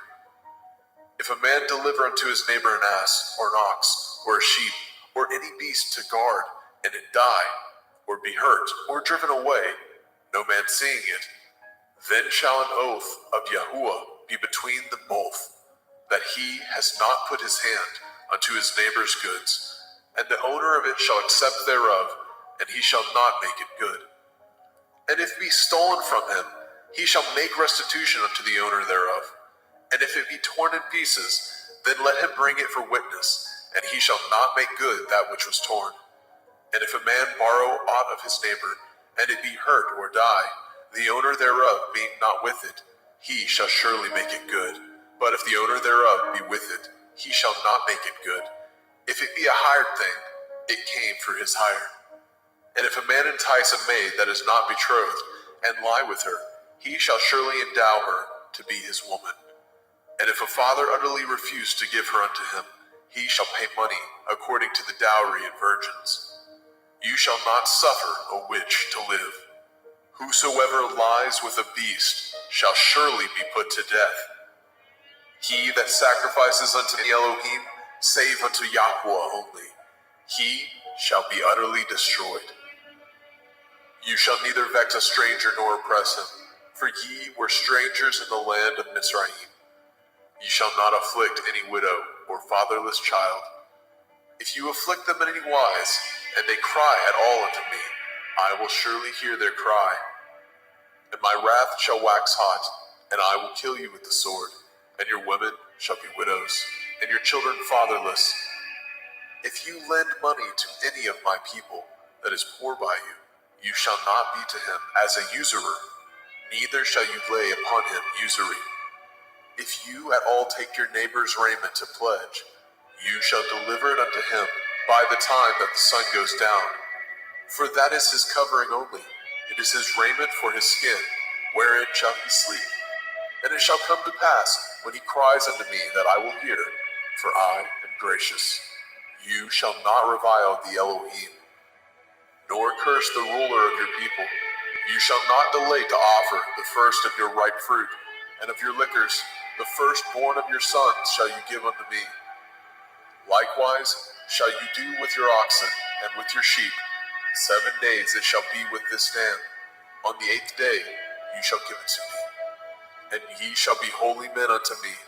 Neither shall ye eat any flesh that is torn of beast in the field. Ye shall cast it to the dogs. Shemot. Exodus, chapter 23. You shall not raise a false report. Put not your hand with the wicked to be an unrighteous witness. You shall not follow a multitude to do evil, neither shall you speak in a cause, to decline after many, to pervert judgment. Neither shall you countenance a poor man in his cause. If you meet your enemy's ox or his ass going astray, you shall surely bring it back to him again. If you see the ass of him that hates you lying under his burden, and would forbear to help him, you shall surely help with him. You shall not pervert the judgment of your poor in his cause. Keep far from a false matter, and the innocent and righteous slay you not, for I will not justify the wicked. And you shall take no gift, for the gift blinds the wise, and perverts the words of the righteous. Also, you shall not oppress a stranger, for ye know the heart of a stranger, seeing ye were strangers in the land of Mizraim. And 6 years you shall sow your land, and shall gather in the fruits thereof. But the 7th year you shall let it rest and lie still, that the poor of your people may eat. What they leave the beasts of the field shall eat. In like manner you shall deal with your vineyard and with your olive yard.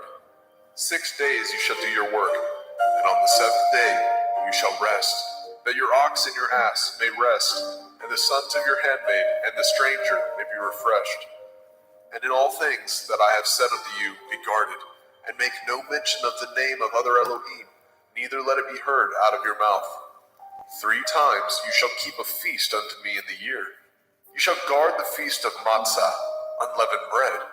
You shall eat matzah 7 days as I command you, in the time appointed of the month of Eve. For in it you came out from Mizraim, and none shall appear before me empty.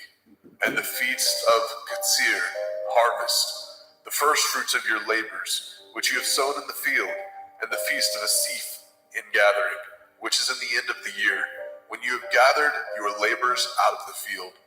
3 times in the year all your males shall appear before Adonai Yahuwah. You shall not offer the blood of my sacrifice with hametz, leavened bread. Neither shall the fat of my sacrifice remain until the morning. The first of the first fruits of your land you shall bring into the house of Yahuwah Elohika. You shall not seethe a kid in his mother's milk. Behold, I send an angel before you, to guard you in the way, and to bring you into the place which I have prepared. Beware of him, and obey his voice. Provoke him not, for he will not pardon your transgressions, for my name is in him. And if you shall indeed obey his voice, and do all that I speak, then I will be an enemy unto your enemies, and an adversary unto your adversaries. For my angel shall go before you, and bring you in unto the Emorym, and the Hittim, and the Perizim, and the Kenainim, and the Hivim, and the Yebusim, and I will cut them off. You shall not bow down to their Elohim, nor serve them, nor do after their works, but you shall utterly overthrow them, and quite break down their images. And ye shall serve Yahuwah Elohim, and he shall bless your bread, and your water, and I will take sickness away from the midst of you. There shall nothing cast their young, nor be barren in your land, and the number of your days I will fulfill. I will send my fear before you, and will destroy all the people to whom you shall come, and I will make all your enemies turn their backs unto you. And I will send hornets before you, which shall drive out the Hivi, and the Kinaini, and the Hittite from before you. And I will not drive them out from before you in 1 year, lest the land become desolate, and the beasts of the field multiply against you. By little and little I will drive them out before you, until you be increased and inherit the land. And I will set your bonds from the Red Sea, even unto the sea of the Pelishtim, and from the desert unto the river. For I will deliver the inhabitants of the land unto your hand, and you shall drive them out before you. You shall cut no covenant with them, nor with their Elohim. They shall not dwell in your land, lest they make you sin against me. For if you serve their Elohim, it will surely be a snare unto you. Shemot, Exodus, chapter 24. And he said unto Moshe, Come up unto Eliyahu, you and Aaron, Nadav and Abihu, and 70 of the elders of Yasharel, and worship ye afar off. And Moshe alone shall come near Eliyahu, but they shall not come nigh, neither shall the people go up with him. And Moshe came and told the people all the words of Yahweh, and all the judgments. And all the people answered with one voice and said, All the words which Yahweh said, we will do.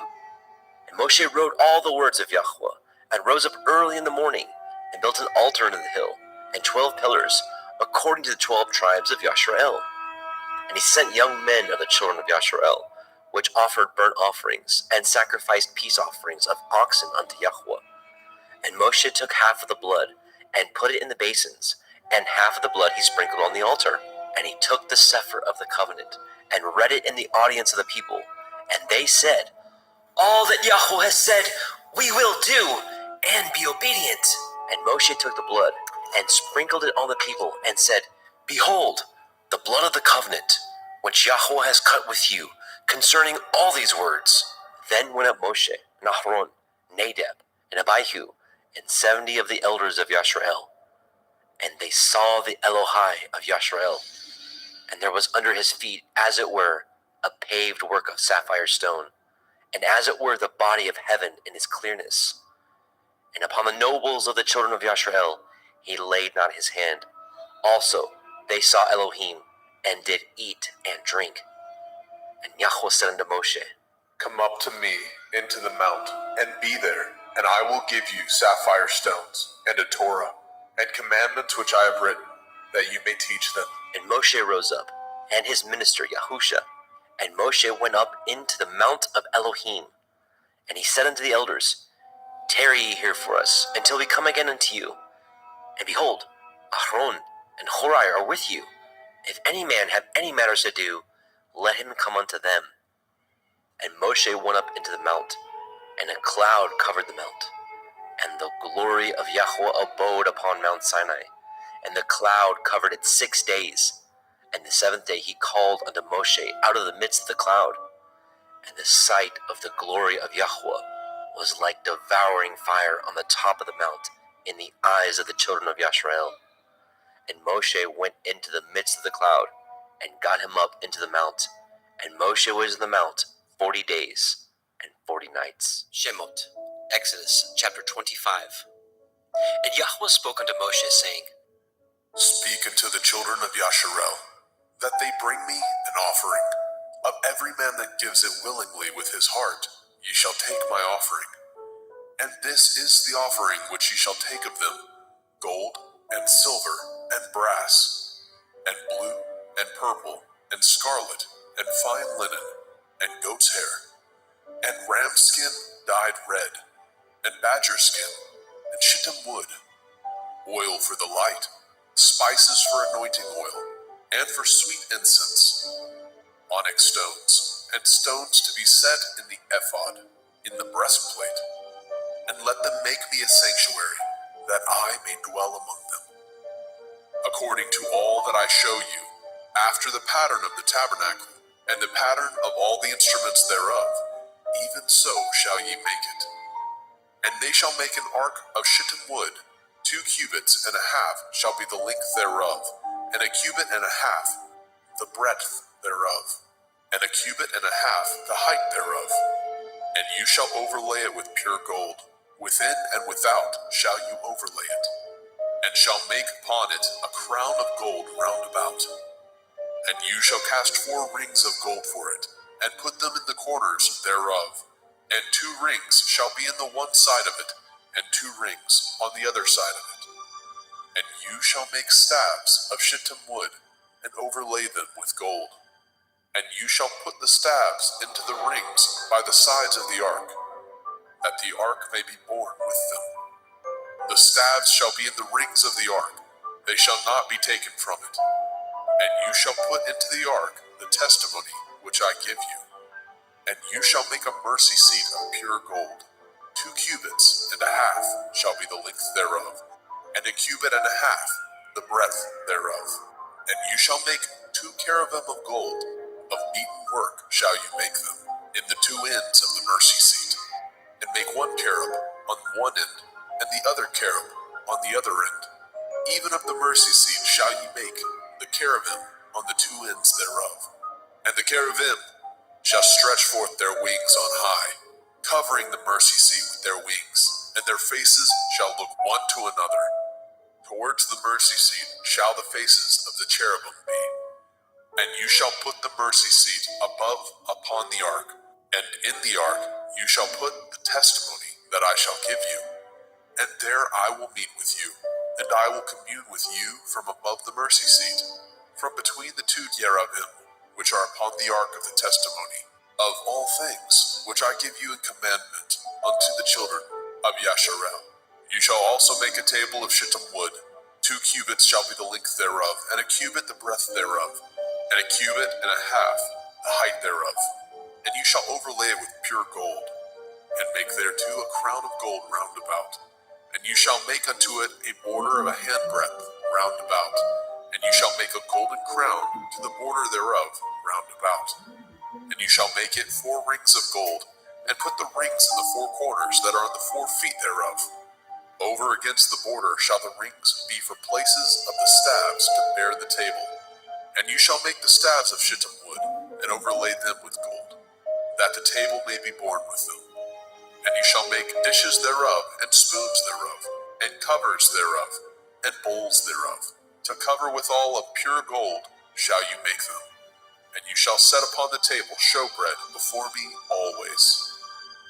And you shall make a menorah, 7-branched candlestick of pure gold. Of beaten work shall the menorah be made. His shaft and his branches, his bowls, his knops, and his flowers shall be of the same. And 6 branches shall come out of the sides of it, 3 branches of the menorah out of the one side, and 3 branches of the menorah out of the other side. 3 bowls made like unto almonds, with a knop and a flower in one branch, and 3 bowls made like almonds in the other branch, with a knop and a flower. So in the 6 branches that come out of the menorah. And in the menorah shall be 4 bowls made like unto almonds, with their knops and their flowers. And there shall be a knop under 2 branches of the same, and a knop under 2 branches of the same, and a knop under 2 branches of the same, according to the 6 branches that proceed out of the menorah. Their knops and their branches shall be of the same.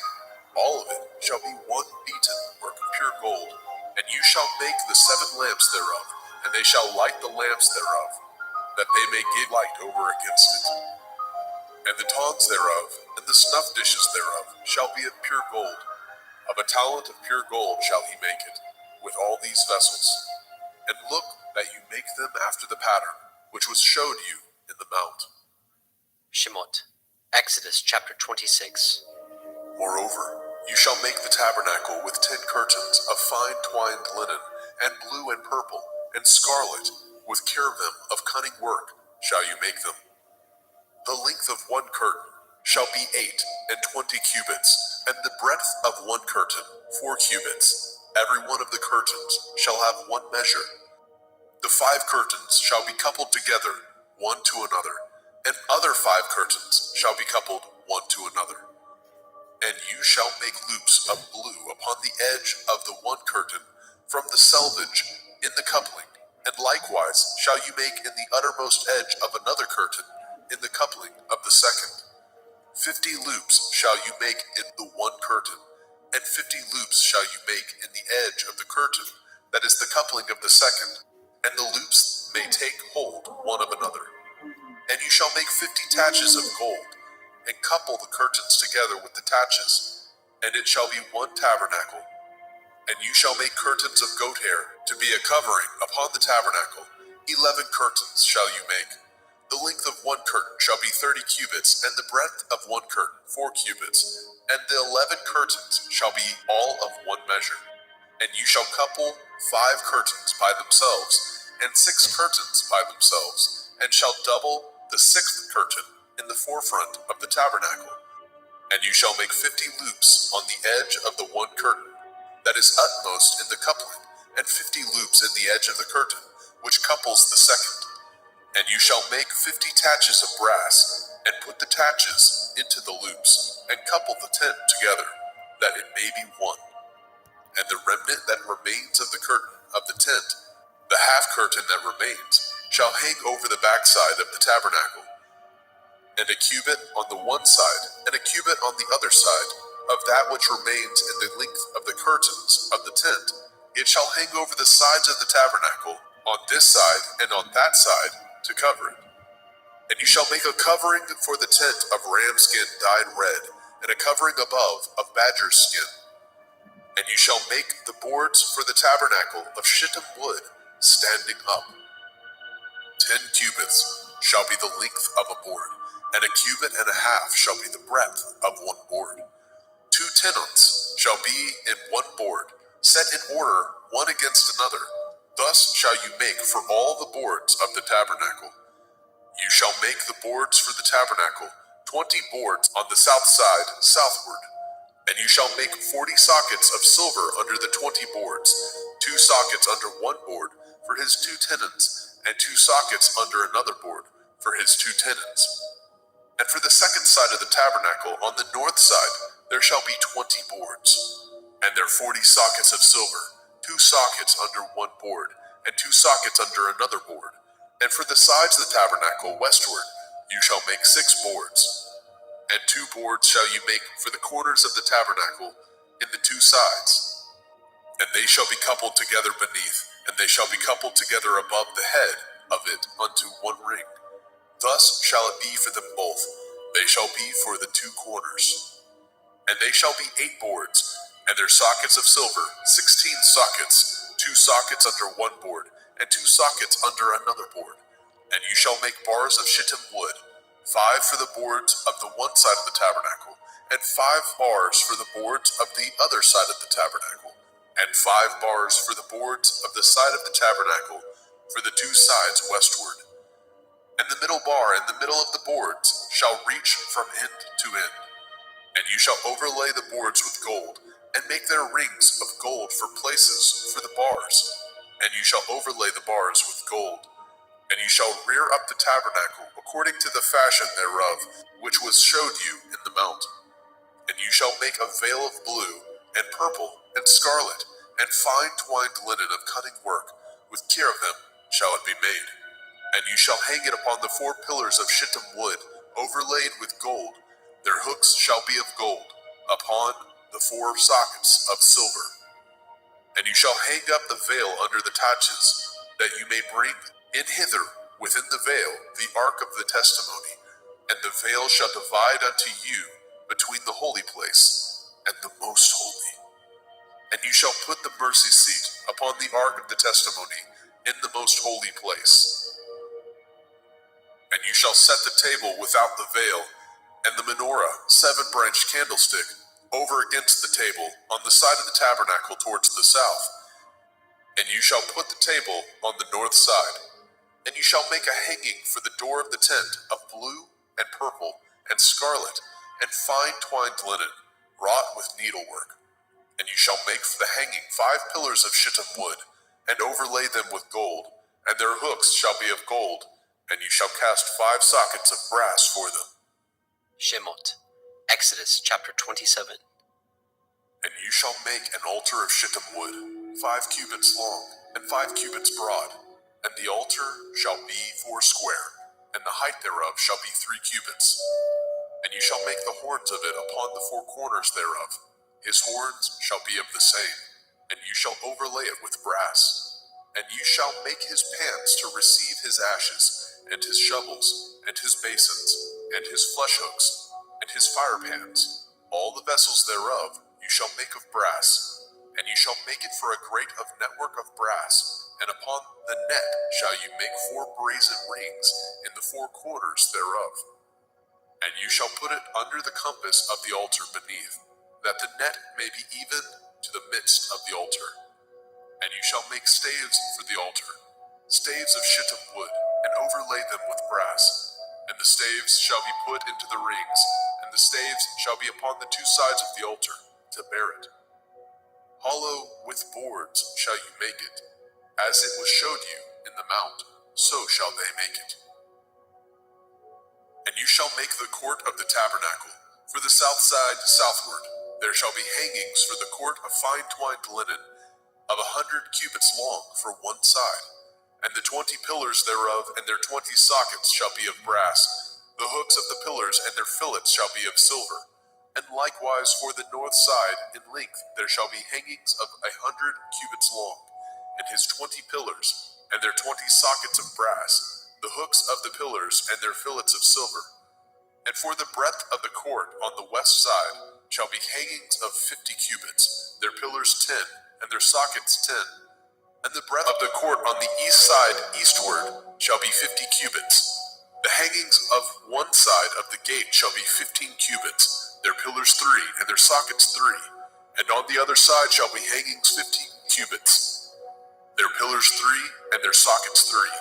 And for the gate of the court shall be hangings of 20 cubits, of blue, and purple, and scarlet, and fine twined linen, wrought with needlework. And their pillars shall be 4, and their sockets 4. All the pillars round about the court shall be filleted with silver. Their hooks shall be of silver, and their sockets of brass. The length of the court shall be 100 cubits, and the breadth 50 everywhere. And the height of 5 cubits of fine twined linen, and their sockets of brass. All the vessels of the tabernacle in the service thereof, and all the pins thereof, and all the pins of the court shall be of brass. And you shall command the children of Yasharel that they bring you pure olive oil, beaten for the light, to cause the lamp to burn always.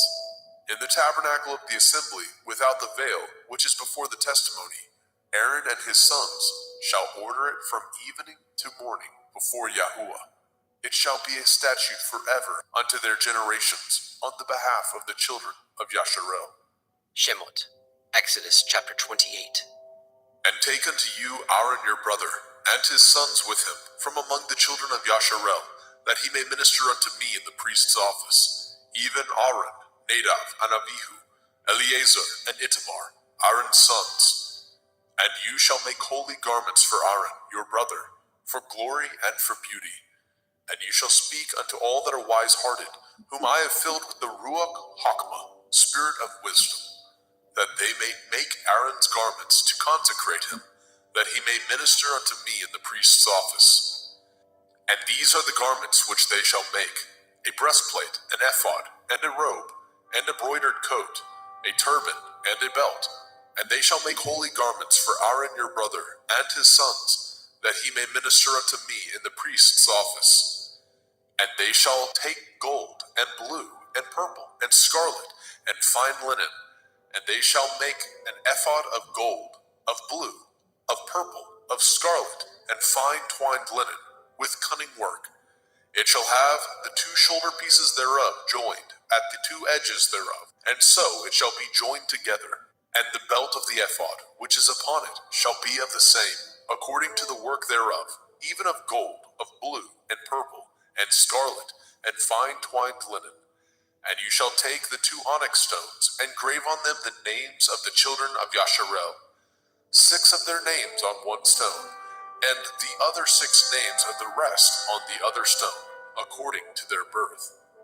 with the work of an engraver in stone, like the engravings of a signet, shall you engrave the 2 stones with the names of the children of Yasharel.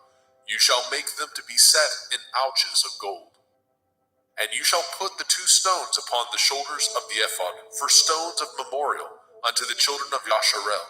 And Aaron shall bear their names before Yahuwah upon his 2 shoulders for a memorial. And you shall make ouches of gold, and 2 chains of pure gold at the ends of wreathen work shall you make them, and fasten the wreathen chains to the ouches. And you shall make the breastplate of judgment with cunning work. After the work of the ephod you shall make it, of gold, of blue, and of purple, and of scarlet, and of fine twined linen shall you make it. 4 square it shall be, being doubled. A span shall be the length thereof, and a span shall be the breadth thereof. And you shall set in it settings of stone, even 4 rows of stones. The first row shall be sardius, a topaz, a carbuncle. This shall be the first row. And the second row shall be an emerald, a sapphire, and a diamond. And the third row a ligure, an agate, and an amethyst. And the fourth row a beryl, and an onyx, and a jasper. They shall be set in gold in their enclosings. And the stones shall be with the names of the children of Yasharel, 12, according to their names, like the engravings of a signet. Everyone with his name shall they be according to the 12 tribes. And you shall make upon the breastplate chains at the end of wreathen work of pure gold. And you shall make upon the breastplate 2 rings of gold, and shall put the 2 rings on the 2 ends of the breastplate. And you shall put the 2 wreathen chains of gold in the 2 rings which are on the ends of the breastplate. And the other 2 ends of the 2 wreathen chains you shall fasten in the 2 ouches, and put them on the shoulder pieces of the ephod before it. And you shall make 2 rings of gold, and you shall put them upon the 2 ends of the breastplate in the order thereof, which is in the side of the ephod inward. And 2 other rings of gold you shall make, and shall put them on the 2 sides of the ephod underneath, towards the forepart thereof, over against the other coupling thereof, above the belt of the ephod. And they shall bind the breastplate by the rings thereof unto the rings of the ephod, with a lace of blue, that it may be above the belt of the ephod, and that the breastplate be not loosed from the ephod. And Aaron shall bear the names of the children of Yasharel in the breastplate of judgment upon his heart, when he goes in unto the holy place, for a memorial before Yahuwah continually. And you shall put in the breastplate of judgment the Urim and the Thummim, and they shall be upon Aaron's heart, when he goes in before Yahuwah.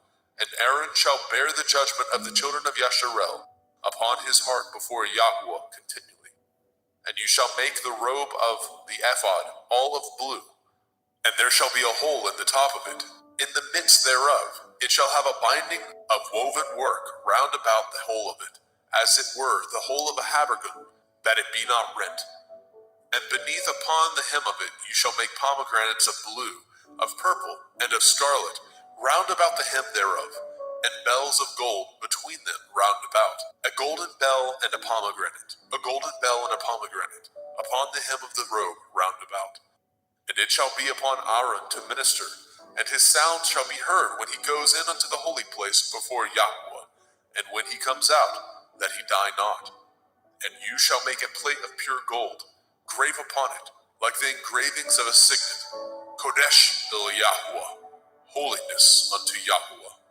And you shall put it on a blue lace, that it may be upon the turban. Upon the forefront of the turban it shall be, and it shall be upon Aaron's forehead, that Aaron may bear the iniquity of the holy things, which the children of Yasharel shall hallow in all their holy gifts, and it shall be upon his forehead, that they may be accepted before Yahuwah. And you shall embroider the coat of fine linen, and you shall make the turban of fine linen, and you shall make the belt of needlework.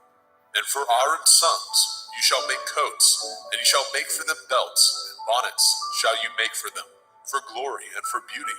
And you shall put them upon Aaron your brother, and his sons with him, and shall anoint them, and consecrate them, and sanctify them, that they may minister unto me in the priest's office. And you shall make them linen breeches to cover their nakedness, from the loins even unto the thighs they shall reach. And they shall be upon Aaron and upon his sons, when they come in unto the tabernacle of the assembly, or when they come near unto the altar to minister in the holy place, that they bear not iniquity and die. It shall be a statute forever unto him and his seed after him. Shemot, Exodus chapter 29. And this is the thing that you shall do unto them, to hallow them, to minister unto me in the priest's office. Take 1 young bullock, and 2 rams without blemish, and matzah cakes tempered with oil, and matzah wafers anointed with oil. Of wheaten flour shall you make them. And you shall put them into 1 basket, and bring them in the basket, with the bullock and the 2 rams. And Aaron and his sons you shall bring unto the door of the tabernacle of the assembly, and shall wash them with water. And you shall take the garments and put upon Aaron the coat, and the robe of the ephod, and the breastplate, and gird him with the belt of the ephod. And you shall put the turban upon his head, and put the holy crown upon the turban. Then shall you take the anointing oil, and pour it upon his head, and anoint him. And you shall bring his sons, and put coats upon them. And you shall gird them with belts, Aaron and his sons, and put the bonnets on them. And the priest's office shall be theirs for a perpetual statute. And you shall consecrate Aaron and his sons. And you shall cause a bullock to be brought before the tabernacle of the assembly. And Aaron and his sons shall put their hands upon the head of the bullock. And you shall kill the bullock before Yahweh, by the door of the tabernacle of the assembly. And you shall take the blood of the bullock, and put it upon the horns of the altar with your finger, and pour all the blood beside the bottom of the altar. And you shall take all the fat that covers the inwards, and the caul that is above the liver, and the 2 kidneys, and the fat that is upon them, and burn them upon the altar. But the flesh of the bullock, and his skin, and his dung, shall you burn with fire without the camp. It is a sin offering. You shall also take 1 ram, and Aaron and his sons shall put their hands upon the head of the ram, and you shall slay the ram, and you shall take his blood, and sprinkle it round about upon the altar. And you shall cut the ram in pieces, and wash the inwards of him, and his legs, and put them unto his pieces, and unto his head. And ye shall burn the whole ram upon the altar. It is a burnt offering unto Yahweh. It is a sweet savor, an offering made by fire unto Yahweh. And you shall take the other ram, and Aaron and his sons shall put their hands upon the head of the ram. And you shall kill the ram, and take his blood, and put it upon the tip of the right ear of Aaron, and upon the tip of the right ear of his sons, and upon the thumb of their right hand, and upon the great toe of their right foot, and sprinkle the blood upon the altar round about. And ye shall take the blood that is upon the altar, and of the anointing oil, and sprinkle it upon Aaron, and upon his garments, and upon his sons, and upon the garments of his sons with him, and he shall be hallowed, and his garments, and his sons' garments with him. Also you shall take of the ram the fat and the rump, and the fat that covers the inwards, and the caul above the liver, and the 2 kidneys, and the fat that is upon them, and the right shoulder, for it is a ram of consecration. And 1 loaf of bread, and 1 cake of oiled bread, and 1 wafer out of the basket of the matzah that is before Yahweh. And you shall put it all in the hands of Aaron, and in the hands of his sons, and shall wave them for a wave offering before Yahweh. And you shall receive them of their hands, and burn them upon the altar for a burnt offering, for a sweet savor before Yahweh. It is an offering made by fire unto Yahweh. And you shall take the breast of the ram of Aaron's consecration, and wave it for a wave offering before Yahweh, and it shall be your part. And you shall sanctify the breast of the wave offering, and the shoulder of the heave offering, which is waved, and which is heaved up, of the ram of the consecration, even of that which is for Aaron, and of that which is for his sons. And it shall be Aaron and his sons by a statute forever from the children of Yasharel, for it is a heave offering, and it shall be a heave offering from the children of Yasharel, of the sacrifice of their peace offerings, even their heave offering unto Yahweh. And the holy garments of Aaron shall be his sons after him, to be anointed therein, and to be consecrated in them. And that son that is priest in his stead shall put them on 7 days, when he comes into the tabernacle of the assembly to minister in the holy place. And you shall take the ram of the consecration, and seethe his flesh in the holy place. And Aaron and his sons shall eat the flesh of the ram, and the bread that is in the basket by the door of the tabernacle of the assembly. And they shall eat those things wherewith the atonement was made, to consecrate and to sanctify them. But a stranger shall not eat thereof, because they are holy. And if aught of the flesh of the consecrations, or of the bread, remain unto the morning, then you shall burn the remainder with fire. It shall not be eaten, because it is holy. And thus shall you do unto Aaron and to his sons, according to all things which I have commanded you. 7 days shall you consecrate them. And you shall offer every day a bullock for a sin offering, for atonement. And you shall cleanse the altar when you have made an atonement for it, and you shall anoint it to sanctify it. 7 days you shall make an atonement for the altar, and sanctify it, and it shall be an altar most holy. Whatsoever touches the altar shall be holy. Now this is that which you shall offer upon the altar: 2 lambs of the first year, day by day, continually. The one lamb you shall offer in the morning, and the other lamb you shall offer at evening. And with the one lamb 1/10 deal of flour, mingled with the 4th part of a hin of beaten oil, and the 4th part of a hin of wine, for a drink offering. And the other lamb you shall offer at evening, and shall do thereto according to the meat offering of the morning, and according to the drink offering thereof, for a sweet savor, an offering made by fire unto Yahweh. This shall be a continual burnt offering throughout your generations, at the door of the tabernacle of the assembly, before Yahweh, where I will meet you, to speak there unto you. And there I will meet with the children of Yasharel, and the tabernacle shall be sanctified by my glory. And I will sanctify the tabernacle of the assembly and the altar, and I will sanctify also both Aaron and his sons, to minister to me in the priest's office. And I will dwell among the children of Yasharel, and will be their Elohim. And they shall know that I am Yahuwah Elohim, that brought them forth out of the land of Mitzrayim, that I may dwell among them. I am Yahuwah Elohim. Shemot, Exodus chapter 30. And you shall make an altar to burn incense upon. Of shittim wood shall you make it. A cubit shall be the length thereof, and a cubit the breadth thereof. 4 square shall it be, and 2 cubits shall be the height thereof. The horns thereof shall be of the same. And you shall overlay it with pure gold, the top thereof, and the sides thereof round about, and the horns thereof. And you shall make unto it a crown of gold round about. And 2 golden rings shall you make it under the crown of it. By the 2 corners thereof, upon the 2 sides of it, shall you make it, and they shall be for places for the staves to bear it withal. And you shall make the staves of shittim wood, and overlay them with gold. And you shall put it before the veil that is by the ark of the testimony, before the mercy seat that is over the testimony, where I will meet with you. And Aaron shall burn thereon sweet incense every morning. When he dresses the lamps, he shall burn incense upon it.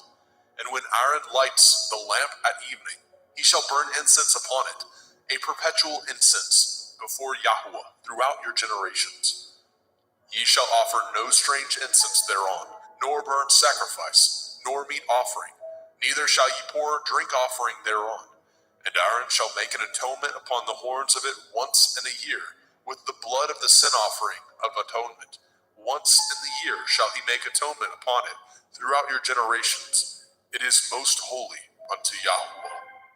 And Yahweh spoke unto Moshe, saying, When you take the sum of the children of Yasharel after their number, then shall they give every man a ransom for his soul unto Yahweh, when you number them, that there be no plague among them when you number them.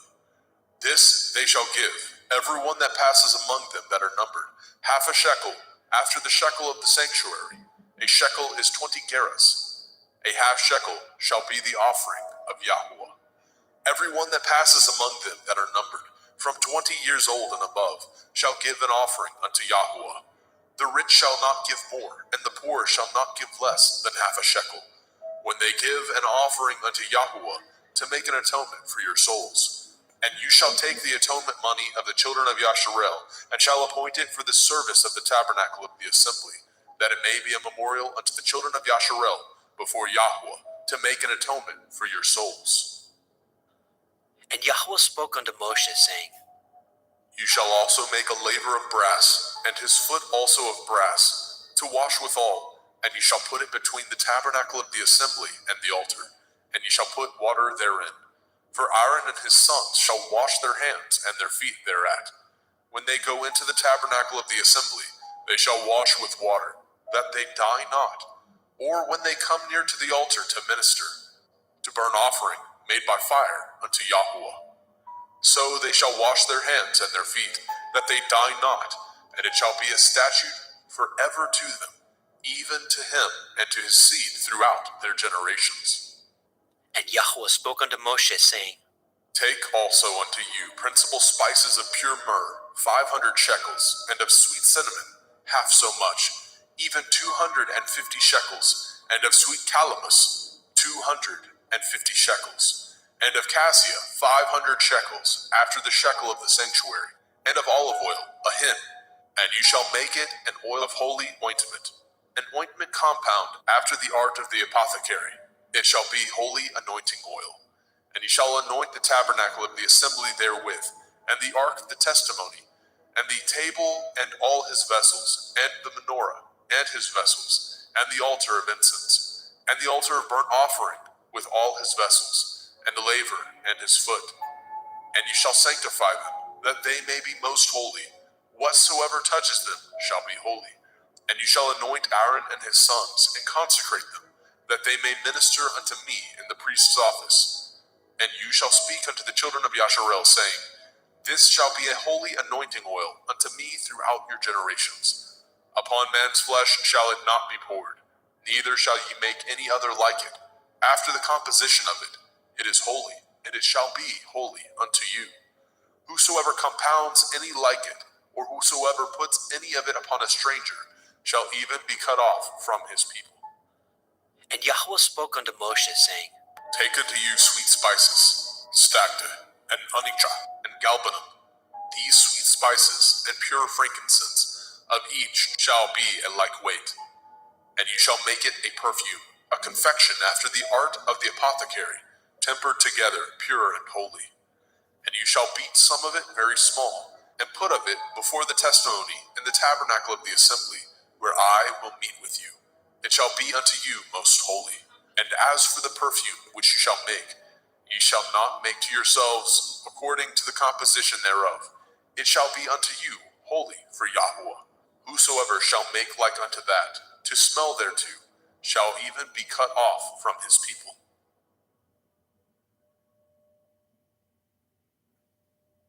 Shemot, Exodus chapter 31. And Yahweh spoke unto Moshe, saying, See, I have called by name Bezalel, the son of Uri, the son of Hori, of the tribe of Yehudah, and I have filled him with the Ruach Elohim, in wisdom and in understanding, and in knowledge, and in all manner of workmanship, to devise cunning works, to work in gold, and in silver, and in brass, and in cutting of stones, to set them, and in carving of timber, to work in all manner of workmanship. And I, behold, I have given with him Aholiab, the son of Ahisamach, of the tribe of Dan, and in the hearts of all that are wise-hearted I have put wisdom, that they may make all that I have commanded you. The tabernacle of the assembly, the ark of the testimony, the mercy seat that is thereupon, and all the furniture of the tabernacle, and the table and his furniture, and the pure menorah with all his furniture, and the altar of incense, and the altar of burnt offering with all his furniture, and the laver and his foot, and the cloths of service for Aaron the priest, and the garments of his sons to minister in the priest's office, and the anointing oil, and the sweet incense for the holy place. According to all that I have commanded you, shall they do. And Yahweh spoke unto Moshe, saying, Speak also unto the children of Yasharel, saying, Truly my Shabbathot ye shall guard, for it is a sign between me and you throughout your generations, that ye may know that I am Yahuwah Mekodeshim, Yahuwah who sanctifies you. Ye shall guard the Sabbath, therefore, for it is holy unto you. Every one that defiles it shall surely be put to death, for whosoever does any work thereon, that soul shall be cut off from among his people. 6 days may work be done, but in the 7th is the Sabbath of rest, holy unto Yahuwah. Whosoever does any work in the Sabbath, he shall surely be put to death. Wherefore the children of Yasharel shall guard the Sabbath, to keep the Sabbath throughout their generations, for a perpetual covenant. It is a sign between me and the children of Yasharel forever. For in 6 days Yahuwah made the heavens and the earth, and on the 7th day he rested, and was refreshed. And he gave unto Moshe, when he had made an end of communion with him upon Mount Sinai, 2 sapphires of testimony, sapphire stones, written with the finger of Elohim. Shemot, Exodus chapter 32.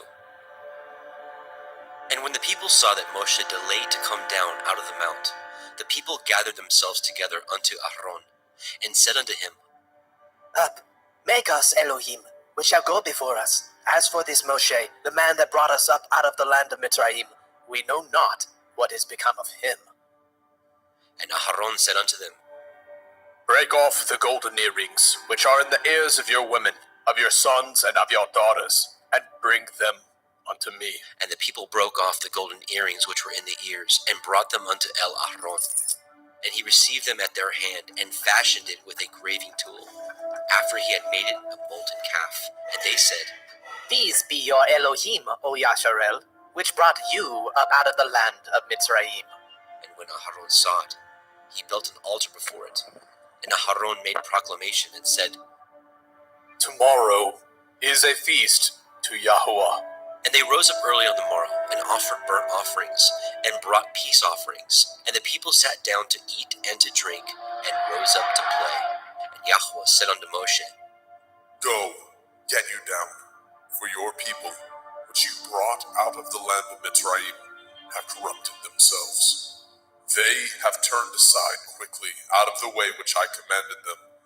They have made them a molten calf, and have worshipped it, and have sacrificed thereunto, and said, These be your Elohim, O Yasharel, which have brought you up out of the land of Mitzrayim. And Yahuwah said unto Moshe, I have seen this people, and behold, it is a stiff-necked people. Now therefore let me alone, that my wrath may wax hot against them, and that I may consume them, and I will make of you a great nation. And Moshe besought Yahuwah Eloheinu, and said, Yahuwah, why does your wrath wax hot against your people, which you have brought forth out of the land of Mitzrayim with great power, and with a mighty hand? Wherefore should the Mitzrayim speak and say, For mischief did he bring them out, to slay them in the mountains, and to consume them from the face of the earth? Turn from your fierce wrath, and repent of this evil against your people. Remember Avraham, Yitzchak, and Yasharel, your servants, to whom you swore by your own self, and said unto them, I will multiply your seed as the stars of heaven. And all this land that I have spoken of will I give unto your seed, and they shall inherit it forever. And Yahuwah repented of the evil which he thought to do unto his people. And Moshe turned, and went down from the mount, and the 2 sapphires of the testimony were in his hand. The sapphires were written on both their sides. On the one side and on the other were they written. And the sapphires were the work of Elohim, and their writing was the writing of Elohim, graven upon the sapphires. And when Yahusha heard the noise of the people as they shouted, he said unto Moshe, There is noise of war in the camp. And he said, It is not the voice of them that shout for mastery, neither is it the voice of them that cry for being overcome, but the noise of them that sing do I hear. And it came to pass, as soon as he came nigh unto the camp, that he saw the calf and the dancing. And Moshe's anger waxed hot, and he cast the sapphires out of his hands, and broke them beneath the mount. And he took the calf which they had made, and burnt it in the fire, and ground it to powder, and strawed it upon the water, and made the children of Yasharel drink of it. And Moshe said unto Aaron, What did this people unto you, that you have brought so great a sin upon them? And Aaron said, Let not the anger of my Lord wax hot. You know the people, that they are set on mischief. For they said unto me, Make us Elohim, which shall go before us. For as for this Moshe, the man that brought us up out of the land of Mitzrayim, we know not what has become of him. And I said unto them, Whosoever has any gold, let them break it off. So they gave it me, and I cast it into the fire, and there came out this calf. And when Moshe saw that the people were naked, for Aharon had made them naked unto their shame among their enemies, then Moshe stood in the gate of the camp and said, Who is on Yahweh's side? Let him come unto me. All the sons of Levi gathered themselves together unto him. And he said unto them, Thus says Yahweh Elohai of Yasharel, Put every man his sword by his side, and go in and out from gate to gate throughout the camp, and slay every man his brother, and every man his companion, and every man his neighbor. And the children of Levi did according to the word of Moshe, and there fell of the people that day about 3,000 men.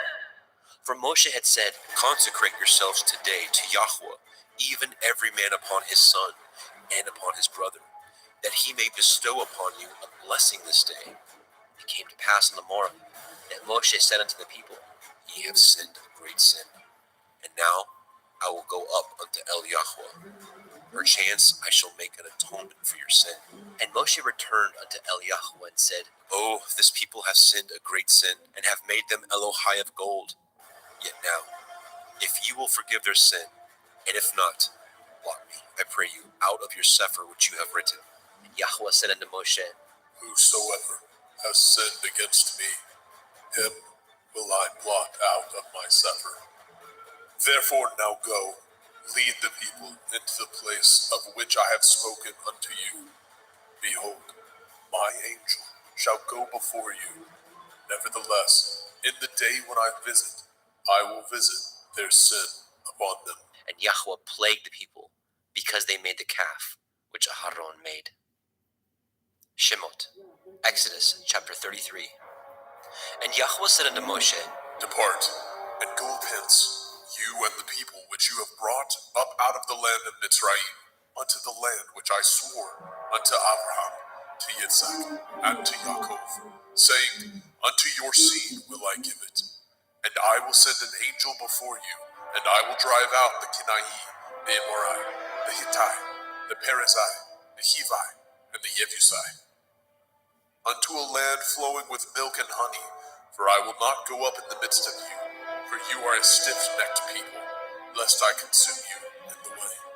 And when the people heard the evil report, they mourned, and no man did put on him his ornaments.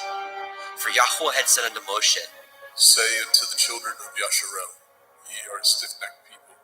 I will come up into the midst of you in a moment, and consume you. Therefore now put off your ornaments from you, that I may know what to do unto you. And the children of Yasharel stripped themselves of their ornaments by the Mount Horeb.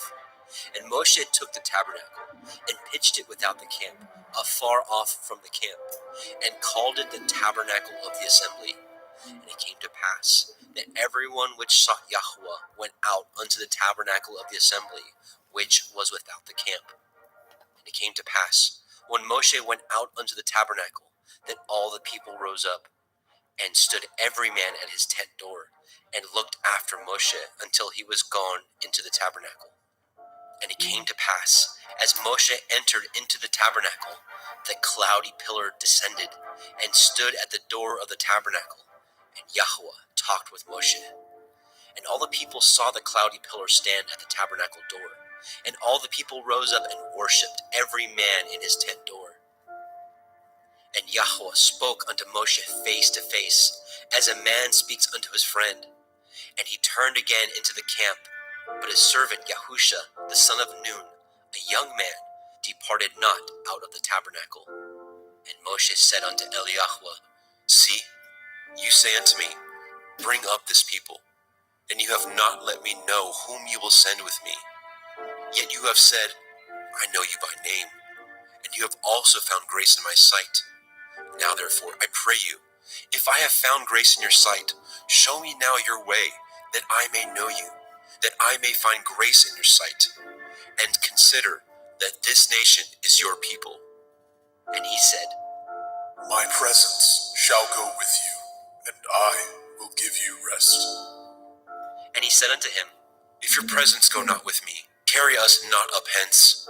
For wherein shall it be known here that I and your people have found grace in your sight? Is it not in that you go with us? So shall we be separated, I and your people, from all the people that are upon the face of the earth. And Yahweh said unto Moshe, I will do this thing also that you have spoken, for you have found grace in my sight, and I know you by name. And he said, I beseech you, show me your glory. And he said, I will make all my goodness pass before you, and I will proclaim the name of Yahweh before you, and will be gracious to whom I will be gracious, and will show mercy on whom I will show mercy. And he said, You cannot see my face, for there shall no man see me and live. And Yahweh said, Behold, there is a place by me, and you shall stand upon a rock. And it shall come to pass, while my glory passes by, that I will put you in the cleft of the rock, and will cover you with my hand, while I pass by. And I will take away my hand, and you shall see my back parts, but my face shall not be seen.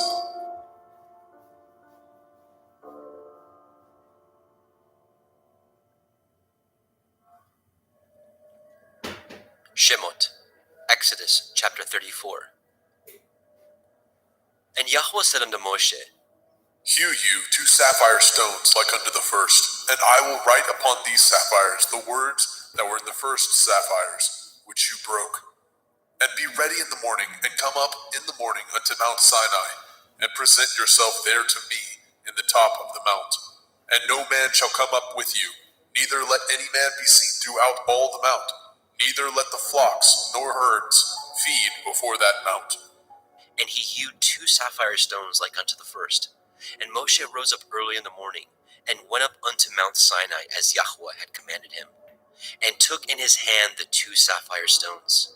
And Yahweh descended in the cloud, and stood with him there, and proclaimed the name of Yahweh. Yahweh, And Yahweh passed by before him, and proclaimed, Yahweh, Yahweh El, merciful and gracious, long-suffering and abundant in goodness and truth, keeping mercy for thousands, forgiving iniquity and transgression and sin, and that will by no means clear the guilty, visiting the iniquity of the fathers upon the children, and upon the children's children, unto the 3rd and 4th generation. And Moshe made haste, and bowed his head toward the earth, and worshipped. And he said, If now I have found grace in your sight, O Adonai, let my Adonai, I pray you, go among us, for it is a stiff-necked people, and pardon our iniquity and our sin, and take us for your inheritance. And he said, Behold, I cut a covenant before all your people. I will do wonders, such as have not been done in all the earth, nor in any nation, and all the people among which you are shall see the work of Yahweh. For it is a terrible thing that I will do with you. Guard that which I command you this day. Behold, I drive out before you the Emori, the Kenani, the Hittite, and the Perizzai, and the Hivi, and the Yebusai. Take heed to yourselves, lest you cut a covenant with the inhabitants of the land whither you go, lest it be for a snare in the midst of you. But ye shall destroy their altars, break their images, and cut down their Asherah poles. For you shall worship no other El, for Yahweh Kana, Yahweh is jealous, is my name. He is a jealous El. Lest you cut a covenant with the inhabitants of the land, and they go a-whoring after their Elohim, and do sacrifice unto their Elohim, and one call you, and you eat of his sacrifice. And take of their daughters unto your sons, and their daughters go a-whoring after their Elohim, and make your sons go a-whoring after their Elohim. You shall make no molten Elohai. The feast of matzah, unleavened bread, shall you guard. 7 days you shall eat matzah, unleavened bread, as I commanded you, in the time of the month of Eve. For in the month of Eve you came out from Mitzrayim. All that opens the womb is mine, and every firstling among your cattle, whether ox or sheep, that is male. But the firstling of an ass you shall redeem with a lamb, and if you redeem him not, then shall you break his neck. All the firstborn of your sons you shall redeem, and none shall appear before me empty. 6 days you shall work, but on the seventh day you shall rest. In earing time and in harvest you shall rest. And you shall observe the feast of Katsir, harvest, of the first fruits of wheat harvest, and the feast of Asif, ingathering, at the year's end. Thrice in the year shall all your men children appear before Adonai Yahuwah, the Elohai of Yasharel. For I will cast out the nations before you, and enlarge your borders. Neither shall any man desire your land, when you shall go up to appear before Yahuwah Elohika thrice in the year. You shall not offer the blood of my sacrifice with leaven, neither shall the sacrifice of the feast of the Pesach be left unto the morning. The first of the first fruits of your land you shall bring into the house of Yahuwah Elohika. You shall not see the kid in his mother's milk. And Yahweh said unto Moshe, Write these words, for after the tenor of these words I have cut a covenant with you and with Yasharel. And he was there with Yahweh 40 days and 40 nights. He did neither eat bread nor drink water. And he wrote upon the sapphires the words of the covenant, the 10 Devarim. And it came to pass, when Moshe came down from Mount Sinai with the 2 sapphires of testimony in Moshe's hand, when he came down from the mount, that Moshe knew not that the skin of his face shone while he talked with him. And when Aharon and all the children of Yasharel saw Moshe, behold, the skin of his face shone, and they were afraid to come nigh him. And Moshe called unto them, and Aharon and all the rulers of the assembly returned unto him, and Moshe talked with them. And afterward all the children of Yasharel came nigh, and he gave them in commandment all that Yahweh had spoken with him in Mount Sinai. And till Moshe had done speaking with him, he put a veil on his face. But when Moshe went in before Yahweh to speak with him, he took the veil off until he came out. And he came out and spoke unto the children of Yasharel, which he was commanded. And the children of Yasharel saw the face of Moshe, that the skin of Moshe's face shone. And Moshe put the veil upon his face again, until he went in to speak with him. Shemot, Exodus chapter 35. And Moshe gathered all the assembly of the children of Yasharel together, and said unto them, These are the words which Yahweh has commanded, that ye should do them. 6 days shall work be done, but on the 7th day there shall be to you a holy day, a Shabbat of rest to Yahweh. Whosoever does work thereon shall be put to death. Ye shall kindle no fire throughout your habitations upon the Sabbath. And Moshe spoke unto all the assembly of the children of Yasharel, saying, This is the thing which Yahweh commanded, saying, Take ye from among you an offering unto Yahweh.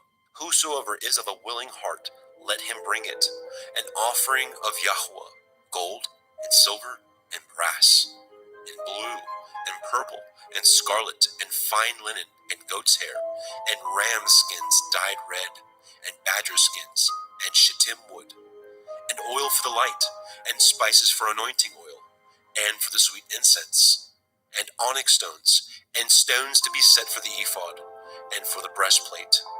And every wise-hearted among you shall come, and make all that Yahweh has commanded. The tabernacle, his tent, and his covering, his taches, and his boards, his bars, his pillars, and his sockets, the ark, and the staves thereof, with the mercy seat, and the veil of covering, the table, and his staves, and all his vessels, and the showbread, the menorah, also for the light, and his furniture, and his lamps, with the oil for the light, and the incense altar, and his staves, and the anointing oil, and the sweet incense, and the hanging for the door at the entering in of the tabernacle, the altar of burnt offering, with his brazen grate, his staves, and all his vessels, the laver and his foot, the hangings of the court, his pillars, and their sockets, and the hanging for the door of the court, the pins of the tabernacle, and the pins of the court, and their cords, the cloths of service, to do service in the holy place, the holy garments for Aharon the priest, and the garments of his sons, to minister in the priest's office, And all the assembly of the children of Yashrael departed from the presence of Moshe. And they came, everyone whose heart stirred him up, and everyone whom his ruach made willing, and they brought Yahweh's offering to the work of the tabernacle of the assembly, and for all his service, and for the holy garments. And they came, both men and women, as many as were willing-hearted, and brought bracelets and earrings and rings and tablets, all jewels of gold. And every man that offered an offering of gold unto Yahweh. And every man with whom was found blue and purple and scarlet and fine linen and goat's hair and red skins of rams and badger skins brought them. Everyone that did offer an offering of silver and brass brought Yahweh's offering. And every man with whom was found shittim wood for any work of the service brought it. And all the women that were wise-hearted did spin with their hands, and brought that which they had spun, both of blue, and of purple, and of scarlet, and of fine linen. And all the women whose heart stirred them up in wisdom spun goat's hair. And the rulers brought onyx stones, and stones to be set for the ephod and for the breastplate, and spice, and oil for the light, and for the anointing oil, and for the sweet incense.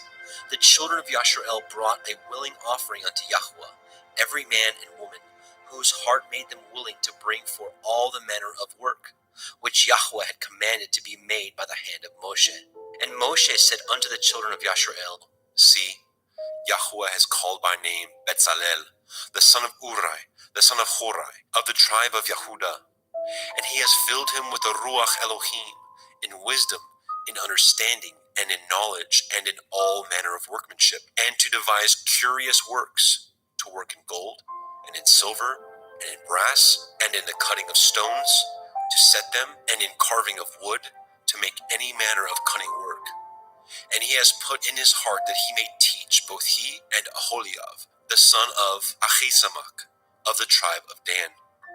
Them has he filled with wisdom of heart, to work all manner of work, of the engraver, and of the cunning workman, and of the embroiderer, in blue, and in purple, in scarlet, and in fine linen, and of the weaver, even of them that do any work, and of those that devise cunning work. Shemot, Exodus chapter 36. Then wrought Betzalel and Aholiab, and every wise-hearted man, in whom Yahweh put wisdom and understanding, to know how to work all manner of work for the service of the sanctuary, according to all that Yahweh had commanded. And Moshe called Betzalel and Aholiab, and every wise-hearted man, in whose heart Yahweh had put wisdom, even everyone whose heart stirred him up to come unto the work to do it. And they received of Moshe all the offering, which the children of Yashrael had wrought for the work of the service of the sanctuary, to make it withal.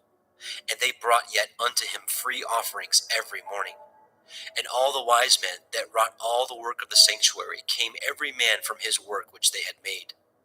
And they spoke unto Moshe, saying, The people bring much more than enough for the service of the work which Yahweh commanded to make. And Moshe gave commandment, and they caused it to be proclaimed throughout the camp, saying, Let neither man nor woman make any more work for the offering of the sanctuary. So the people were restrained from bringing, for the stuff they had was sufficient for all the work to make it, and too much. And every wise-hearted man among them that wrought the work of the tabernacle made 10 curtains of fine twined linen, and blue, and purple, and scarlet. With cherubim of cunning work made he them. The length of one curtain was 28 cubits, and the breadth of one curtain 4 cubits. The curtains were all of one size. And he coupled the 5 curtains one unto another, and the other 5 curtains he coupled one unto another. And he made loops of blue on the edge of one curtain from the selvage in the coupling. Likewise, he made in the uttermost side of another curtain, in the coupling of the second. 50 loops made he in one curtain, and 50 loops made he in the edge of the curtain which was in the coupling of the second. The loops held one curtain to another. He made 50 taches of gold, and coupled the curtains one unto another with the taches. So it became one tabernacle. And he made curtains of goat's hair for the tent over the tabernacle. 11 curtains he made them. The length of one curtain was 30 cubits, and 4 cubits was the breadth of one curtain. 11 curtains were of one size. And he coupled the 5 curtains by themselves, and 6 curtains by themselves. And he made 50 loops upon the uttermost edge of the curtain in the coupling, and 50 loops made he upon the edge of the curtain which couples the second. And he made 50 taches of brass to couple the tent together, that it might be one.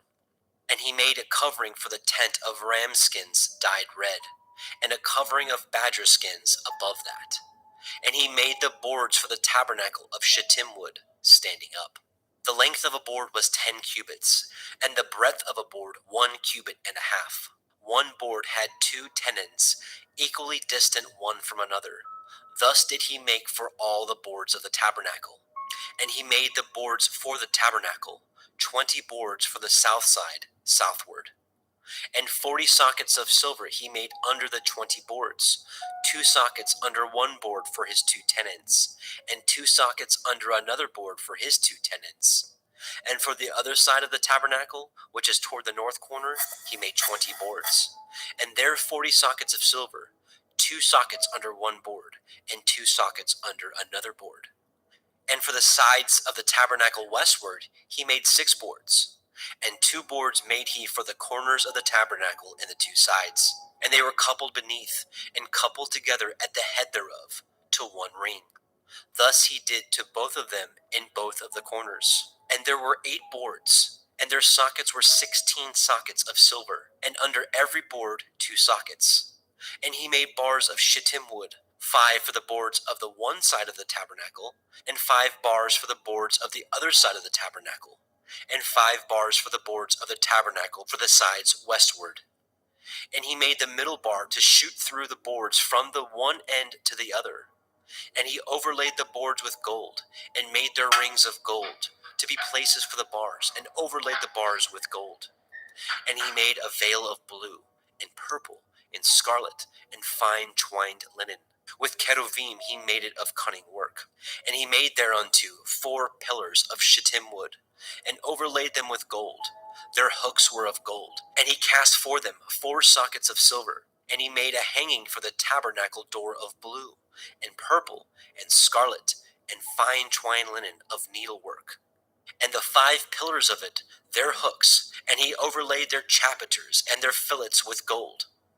But their 5 sockets were of brass. Shemot, Exodus chapter 37.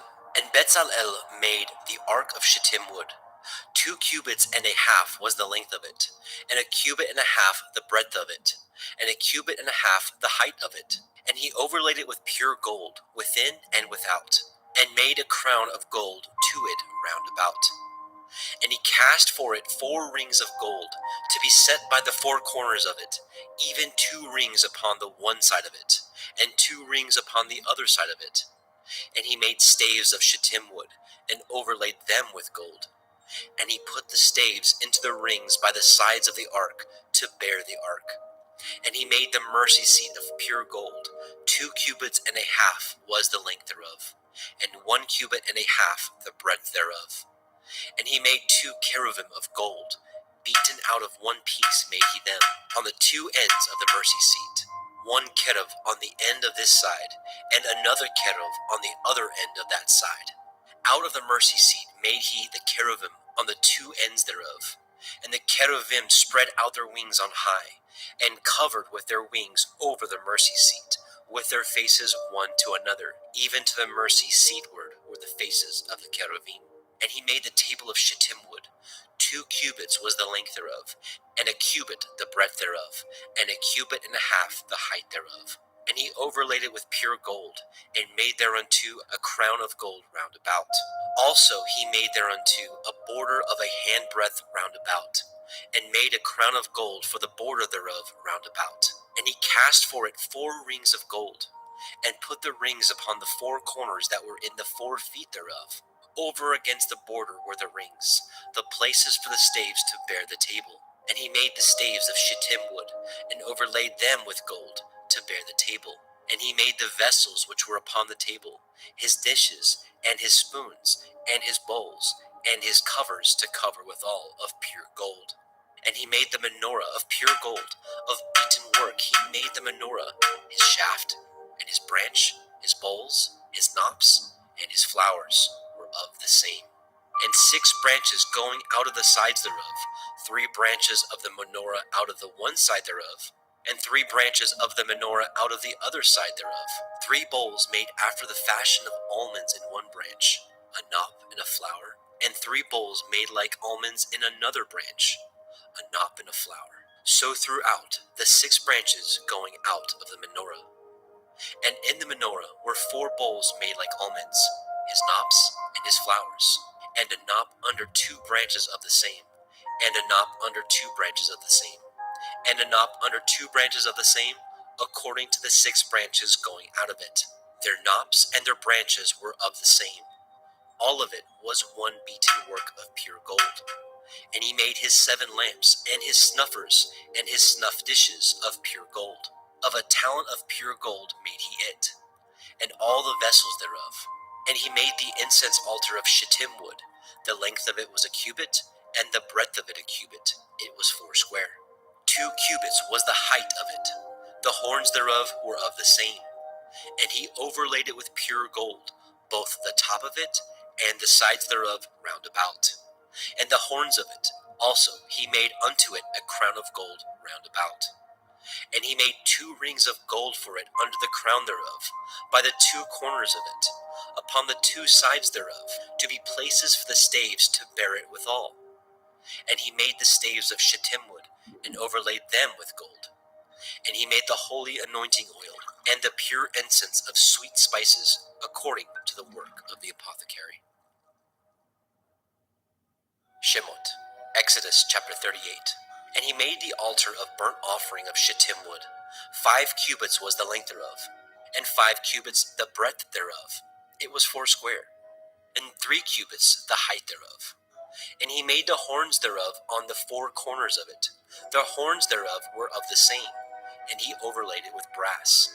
And he made all the vessels of the altar, the pots, the shovels, and the basins, and the flesh hooks, and the fire pans. All the vessels thereof he made of brass. And he made for the altar a brazen grate of network under the compass thereof, beneath unto the midst of it. And he cast 4 rings for the 4 ends of the grate of brass, to be places for the staves. And he made the staves of shittim wood, and overlaid them with brass. And he put the staves into the rings on the sides of the altar, to bear it withal. He made the altar hollow with boards. And he made the laver of brass, and the foot of it brass, of the looking glasses of the women assembling, which assembled at the door of the tabernacle of the assembly. And he made the court on the south side southward. The hangings of the court were of fine twined linen, 100 cubits. Their pillars were 20, and their brazen sockets 20. The hooks of the pillars and their fillets were of silver. And for the north side the hangings were 100 cubits. Their pillars were 20, and their sockets of brass 20. The hooks of the pillars and their fillets of silver. And for the west side were hangings of 50 cubits, their pillars 10, and their sockets 10. The hooks of the pillars and their fillets of silver. And for the east side, eastward, 50 cubits. The hangings of the one side of the gate were 15 cubits, their pillars 3, and their sockets 3. And for the other side of the court gate, on this hand and on that hand, were hangings of 15 cubits, their pillars 3, and their sockets 3. All the hangings of the court round about were of fine twined linen. And the sockets for the pillars were of brass, the hooks of the pillars and their fillets of silver, and the overlaying of their chapiters of silver. And all the pillars of the court were filleted with silver. And the hanging for the gate of the court was needlework of blue and purple and scarlet and fine twined linen. And 20 cubits was the length. And the height in the breadth was 5 cubits, answerable to the hangings of the court. And their pillars were 4, and their sockets of brass 4, their hooks of silver, and the overlaying of their chapiters and their fillets of silver. And all the pins of the tabernacle and of the court round about were of brass. This is the sum of the tabernacle, even of the tabernacle of the assembly, as it was counted according to the commandment of Moshe, for the service of the Leviim, by the hand of Ithamar, son to Aharon the priest. And Bezalel, the son of Uri, the son of Horai, of the tribe of Yehudah, made all that Yahweh commanded Moshe, and with him was Aholibav, son of Achisamach, of the tribe of Dan, an engraver, and a cunning workman, and an embroiderer in blue, and in purple, and in scarlet, and fine linen. All the gold that was occupied for the work in all the work of the holy place, even the gold of the offering, was 29 talents, and 730 shekels, after the shekel of the sanctuary.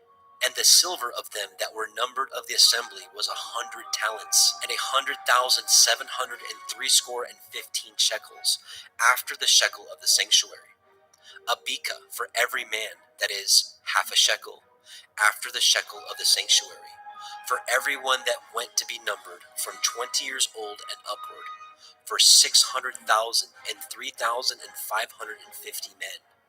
And of the 100 talents of silver were cast the sockets of the sanctuary, and the sockets of the veil, 100 sockets of 100 talents, a talent for a socket. And of the 1,775 shekels he made hooks for the pillars, and overlaid their chapiters, and filleted them. And the brass of the offering was 70 talents, and 2,400 shekels.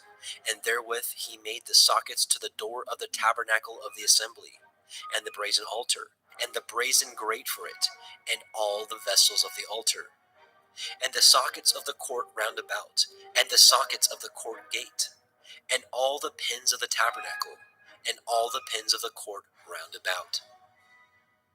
Shemot, Exodus chapter 39.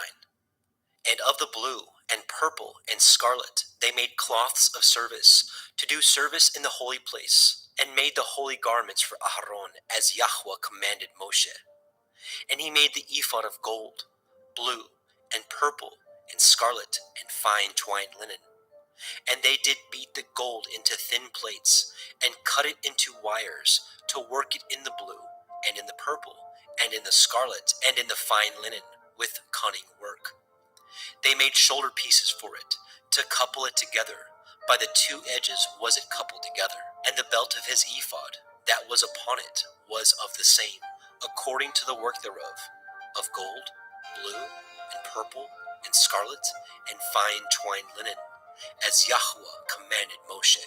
And they wrought onyx stones enclosed in ouches of gold, graven as signets are graven, with the names of the children of Yasharel. And he put them on the shoulders of the ephod, that they should be stones for a memorial to the children of Yasharel, as Yahweh commanded Moshe.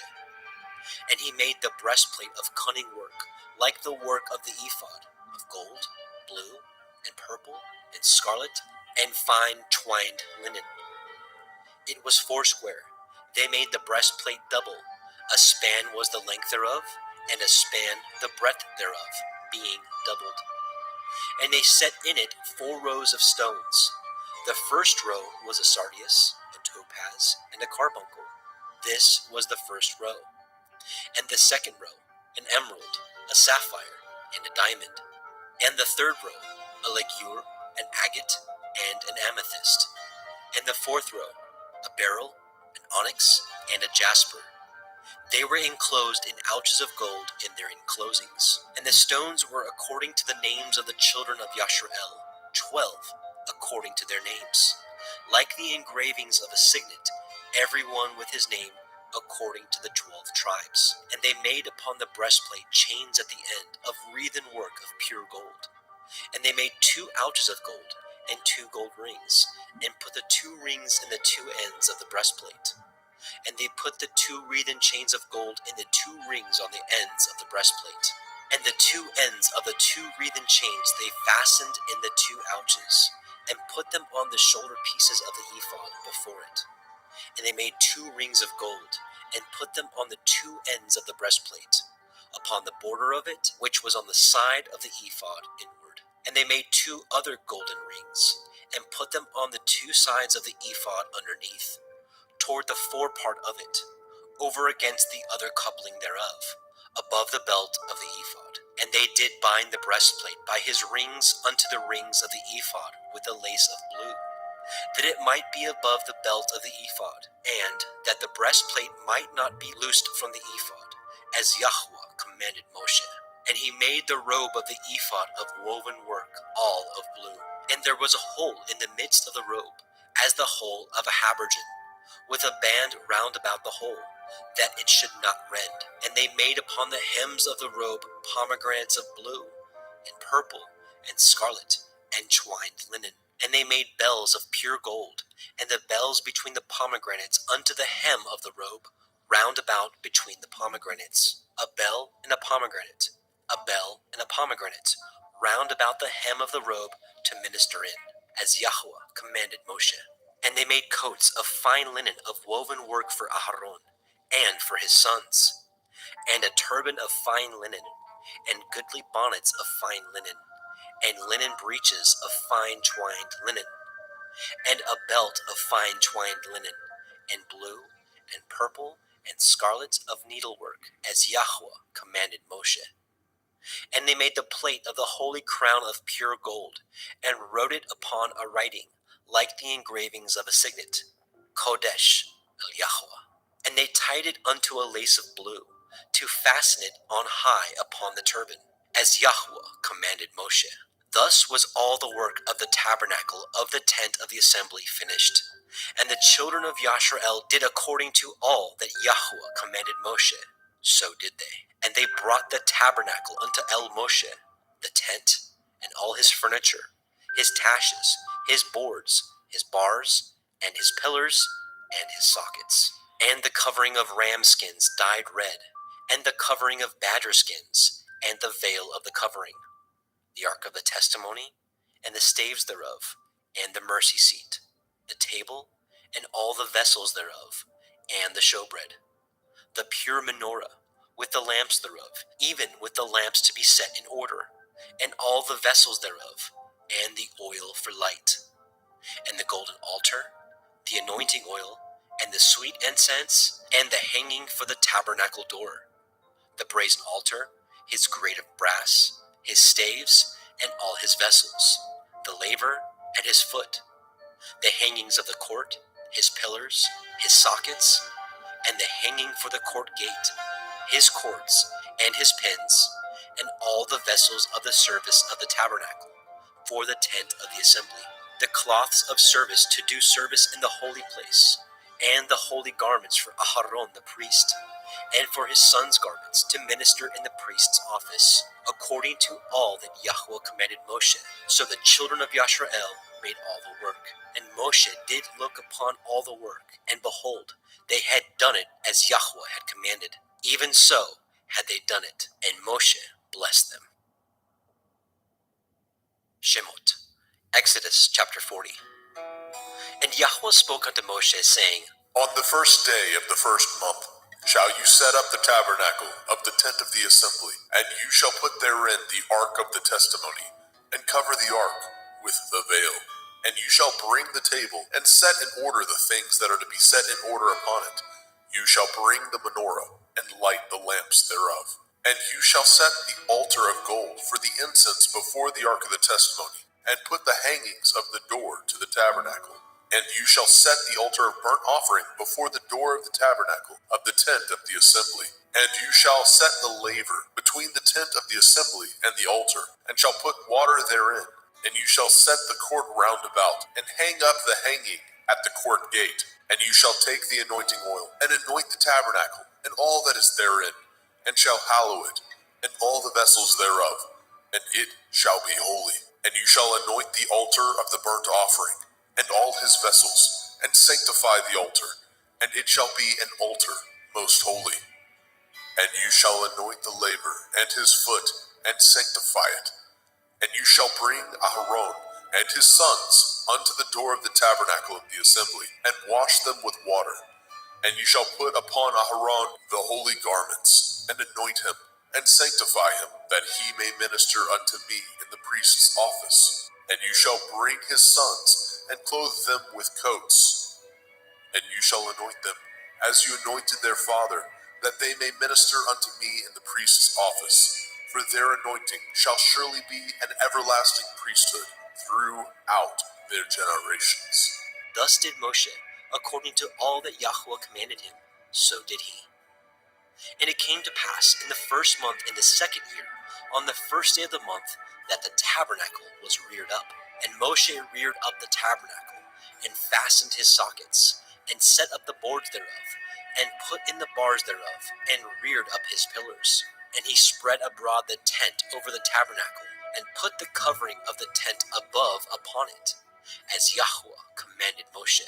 And he took and put the testimony into the ark, and set the staves on the ark, and put the mercy seat above upon the ark. And he brought the ark into the tabernacle, and set up the veil of the covering, and covered the ark of the testimony, as Yahweh commanded Moshe. And he put the table in the tent of the assembly, upon the side of the tabernacle northward, without the veil. And he set the bread in order upon it before Yahweh, as Yahweh commanded Moshe. And he put the menorah in the tent of the assembly, over against the table, on the side of the tabernacle southward. And he lighted the lamps before Yahweh, as Yahweh commanded Moshe. And he put the golden altar in the tent of the assembly before the veil. And he burnt sweet incense thereon, as Yahweh commanded Moshe. And he set up the hanging at the door of the tabernacle. And he put the altar of burnt offering by the door of the tabernacle of the tent of the assembly, and offered upon it the burnt offering and the meat offering, as Yahweh commanded Moshe. And he set the laver between the tent of the assembly and the altar, and put water therein to wash withal. And Moshe and Aharon and his sons washed their hands and their feet thereat, when they went into the tent of the assembly, and when they came near unto the altar, they washed, as Yahweh commanded Moshe. And he reared up the court round about the tabernacle and the altar, and set up the hanging of the court gate. So Moshe finished the work. Then a cloud covered the tent of the assembly, and the glory of Yahweh filled the tabernacle. And Moshe was not able to enter into the tent of the assembly, because the cloud abode thereon, and the glory of Yahweh filled the tabernacle. And when the cloud was taken up over the tabernacle, the children of Yasharel went onward in all their journeys. But if the cloud were not taken up, then they journeyed not till the day that it was taken up. For the cloud of Yahweh was upon the tabernacle day by day, and fire on it by night, in the sight of all the house of Yasharel, throughout all their journeys.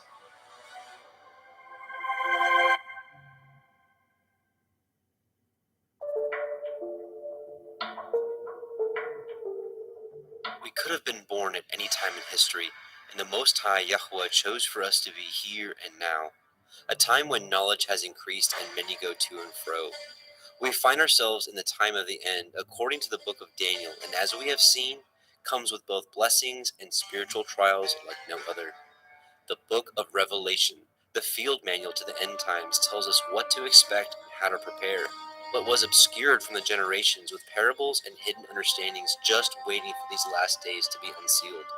While we may also not get everything right, we will be leaning on the Spirit of truth of the Most High Yahuwah Sebaoth in the name of Yahushua HaMashiach to reveal to us the proper understanding.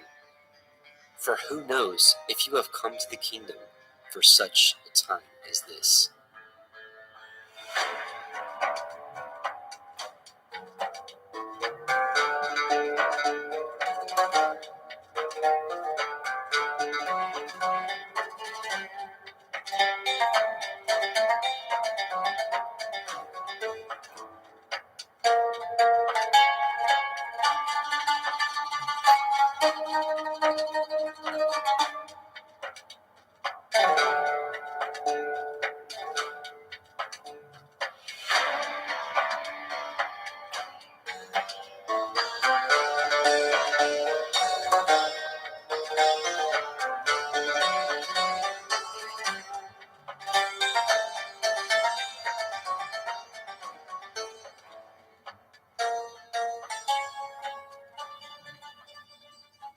And sisters, welcome to the Parable of the Vineyard YouTube live stream.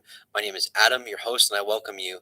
Brothers and sisters, welcome to what may be one of the most important line-by-line studies we have done on Parable of the Vineyard.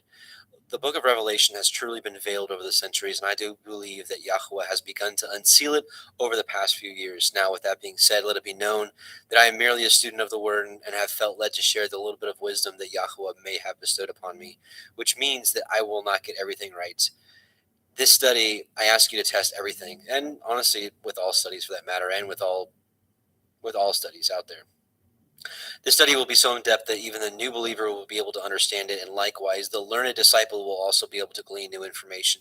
Some concepts shared during the study may give you confirmations to understandings you may already have, and some may be new to you. Either way, take all matters to Yahweh in prayer, and he will guide you, as it must be known that 1 John 2:27 says, "The anointing which you have received of him abides in you, and you need not that any man teach you, but as the same anointing teaches you of all things, and is truth, and is no lie, and even as it has taught you, you shall abide in him." Again, 1 John 2:27. And one more verse to start this out. Matthew 23:8 says, "But be ye not called rabbi," which means teacher, right, or master, "for one is your master, even Mashiach, and all you are brethren." So let that be known that Messiah is the teacher, the Ruach HaKodesh is the teacher. We're just study partners together. So before we get started, let's do a quick prayer and supplicate to Yahweh. Let's bow our hearts. Heavenly Father, Yahweh, in Yahusha's name, we come before you. We thank you first and foremost for Messiah Yahusha, because we know, as the scripture says, that no one can come to you but by belief in Messiah. So we thank you for his blood that has washed us from our sins. We ask you to continue to cultivate in our heart fruit that you've always been looking for from us, obedience to your ways. We just pray that you open our eyes and ears to the understanding tonight, to understanding of your word tonight. And we just pray that you continue to strengthen us as the world gets darker and darker. We pray that your light shines through us, that we can be a witness of your majesty. We bless you in Yahusha's name. Amen.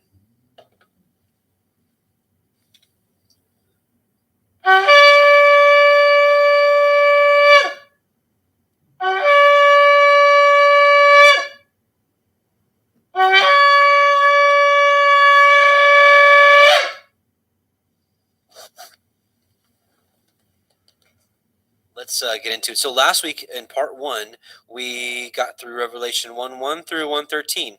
Hopefully it was beneficial to you. If you're just watching this and you haven't seen part 1, I would recommend watching part 1 first, but definitely not needed because you can pick back up at any time. So I want to address a few things. Many of you actually had questions regarding the two witnesses, and please keep the questions and rebuttals coming, because when we get to Revelation chapter 11, we're going to do an even deeper study on the two witnesses, and I'm going to do my best to answer every question, as I know that this is a sensitive topic to many, just like the 144,000.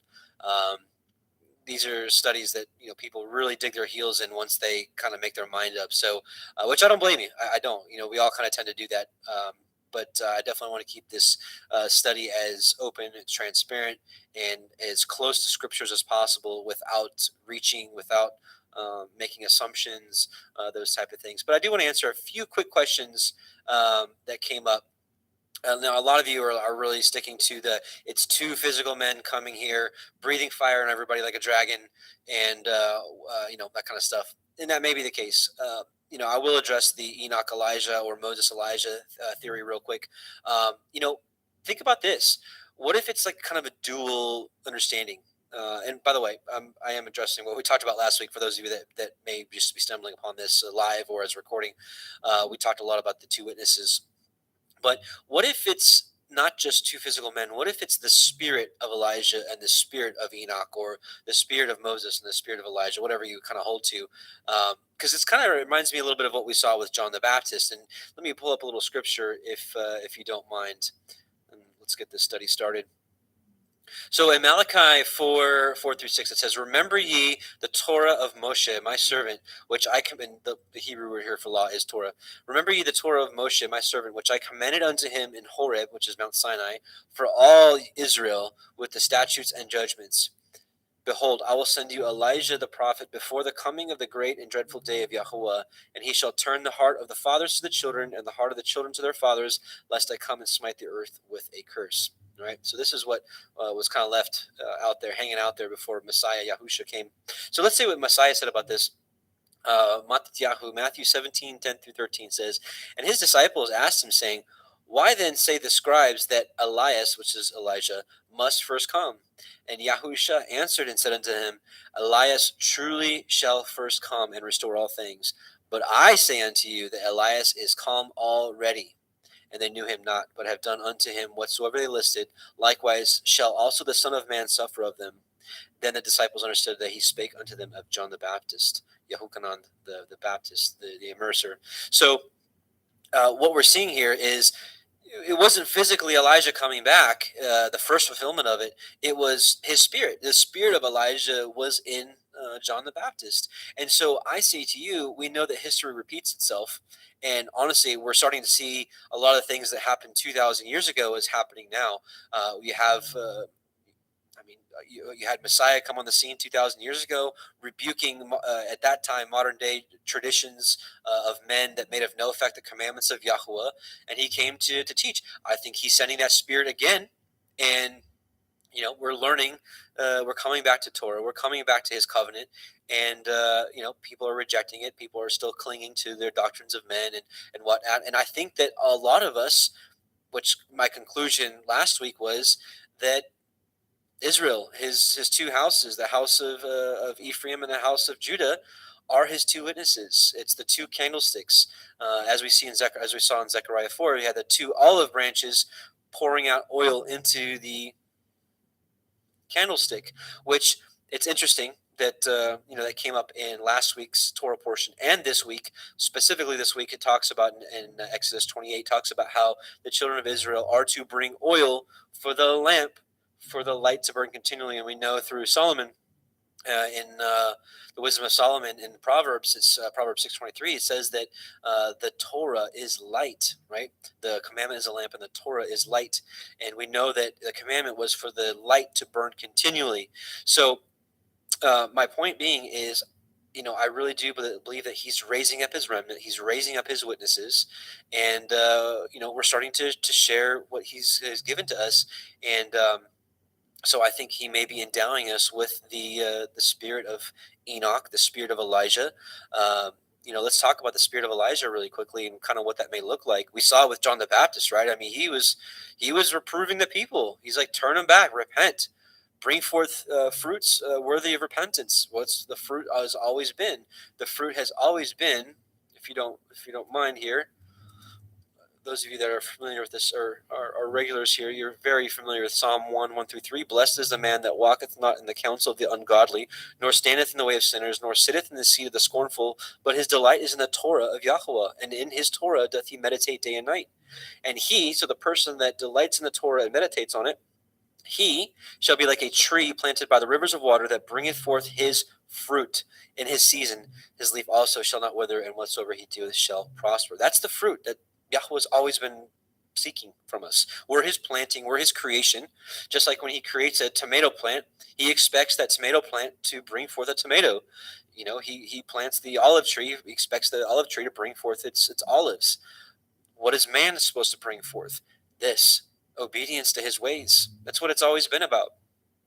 So let's talk about the spirit of Elijah really quickly. We're going to turn to Jubilees chapter 23, Yovelim chapter 23. For those of you that may be unfamiliar with this was found in the Dead Sea Scroll finding. They found 15 copies of this book in Hebrew intact that was preserved. All right, so I want to read verses 16, 19, and 26, and I think this explains the spirit of Elijah. And in that generation, this is the end time generation, which I believe we are in, and in that generation, the sons shall convict their fathers and their elders of sin and unrighteousness, and of the words of their mouth, and the great wickedness which they perpetrate, and concerning their forsaking the covenant which Yahweh made between them and him, that they should observe and do all his commandments and his ordinances and his laws without departing either to the right hand or to the left. Okay, this is part one. Part two, and they shall strive one with another. Now, I will say that Paul has given us a better way of doing this, to be patient, to be meek, to be kind, to be humble, to be long-suffering, to be apt to teach. That's 2 Timothy 2, I think 19 through 24 or something like that. And they shall strive one with another, the young with the old, and the old with the young, the poor with the rich, the lowly with the great, the beggar with the prince, on account of the Torah and the covenant, For they have forgotten commandment and covenant and feasts and months and Sabbaths and jubilees and all judgments, right? And this is what's happening this generation. It's coming back. And I believe the spirit of Elijah is doing the very same thing that we saw in Malachi, right? Let me bring that up again real quick. And he, yes, I'll send you Elijah, right? And he shall turn the heart of the fathers to the children, and the heart of the children to their fathers, lest I come and smite the earth with a curse. And again, what does that come back to right here? Remembering the Torah of Moshe. That's what it's been all about. But last but not least, verse 26 of Jubilees 23, it says, and in those days the children shall begin to study the laws, the Torah, and to seek the commandments, and to return to the path of righteousness, which is, this is the straight and narrow path that Messiah Yahushua talked about, not deviating to the left or to the right of. So, in short, my conclusion is, and again, and here in a few weeks, it might even be a month at the rate we're going here, it might even be a few months. When we get to Revelation 11, we're going to do probably an entire night on just the two witnesses. So keep the questions coming, keep the rebukes coming. I'm looking for sharpening here. Remember, the book of Proverbs says a wise man loves correction and invites reproof. It's the foolish man that does not like it because he doesn't want to be wrong, and that's pride. So, excuse me. So I'm waiting, or I'm not waiting. I'm inviting. I'm inviting your comments, concerns, questions, that kind of stuff. So, but yeah, and again, in short, what I'm saying here is I believe that we are the two witnesses, the house of Israel, the house of Judah, and that we may be operating in the spirit of Elijah and Enoch, or Elijah and Moses, whatever you hold to. So, the spirit of Enoch, which the whole book of Enoch, it's instructing in righteousness, just like Elijah. And it is also interesting that this generation has been the generation that has been bringing forth Enoch back to the center stage here. And I know most of mainstream Christianity rejects it and whatnot, but for this called out assembly, this set apart people that he is raising up, for many of us, the book of Enoch has become really a big part of our understanding. So that's my belief on that. So maybe that may answer some questions already, but again, don't worry, we're going to be going over the two witnesses in great deal and the 144,000 in great deal when we get to Revelation 7 and 14 as well. So let's get to the study at hand tonight. And so where we're at now is we are at Revelation 1:14. And, for Revelation 1:14 and 1:15, these two verses bring about some pretty radical teachings out there. And, here, I ended up preparing a huge study for this, but I really felt that going through this actually just praying over the last day or two, I really felt that Yahweh was like, this is a teaching I want you to do, but it's not going to be part of this Revelation study, because I want the Revelation study to stay on track, and I don't want to get too far off on rabbit trails. But I will be making a video of this. But I do want to read a few excerpts here from this write-up I did over the last few days in preparation for this study. It's called All Nations, All Tribes, the True Seed of Abraham. So let me read this portion for you. In preparation for this portion of our Revelation study, I honestly wanted to skip over Revelation 1:14 through 15 due to the arguments over the flesh it seems to bring about, to which I have zero desire to get into. We have much more important things to discuss. Although after prayer and what seems to be nudges from Yahuwah, as the days leading up to this, I've been targeted once again by those who glory in the flesh and claim superiority due to what they perceive as themselves being the true Israelites. They call themselves the Black Hebrew Israelites. And that all others must recognize this. So we all must recognize that they are the true seed to be part of the kingdom. I get this all the time. I get this all the time. They're like, Adam, you're preaching a lot of truth, bro. You're preaching a lot of truth, but you ain't preaching the truth, which to them is that, that they are the true seed of Israel, and everybody needs to recognize that, or they're not going to be part of the kingdom. And even if we get into the kingdom, we're going to be like servants to them. It's just crazy stuff. Anyways, back on track. So we must recognize this to be part of the kingdom, and lesser beings at that. For the 3.5 years this ministry has been on YouTube, I have constantly been called a white Edomite devil who has no right to read or discern the scriptures, as they are not for me, but for them alone. Or alongside this, being accused of not preaching the full truth, as they say, for not teaching who the true seed of Yahuwah are. After so many of these types of comments, I decided to research the matter for myself. For after all, I'm in pursuit of all truth, regardless of what that looks like. embracing Sirach 4:28, which says, "Strive for the truth unto death, and Yahweh will fight for you." So I'm going to stop there for a second. So this is a really long study, and basically it's debunking their movement. But so what I am going to do is I am going to do a separate study on this, separate video on this. But I am going to leave a link for this for anybody that wants to study this out, because once again, I'll be looking for reproof. I'll be looking for rebukes. I'll be looking for confirmations, whatever it may be. Because when I put this video out, I want to address all angles, and I wanted to, answer every single question out there regarding this doctrine that they have out there. And I would have never touched this, but it seems to touch every corner. I mean, I see it all over Facebook. I mean, this gets brought up all the time, and it's all over YouTube and comment. You guys have seen it, and it's just such a fruitless movement. It's pure racism, and I get it. The black people have been horribly treated. They absolutely have. The Atlantic slave trade was horrible. Even in this country, just up until the 50s, 60s, they didn't have the same rights as white people. Like, that's crazy to me. That's horrible. That is not Christ-like. That is not Messiah-like. And so I get it. I get that they have been, trampled on by society. But just that fact doesn't prove that the true Israelites. But we're not gonna get into that right now. But so I get why they're upset. But for those out there that believe this and that hate people, hate white people, like, I didn't do this to you. We didn't do this to you. It was generations beforehand. But don't turn around and make the same mistakes that they did. We're supposed to be ambassadors for Messiah. How can we be ambassadors for Messiah if you're going around and telling people that they're inferior to you because of skin color? So you're making the same mistakes that other generations have. So we know that Messiah said, no longer is it eye for an eye, tooth for a tooth, but do good to them, right? Even do good. If you think that we're your enemies, you're still supposed to love us, right? So anyways, so I'm not going to go through this whole study. I am going to leave a link for this if you want to study it for yourself, but I am going to be making a video on this in the coming weeks.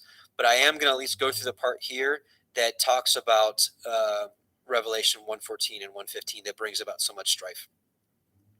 So first, it should be made clear that it does not matter to me what skin color we are. We are the true seed by faith in Messiah Yahusha. Beware of anyone who teaches superiority based off skin color or being the true seed because of their race. My goal for this study is not to glory in the flesh, but to free those who are held captive by this belief. Yes, they are held captive by this belief because it's a glory in the flesh. This is not from the Ruach. That there is something to boast about in our racial genealogy. Let's review the scriptures, as with these three short passages I'll include will clearly state that the grace and salvation of Yahweh through Yahusha is free to all men and women who believe, and that this shouldn't even be a topic of discussion. Nevertheless, here we are. And this is not even complete. There's probably 40 verses I could have included here, but I'm just including three sections. Galatians 3:28-29 says, there is neither Jew nor Greek, which I would interpret as Gentile. There is neither bond nor free. There is neither male nor female, for you are all one in Messiah Yahusha. And if you be messiahs, then are ye Abraham's seed and heirs according to the promise. This right here is the true seed of Israel. Don't let anybody fool you. This is Revelation 7:9. This is a picture of the multitudes saved out of tribulation. After this I beheld, and lo, a great multitude, which no man could number, of all nations and kindreds and peoples and tongues, stood before the throne and before the Lamb, clothed with white robes and palms in their hands. Here it is right here, right? All nations, kindreds, peoples, tongues. This is all races, all of them. White, black, red, yellow, whatever. Acts 10:34-36. Then Peter opened his mouth and said, of a truth I perceive that Elohim is no respecter of persons, but in every nation he that feareth him and worketh righteousness is accepted with him. The word which Elohim sent unto the children of Israel, preaching peace by Yahushua HaMashiach, for he is Adonai of all. Amen and hallelujah for the real truth of the real seed, which are those by faith in Messiah and keep his commandments. That's it. That's it. So I'm going to skip all this here. We're going to do another study on that at another time. But I do want to address the conclusion again. So My conclusion remains: skin color should be of no importance to us, nor cause quarrels within the body of Messiah, recognizing the true seed are those who believe in Yahusha, the Word and begotten of Yahuwah, and keep his commandments, not a particular skin color or race. When you read opposing comments to this discussion, discern the spirit they carry and the fruits they bear, as this will be the most telling sign as to who is holding the truth. Blessings in Yahusha's name. And I look forward to seeing you all in the great gathering in marriage supper of the Lamb. And actually, excuse me, I forgot to actually go over. What is written in Revelation 1:14-15. So, what do the scriptures say regarding skin color? Before we go here, I need to reiterate that I despise having to do this. But again, there is a large group of people claiming the heritage of the biblical Israelites based off their skin color. So, as with all false doctrine, we must expose it by sharing the truth. And in his infinite wisdom, Yahuwah thought it meet to express the color of his people and his son, Yahushua HaMashiach, through the scripture. So, Yahusha, Revelation 1:14 says, his head and his hairs were white like wool, as white as snow, and his eyes were as a flame of fire. Now, it's interestingly enough, this movement that I'm talking about actually uses this verse to say that they're the true race. But it says right here, right, his head and his hair. So actually, let me read it here. So notice it emphasizes the color twice. It does not say his hair was the texture of wool, but the color. Then continues to reinforce his complexion being white as snow. Backing up to the beginning of that verse, it says his head was also white alongside his hair. What do we do with that? Other than take it at face value, have we not learned our lesson with biblical earth, i.e. pillars, immovable or unmovable, the compass upon the face of the deep, etc., etc.? Then Revelation 1:15, it says, and his feet like unto fine brass, as if they burn in a furnace. So let's look at the Greek word used for fine brass. It's kalkolebanon, all right? So it's a root word, or the root word here, in the implied mean of whiteness or brilliancy. The KJV translated it as fine brass twice, and it says some metal like of gold, if not more precious.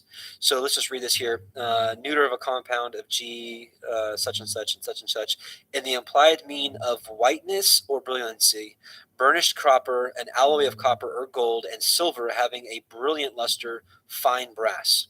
Okay? So that's the best description of what he was actually looking at. So again, this is here. This is what we just read. So skipping here, let's look at what fine brass looks like. Oops. Let's go to here.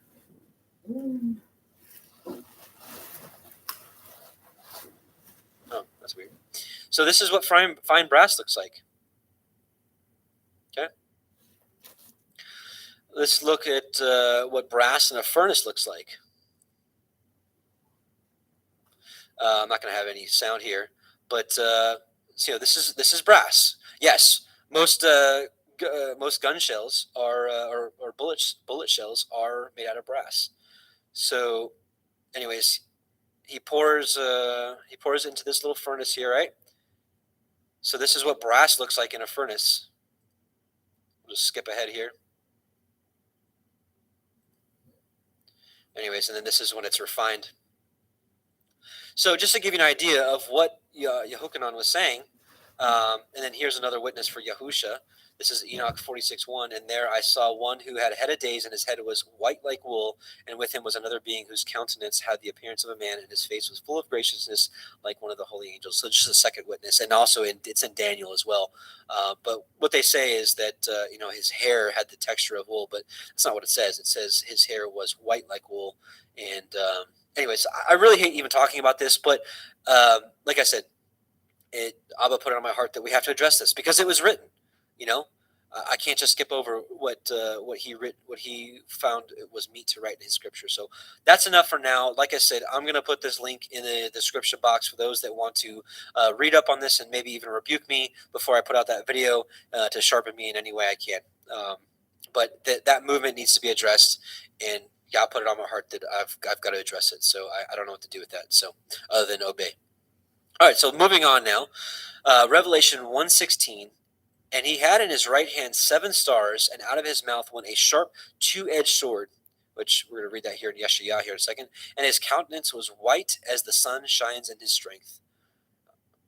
Yeah, his countenance was as the sun shines in his strength. Amen. So let's, actually, my goodness, I'm all over the place here.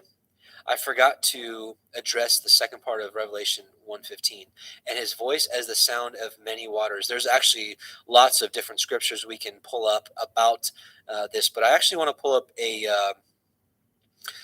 a vision that included this section right here.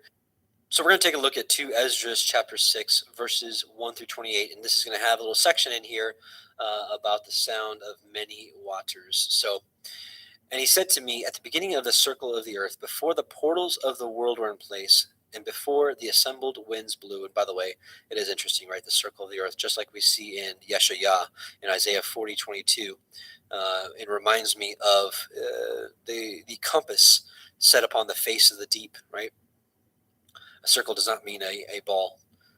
And in Isaiah 22, he actually says the word gadur, which is ball. And so he could have said that in Isaiah, but he didn't. He said circle. Anyways, and before the rumblings of the thunder sounded, and before the flashes of lightning shone, and before the foundations of paradise were laid, and before the beautiful flowers were seen, and before the powers of movement were established, and before the innumerable hosts of angels were gathered together, and before the heights of the air were lifted up, and before the measures of the firmaments were named, and before the footstool of Zion was established, and before the present years were reckoned, and before the imaginations of those who now sin were estranged, and before those who stored up treasures of faith were sealed, then I planted these things, and they were made through me and not through another, just as the end shall come through me and not through another. And I answered, this is Ezra speaking, right, to the angel Uriel. And I answered and said, what will be the dividing of times, or when will be the end of the first age and the beginning of the age that follows? And he said to me, from Abraham to Yitzchak, because from him were born Yaakov and Esau. For Jacob's hand held Esau's heel from the beginning. For Esau is the end of this age, and Jacob is the beginning of the age that follows. For the beginning of a man is his hand, and the end of the man is his heel. Between the heel and the hand, seek for nothing else, Ezra. It is interesting that right now, technically, Esau is ruling this earth in the physical sense. With the Rothschilds, the royal families, the DuPonts, the Rockefellers. These are all Esau.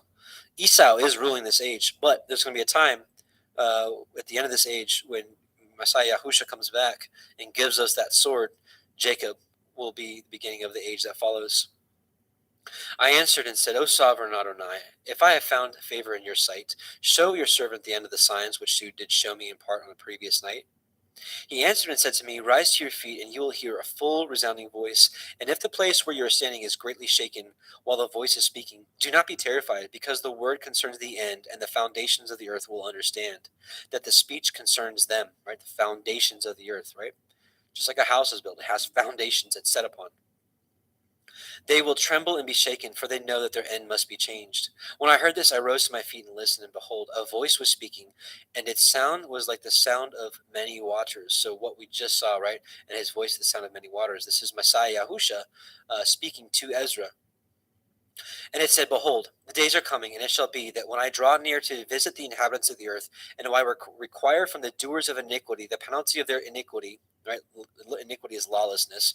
And when the humiliation of Zion is complete, and when the seal is placed upon the age which is about to pass away, then I will show these signs. The book shall be opened before the firmament, which we saw in Daniel, and all shall see it together. Infants a year old shall speak with their voices, and women with child shall give birth to premature children at 3 or 4 months, and these shall live and dance. Now, I will say, this kind of happens. I've had 5 children, and I've had infants at a year speaking with their voices. Now, not full sentences, and maybe this is what this is implying, so maybe we're not there yet. But with modern day medicine, which I hate even saying that word, but I mean, let's just say what it is. I mean, there's technology, and I don't know. I mean, is this the will of Yahweh that this technology came about so that premature preemies that are born at 3 or 4 months, they can live? There's cases out there of preemies born at 3 or 4 months that do live. Now, I don't know if that's what this is implying, but it is interesting to think about.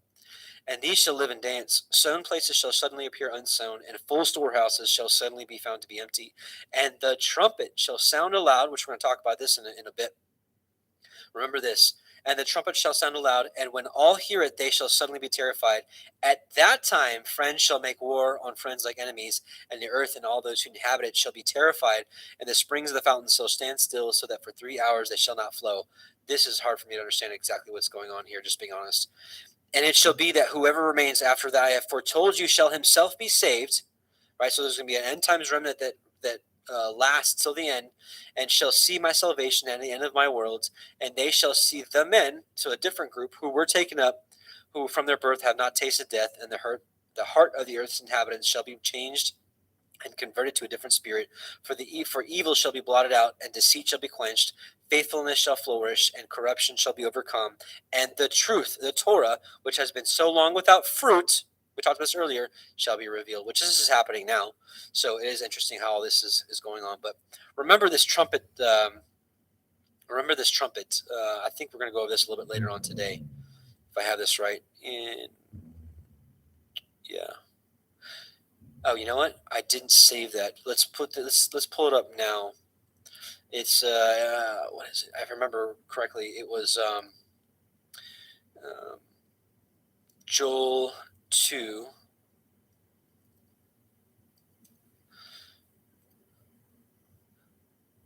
We'll read. Let's read just Joel 2, 1 through 2, and then we'll read 15 on. Joel 2 says, "Blow ye the trumpet," which this Hebrew word is actually shofar. So blow ye the shofar in Zion, and sound an alarm in my holy mountain. Let all the inhabitants of the land tremble, for the day of Yahweh cometh, for it is nigh at hand. Right, his holy mountain is New Jerusalem coming down.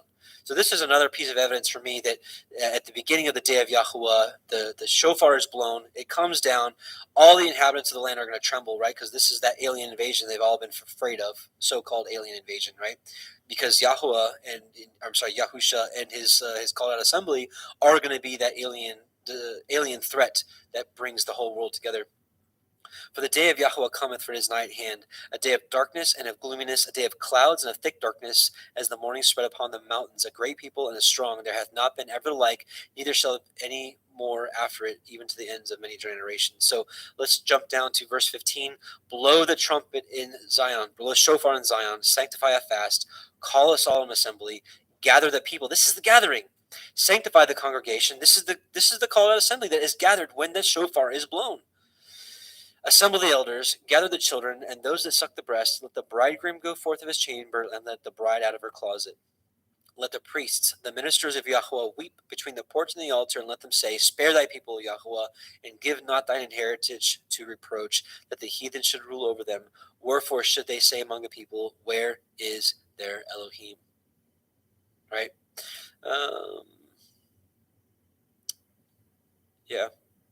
Anyways, so we'll stop there, but it's just really interesting. So I brought up 2 Esdras because I wanted to let you know about what happens. It says right here, and the shofar shall sound aloud, and when all hear it, they shall suddenly be terrified. And at that time, friends shall make war on friends like enemies. Right. So this is kind of what we see in Matthew 24, nation against nation. People against people, but also another passage later in 2 Esdras, it says at this time also is when people stop this war, and then they unite their forces against Yahusha, which I think we're going to see. Actually, let's pull it up now. It's in 2 Esdras 13. 2 Esdras 13. After 7 days I dreamed a dream in the night, and behold, a wind arose from the sea and stirred up all its waves. And I looked, and behold, this wind made something like the figure of a man come up out of the heart of the sea. And I looked, and behold, that man flew with the clouds of heaven. For those of you that did watch part 1, we did a huge rabbit trail on who the clouds of heaven are. And wherever which is basically his Kodeshim, his called out ones, his assembly, his 144,000, I believe, and maybe even possibly the great multitude. I'm not sure exactly how that works, and wherever he turned his face to look, everything under his gaze trembled. And whenever his voice issued from his mouth, all who heard his voice melted as wax melts when it feels the fire. After this I looked, and behold, an innumerable multitude of men were gathered together from the 4 winds of heaven to make war against the man who came up out of the sea. And I looked, and behold, he carved out for himself a great mountain and flew upon it. And I tried to see the region of place which the mountain was. It was carved, but I could not. And I forgot to also put up Daniel 2. Daniel 2, I think it's 34 to 35, but I'll put 36. Oops. So maybe wrong. Oh. Yeah, here we go. Thou sawest till that stone was cut without hands. So backing up, this is I know I'm jumping all over the place. Hopefully you can follow me here. This is the dream that Nebuchadnezzar was given, and Daniel interpreted that giant statue that had the head of gold, the chest and arms of silver, the waist and thighs of bronze or brass, and then the feet and the legs of iron and the feet of iron mixed with clay. And then at the end of those kingdoms, the stone that was cut without hands came and broke all these to pieces. And we're going to see what that is. Thou sawest till that stone was cut without hands. Right? And I looked, and behold, he carved out for himself a great mountain. He carved it out, right? So cut without human hands, which smote the image upon his feet that were of iron and clay, and brake them into pieces. Then was the iron, the clay, the brass, the silver, and the gold broken to pieces together, and became like the chaff of the summer threshing floors. So, and the wind carried them away, that no place was found for them. And the stone that smote the image became a great mountain.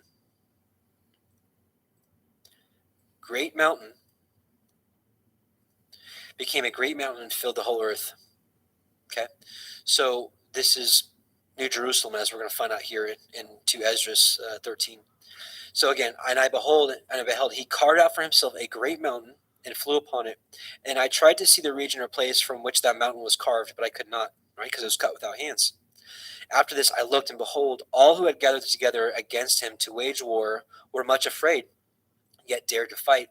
And behold, when he saw the onrush of the approaching multitude, he neither lifted up his hand, nor held a spear or any weapon of war, but I saw only how he sent forth from his mouth as it were a stream of fire, and from his lips a flaming breath, and from his tongue he shot forth a storm of sparks.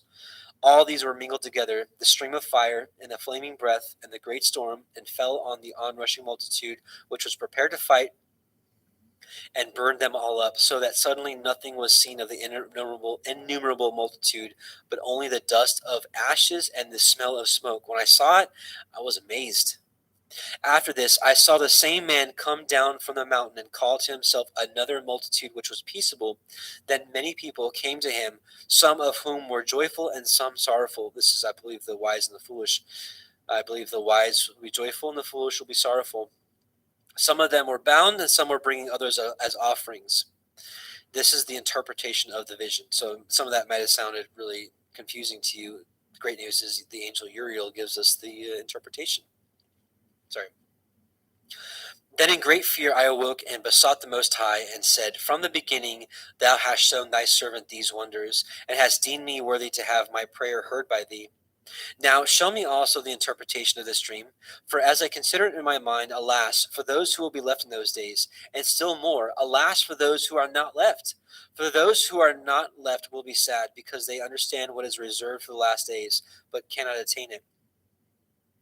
But alas for those who also are left, and for that very reason, for they shall see great dangers and much distress, as these dreams show. Yet it is better to come into these things through incurring peril than to pass from the world like a cloud, and not see what shall happen in the last days. He answered me and said, I will tell the interpretation of the vision, and I will also explain to you the things which you have mentioned. As for what you have said about those who are left, this is the interpretation. He who brings the peril at that time will himself protect those who fall into peril, who have works and have faith in the Almighty, right? Faith without works is dead. Understand, therefore, that those who are left are more blessed than those who have died. This is the interpretation of the vision. As for you seeing a man come up from the heart of the sea, this is he whom the Most High has been keeping for many ages, who himself will deliver his creation, and he will direct those who are left. And as for your seeing wind and fire and a storm coming out of his mouth, and as for his not holding a spear or weapon of war, yet destroying the onrushing multitude which came to conquer him, this is right, the great battle where multitudes are destroyed. This is the interpretation.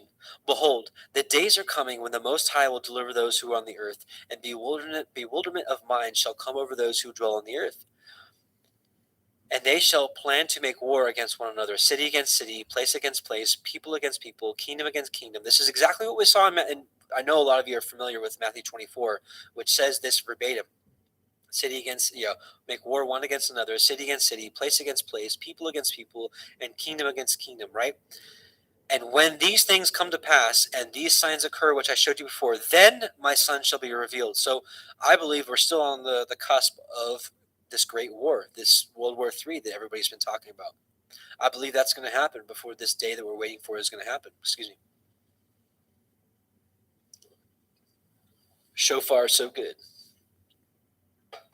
So when this happens, then my son will be revealed, whom you saw as a man coming up from the sea. And when all the nations hear his voice, every man shall leave his own land and the warfare that they have against one another, and an innumerable multitude shall be gathered together, as you saw, desiring to come and conquer him. So isn't that interesting? Let's pause for a second. This is the Hollywood narrative right here in one verse.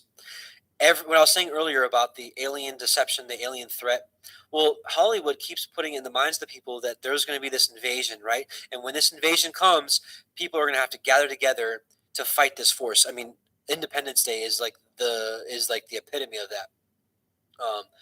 And in that movie, you see how everybody puts their differences aside, and they're like, "Hey, we're not each other's enemy. This is the real enemy." You see it in the Avengers movie, like Thanos and all that, right? Everybody unites. Everybody, even enemies, unite to go against this threat, to take it down. And and Hollywood teaches that if everybody comes together, they can defeat this force. Which this force comes down with superior technology. They come down with impenetrable barriers. I believe that they'll be shooting rockets at New Jerusalem, and it's going to be like we see in these alien movies. They have this superior technology, which obviously Yahweh has. All these weapons, I think, will be of none effect. But people will have in their minds, we just got to figure this out because we figured it out in these movies. If we come together, we can take this down. We can take this threat down. Sorry, I'm like getting excited here. But I think this is it right here. So let me read it again. Remember, I think we're going to see great war, people against people, nation against nation. But then this is going to happen right in the middle of that. The shofar is going to sound. The people are going to be gathered. New Jerusalem's coming down. And the world will turn their weapons against each other towards New Jerusalem and come together to take this down. So keep that in mind and read this again. So once again. And they shall plan to make war against another, city against city, place against place, people against people, kingdom against kingdom. And when these things shall come to pass, and the signs occur which I showed you before, then my son will be revealed, whom you saw as a man coming up from the sea. And when all the nations hear his voice, every man shall leave his own land and the warfare that they have against one another, right? They're going to take the guns off each other and point it towards New Jerusalem. And an innumerable multitude shall be gathered together, as you saw, desiring to come and conquer him, Messiah. But he will stand on the top of Mount Zion, and Zion will come and be made manifest to all people, prepared and built, as you saw the mountain carved without hands. Right? So it just showed us right here that mountain that we saw in Daniel, that mountain that we saw at the beginning of this chapter, is New Jerusalem, cut without hands. And he, my son, will reprove the assembled nations for their ungodliness. This was symbolized by the storm. And he will reproach them to their face with their evil thoughts and the torments with which they are to be tortured, which were symbolized by the flames, and will destroy them without effort by the Torah, the law, which was symbolized by fire. Amen. And as you see and as for your seeing himself gather to him another multitude that was peaceable, these are the 10 tribes which were led away from their own land into captivity in the days of King Hoshea, whom Shalmaneser, the king of the Assyrians, led captive. And he took them across the river, and they were taken into another land. But they formed for this plan for themselves, that they would leave the multitude of the nations and go to a more distant region where mankind had never lived, that there at least they might keep their statutes, which had not been kept in their own land. And they went by the narrow passages of the Euphrates River, for at that time the Most High performed signs for them, and stopped the channels of the river until they passed over. Through that region there was a long way to go, a journey of a year and a half, and that country is called Arzreth. I believe this is the dispersion of the 10 tribes into Europe, and then ultimately into America, which a lot of people do believe Arzreth here is America. So something interesting. And then lastly, then there they dwelt until the last times. Here we are. And now, when they are about to come again, the Most High will stop the channels of the river again, that they may be able to pass over. And therefore you saw the multitude gathered in peace. Yeah. Anyways, so that's a long rabbit trail, but I thought that was really interesting of a passage to talk about with, and his voice was the sound of many waters. So really off topic, but I wanted to share with you another section where it was shown that he has a voice of many watchers, and what that prophecy would bring forth. So pretty interesting, right? Revelation 1:16, and he had in his right hand 7 stars, and out of his mouth went a sharp 2-edged sword, and his countenance was as the sun shines in his strength. Let's take a look at some passages here. Isaiah 49, Yeshayah 49, 1-2. Listen, O isles, unto me, and hearken ye, people from far. Yahweh has called me from the womb. This is specifically Messiah Yahusha, right? From the bowels of my mother hath he made mention of my name. Now, we saw that some of the apostles took hold of this as well. And his prophets like Jeremiah, same thing. And I think for his called out assembly, his end times remnant, which I know you guys know by now that I believe are his witnesses. In a sense, we are not, we're prophesying because we're sharing the scriptures with discernment and sharing it with people. So this can also, kind of in a shadow relate to us as well, because he separated us from the beginning of the earth. He knew who would be who from the beginning, from the foundation of the earth. Let that sink in. Think about it. He thought about you before the world was made. And he had made my mouth like a sharp sword. In the shadow of his hand he hath hid me, and made me a polished shaft. In his quiver hath he hid me. Hebrews 4:12. For the word of Yahweh is quick and powerful and sharper than any 2-edged sword, piercing even to the dividing asunder of soul and spirit and the joints and marrow, and as a discerner of the thoughts and the intents of the heart. Amen. And then lastly, so that's talking about the sharp 2-edged sword out of his mouth. It's the law, it's the Torah, it's the prophets, it's the writings, it's all of it. And his countenance was as the sun shines in his strength. And we saw that in the transfiguration, Matthew 17, 1-2. After 6 days, Yahusha taketh Peter, James, and John his brother, and bring them up to a high mountain apart, and was transfigured before them, and his face did shine as the sun, and his raiment was as white as the light. So amen to that. Awesome. So, okay, so next verse, Revelation 1:17. And when I saw him, I fell at his feet as dead, and he laid his right hand upon me, saying unto me, Fear not, I am the first and the last. And we went over this in some pretty good detail in part 1. So if you didn't watch part 1 and you want some more discernment on this, check out part 1. No need for us to go over it again. Revelation 1:18, I am he that lives and was dead, and behold, I am alive forevermore. Amen. And have the keys of Sheol and of death. And we talked about this last week as well. So this is kind of repetitive of what we talked about last week. So Revelation 1:19, write the things which you have seen, and the things which are, and the things which shall be hereafter, the mystery of the 7 stars which you saw in my right hand, and the 7 golden menorah. This is the candlestick, 7-branch candlestick. The 7 stars are the angels of the 7 called out assemblies, and the 7 menorah, the 7 candlesticks which you saw, are the 7 called out assemblies. So very simply, this has always symbolized the church, the ecclesia, if you will, is a little better description. This has always symbolized the called out assembly, the kodeshim of Yahweh. And as we saw earlier, we know that it's the branches that put forth the oil in it, and the light. This light was to continually be burning. The light symbolizes the law. So the law should always be in our heart, soul, and mind. It should be on our lips. It should be on our thoughts, as Deuteronomy 6 says, that we should wake up thinking about it. We should go to bed thinking about it. We should walk by the way. We should teach it to our children. It should continually be on our hearts. So the law should be burning within us at all times.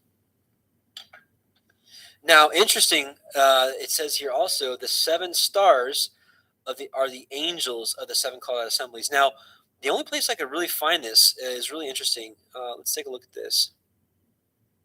This is in Enoch 20. Here, this is the 7 archangels. Are these the 7 angels that he mentions? It's not conclusive, but I think it's interesting, and I think it's worthy of testing. And these are the names of the holy angels, the Kodesh angels who watch. Uriel, this is the same angel that was talking to Ezra, the passage that we just read, or the passages we read. Uriel, one of the holy angels who is over the world and over Tartarus. Raphael, one of the holy angels who is over the spirits of men. Raguel, one of the holy angels who takes vengeance on the world of the luminaries. Michael, one of the holy angels who, to wit, he that is set over the best part of mankind and over chaos. Sarakiel, one of the Kodesh angels who is set over the spirits, the Ruachs, who sin in the spirit. Gabriel, one of the holy angels, the Kodesh angels, who is over paradise and the serpents and the cherubim. Remiel, one of the holy angels, whom Elohim set over those who rise. So, could this be the seven? Could this be the seven angels spoken of here in Revelation 20? Again, not conclusive, but here's seven angels, and these are like leaders, right? So I think it's definitely possible. Okay, I wanted to also read Hebrews 1:13 through 14. But to which of the angels said he at any time, sit on my right hand until I make thine enemies thy footstool? Are they, the angels, not all ministering spirits, set forth to minister for them who shall be heirs of salvation? Amen, right? Pretty awesome. That's why all those times we see throughout the scriptures, they're like, no, don't bow down to me, right? Don't worship me, worship Yahweh. Because they know that that's what their role is, actually, is to serve us. And not like in a, I'm not saying it like in a slave kind of way or manner, but that is their function, is what he says in Hebrews. So, okay, so here we are finally in chapter 2, and we're going to get into the seven ecclesia, the seven churches, and I want to re-go over what we went over last week just really quickly, because I thought it was so interesting that the meanings of the names of the seven churches. So let's go over it again. So Ephesus means desirable or desired. Smyrna means myrrh, but we got to dig deeper, which means bitterness. And if we look in the book of 1 Adam and Eve, chapter 31, verse 2, Messiah Yahusha explains to Adam the symbolic meaning of what myrrh means, which means it's a token of the suffering and death that Yahusha would experience for us. So with myrrh, we can say bitterness of the suffering of his death, right? Pergamos, married tower / city. So we'll call it married city. Thyatira, sacrifice or sacrifice and offering. Sardis, prince of joy. Philadelphia, you all know this, brotherly love. Laodicea, just and lawful ruling people. There's many descriptions out there. Some said just ruling people, some said lawful ruling people. So I said, you know what? It's the same thing, just and lawful ruling people. I put it together. So when you put all those together, you get a message. The desired bitter suffering and death brings the married city and sacrifices and offerings to the Prince of Joy and brotherly love from a just and lawful ruling people. Amen, amen. So I just thought that is so awesome. Praise be to Yah for that. So I got a little comment here I want to preface before we get into the seven churches. And I don't know how many we'll be able to get into tonight, maybe one or two of them. But I want to read this real quickly. So with the descriptions of the seven churches, the ecclesias, I've seen many interpretations regarding them. Some will say these seven ecclesias span from the time of the apostles until now, so one following after the other in a timeline fashion. Another says that one or two may be around in these last days, but the rest have passed. As we dig into each ecclesia, you will notice that you may recognize the qualities of all of these ecclesia may be around now, and that is what the Ruach, the Spirit, has led me to understand. Now, I don't like making this comparison, but just so you can understand it better. The qualities of each of these seven called out assemblies reminds me of, this is totally secular, so just bear with me here. Okay, I'm not really I'm not equating it to be the same. I'm just giving you a something to think about, a comparison. Some of you are familiar with the Briggs-Meyer MTBI, the personality exam, which puts people in categories in a basic sense based off your personality and the choices you make. Of course, you can't box everybody into 16 personality types, but this is a modern way of explaining as to what we're going to see in the 7 called out assemblies. They all have good characteristics. Some of them only have good characteristics, and some of them have some good characteristics, but some of them have some things they got to work on, right?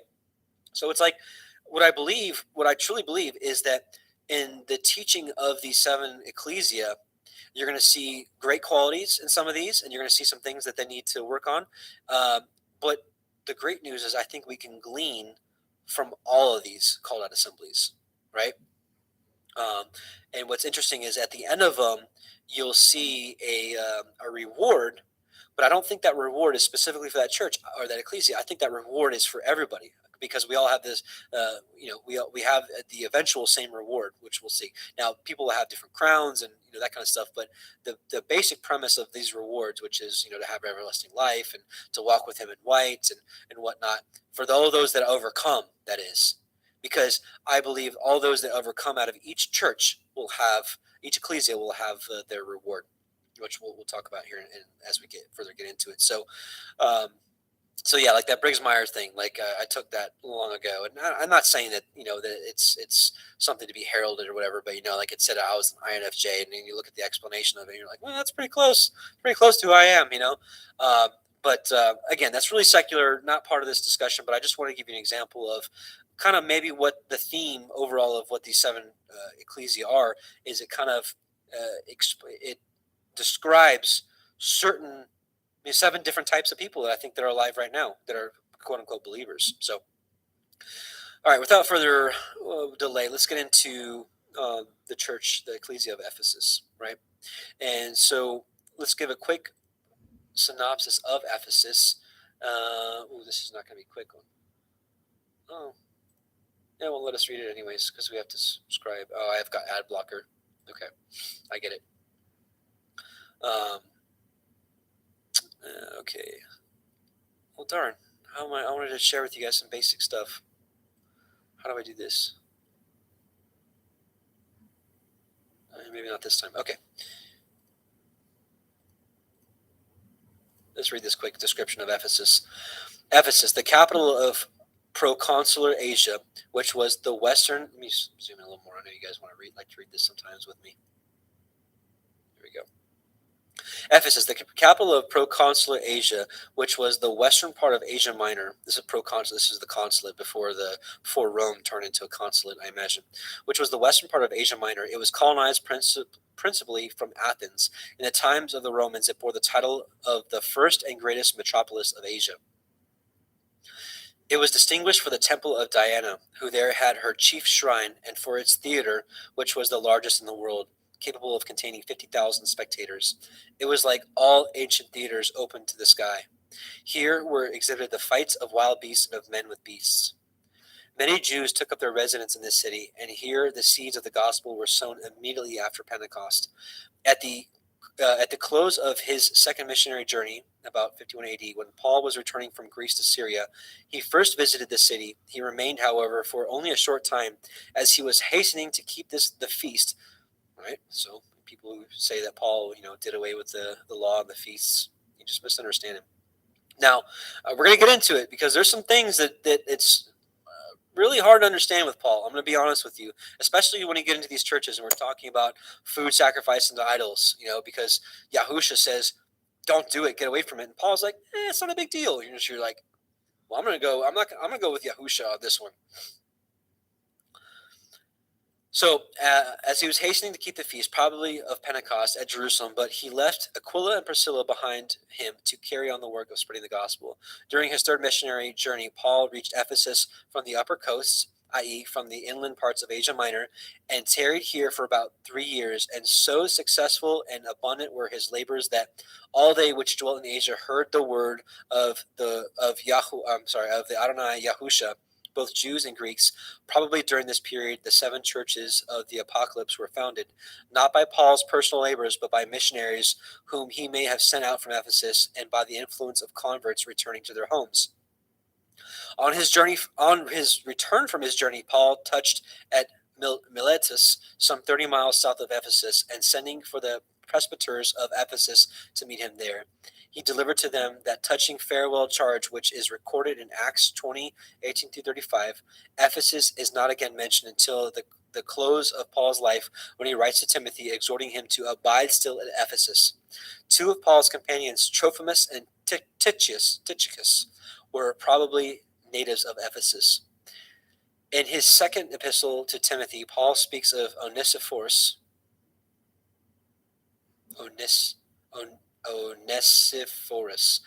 as having served him in many things at Ephesus. He also sent Tychicus to Ephesus, probably to attend to the interests of the church there. Ephesus is twice mentioned in the Apocalypse. The Apostle John, according to tradition, spent many years in Ephesus, where he died and was buried. A part of the site of this once famous city is now occupied by a small Turkish village, Ayasaluk, which is regarded as a corruption of the two Greek words, Hygos Theologos, the holy divine. So there's a little bit about Ephesus. So let's move on.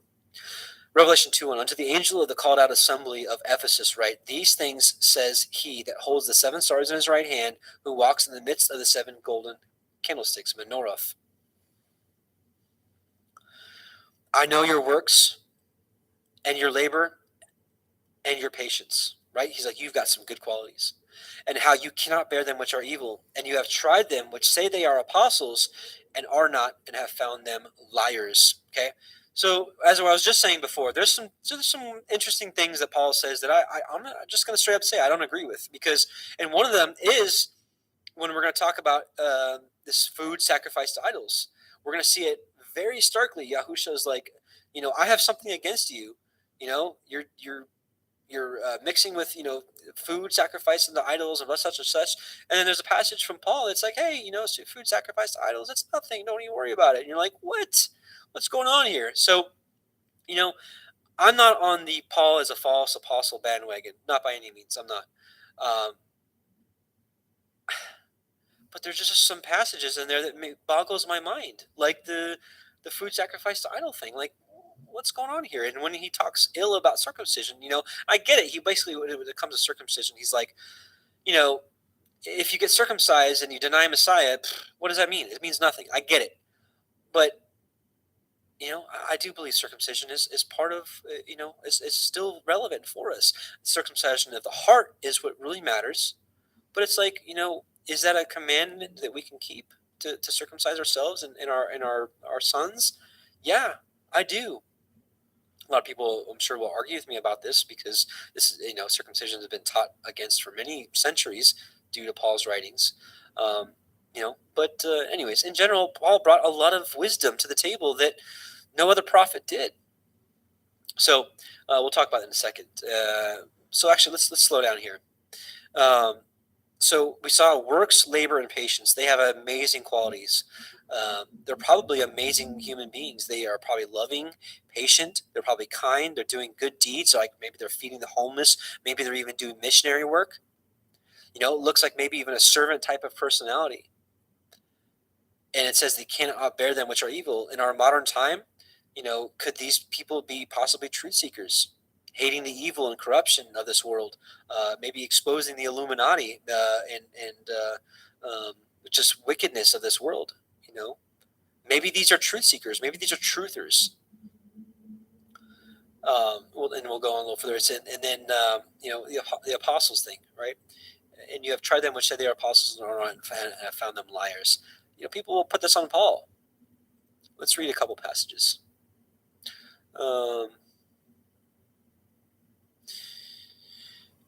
This is pinpointing the false apostles or false prophets here. 1 John 4:1, beloved, believe not every spirit, but try the spirits whether they are of Elohim, because many false prophets are gone out into the world. Matthew 7:15-23, beware of false prophets, which come to you in sheep's clothing, but are inwardly are ravening wolves. Ye shall know them by their fruits. And it's always been about the Torah. That's the fruits Yahuwah has always been looking for. And Yahusha taught nothing different. He just taught in parables, so to veil the understanding for those that don't love his word and don't understand what the word actually says. Do men gather grapes of thorns or of figs of thistles? Right? Even so, every good tree bringeth forth good fruit, but a corrupt tree bringeth forth evil fruit. A good tree cannot both bring forth evil fruit, neither can a corrupt tree bring forth good fruit. Every tree that bringeth forth not good fruit is hewn down and cast into the fire. Wherefore by their fruits ye shall know them. Not everyone that saith unto me, Adonai, Adonai, shall enter into the kingdom of heaven, but he that doeth the will of my Father which is in heaven. Now, let's back up. Let's talk about Ephesus for a second here. These people in Ephesus, he's like, I know your works and your labor and your patience, right? And how you bear them which are evil. These are all good qualities you have, right? What kind of works do they have? Maybe it's right here. Many will say to me that day, Adonai, Adonai, have we not prophesied in their name? That's a good work. And in your name have cast out devils. That's a great work. And in your name have done many wonderful works. I've done missionary work. I've fed the poor, the homeless. I've given them a place to stay. I've done all these great things. And the Messiah says, and then I'll profess unto them, I never knew you. Depart from me, you that work iniquity. This word is lawlessness. They were lawless to his Torah. And we're going to see that they were rebuked here in Ephesus, right? So we'll just keep reading. And have borne and have had patience for my name's sake, and have labored and have not fainted. All great stuff from this church. Nevertheless, he's like, nevertheless, I have somewhat against you, because you have left your first love. So we're going to talk about your first love in a second, but I'm getting ahead of myself. I want to go back to this Paul thing, right? This Paul is a false apostle thing. It's not Paul, in my opinion. Let's read a couple passages. Acts 20:17-31. And from Miletus he sent to Ephesus, and called the elders of the church. And when they were come into him, he said to them, You know from the first day that I came into Asia, after what manner I have been with you at all seasons, serving Yahweh with all humility of mind, and with many tears and temptations which befell me by the lying in wait of the Jews. And how I kept back nothing that was profitable unto you, but have showed you and have taught you publicly from house to house, testifying both to the Jews and also to the Greeks, repentance towards Elohim and faith towards our Adonai Yahushua HaMashiach. Now, behold, I go bound in the Spirit unto Jerusalem, not knowing the things that shall befall me there, save that the Ruach HaKodesh witnesses in every city, saying that the bonds and afflictions abide me. But none of these things move me, neither count I my life dear unto myself, so that I might finish my course with joy, and the ministry which I have received of the Adonai Yahusha, to testify the gospel of the grace of Elohim. And now, behold, I know that ye all among whom I have gone preaching the kingdom of Elohim shall see my face no more. Here we go. He's got some warnings here. Wherefore I take to you this record this day, that I am of pure from the blood of all men, for I have not shunned to declare unto you all the counsel of Elohim. Take heed therefore unto yourselves and to all the flock over which the Ruach HaKodesh hath made you overseers, to feed the ecclesia of Elohim, which he hath purchased with his own blood. Here it is. This is the false apostles that I think he's talking about. For I know this, that after my departing shall grievous wolves enter in among you, not sparing the flock. Also of your own selves shall men arise, speaking perverse things, to draw away disciples after them. Therefore watch and remember that by the space of 3 years I cease not to warn everyone night and day with tears. 2 Corinthians 11:12-15. But what I do, that I will do, that I may cut off occasion from them which desire occasion, that wherein they glory they may be found even as we are. For such are false apostles, deceitful workers, transforming themselves into the apostles of Mashiach. And no marvel, for Satan himself is transformed into an angel of light. Therefore it is no great thing if his ministers also shall be transformed as the ministers of righteousness, whose end shall be according to their works. And how do we judge them? According to their fruits, right? You have men that will be drawing people unto themselves, gathering followers for themselves, and they will not be bringing forth fruits of the Torah.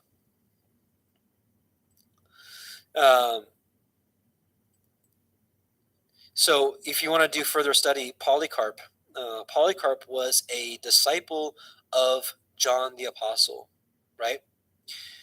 Who wrote Revelation. And Polycarp had a lot of great things to say about Paul. He confirmed Paul. Polycarp was considered one of the three main. Polycarp is regarded as one of the three chief apostolic fathers, along with Clement of Rome and Ignatius of Antioch. Okay, he confirmed Paul. We're going to read one quick chapter from Polycarp's letter. Just a quick chapter 3, right here. Brothers, I am not writing these things that concern righteousness to you because I took it upon myself to do so, but because you invited me to. Neither I nor anyone else can live up to the wisdom of the blessed and glorified Paul. When he was among you, he accurately and consistently taught the word of truth, the word of the Torah, in front of those who were living then. When he was away from you, he wrote you a letter. If you study that letter, you will find it to be the way to build you up in the faith you have been given, which, when it is followed by hope and preceded by love towards Elohim, Mashiach, and our neighbor, is the mother of us all. For if anyone has these graces inside and is moved by them, he has fulfilled the command of righteousness, since the one that has love is far from all sin. And we know that the love is defined by the Torah, so Polycarp was teaching the truth as well. Peter backs up Paul. So basically what I'm saying is, what I'm getting at is, if we're going to call Paul a false apostle, you've got to throw out all the book of Acts. You got to throw out all of Paul's letters, of course. You got to throw out 2 Peter here, which we're going to read right here. 2 Peter 3:15 through 18. On account that the long suffering of our Adonai is salvation, even as our beloved brother Paul, also according to the wisdom given unto him, hath written unto you, as also in all his epistles, speaking in them of these things, in which are some things hard to be understood. So even Peter is like, he says some stuff that it's just like, I don't know, which they that are unlearned and are unstable rest, as they do other scriptures, unto their own destruction. So he prophesied that people would use Paul's letters for lawlessness. Ye therefore, beloved, seeing ye know these things before. He's like, I'm prophesying to you right now. Beware lest ye also, being led away with the error of the wicked, fall from your own steadfastness. But grow in grace and the knowledge of our Adonai and Savior, Yahushua HaMashiach. To him be glory both now and forever. Amen. So again, you got to throw out 2 Peter to perpetrate that Paul is a false apostle. Oops. We already read Psalm 1. We'll move forward. This is a test for nowadays. We've got to test people by the fruit, adherence to the commands of the Torah, aka the truth. And Paul spoke boldly for the truth. He spoke in parables, just like Yahusha taught. So let's establish that Psalm 142 says, thy righteousness is everlasting righteousness, and thy law, which the Hebrew word is Torah, is the truth. The truth. The truth, period. And Paul knew this. Paul was a Pharisee. He memorized the scriptures. Romans 1:18, for the wrath of Elohim is revealed from heaven against all ungodliness and unrighteousness, the opposite of righteousness, right? Unrighteousness of men who hold the truth, the Torah, in unrighteousness. He just spoke in code. Romans 2:8, but unto them that are contentious and do not obey the truth, but obey unrighteousness. See, can you not see that Paul knew what Psalm 142 says? Righteousness is equated to the law, the Torah, the truth. And so again, but unto them that are contentious and do not obey the truth, but obey unrighteousness, which is the opposite of righteousness, indignation and wrath. Romans 15:8. Now I say that Yahushua HaMashiach was a minister of the circumcision for the truth of Elohim, to confirm the promises made unto the fathers. This is not making sense. 1 Corinthians 13:6. Rejoiceth not in iniquity, which is lawlessness, but rejoiceth in the truth. Do you not see this stark contrast here? Lawlessness, lawfulness. Galatians 3:1. O foolish Galatians, who hath bewitched you, that you should not obey the truth? Paul knew Psalm 119, 142 like the back of his hand. And it's funny, that's not funny, it's horrible that the modern day church will actually use this against people like us, right? Who hath bewitched you that you should not obey the truth, right? That you go right back to the law. Like, oh my goodness, obeying the truth is the law. Before whose eyes Yahushua HaMashiach hath been evidently set forth, crucified among you. Galatians 5:7. Ye did run well. Who did hinder you that you should not obey the truth? And yes, some of you are probably saying, well, Messiah, Yahusha, is the way, the truth, and life. Yes. He proclaimed himself to be the Torah, because the Torah is also life, is the way. Torah is known as the way. I don't know if I included that here, did I? Maybe we'll just sidetrack real quick. All right? So Psalm. Blessed are the undefiled in the way, who walk in the Torah of Yahuwah. I'm not going to get into it now, but also Torah says that by keeping it, it is your life. And we also just saw it's the truth. Ephesians 4:15, but in speaking the truth in love may grow up into all things, which is the head, even Mashiach. Ephesians 4:21, if so be that ye have heard him and have been taught by him, as the truth is in Yahusha. 2 Thessalonians 2:7-13, for the mystery of iniquity, lawlessness, doth already work. Only he who now letteth will let until he be taken out of the way. And then shall that wicked be revealed, whom the Adonai shall consume with the spirit of his mouth, and shall destroy with the brightness of his coming, even him whose coming is after the working of Satan, with all power and signs and lying wonders, and with deceivableness of unrighteousness in them that perish, because they receive not the love of the truth, that they might be saved. And for this cause Elohim shall send them a strong delusion, that they should believe a lie, that they might all be damned who believed not the truth, but had pleasure in unrighteousness.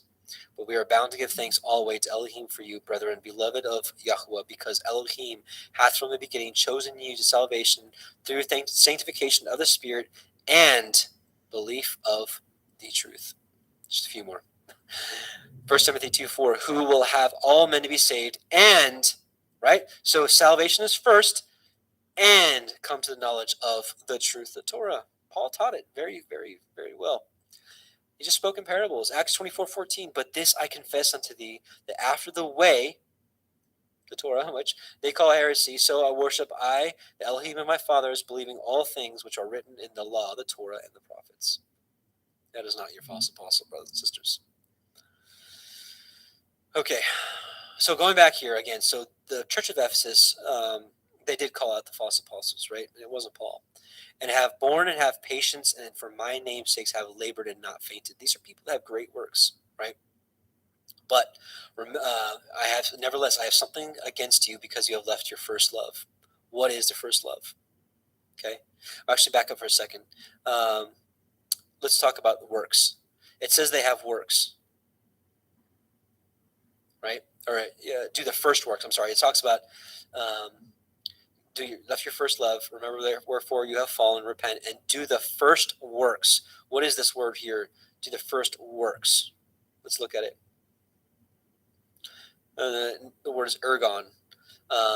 Let's look at a couple uses here, right?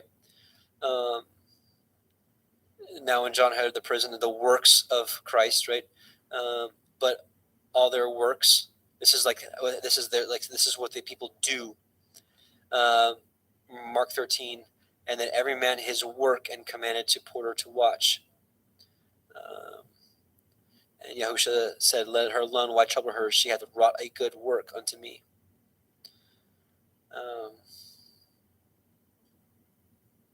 Right? Yahusha said to them, my meat is to do the will of him that sent me, to finish his work.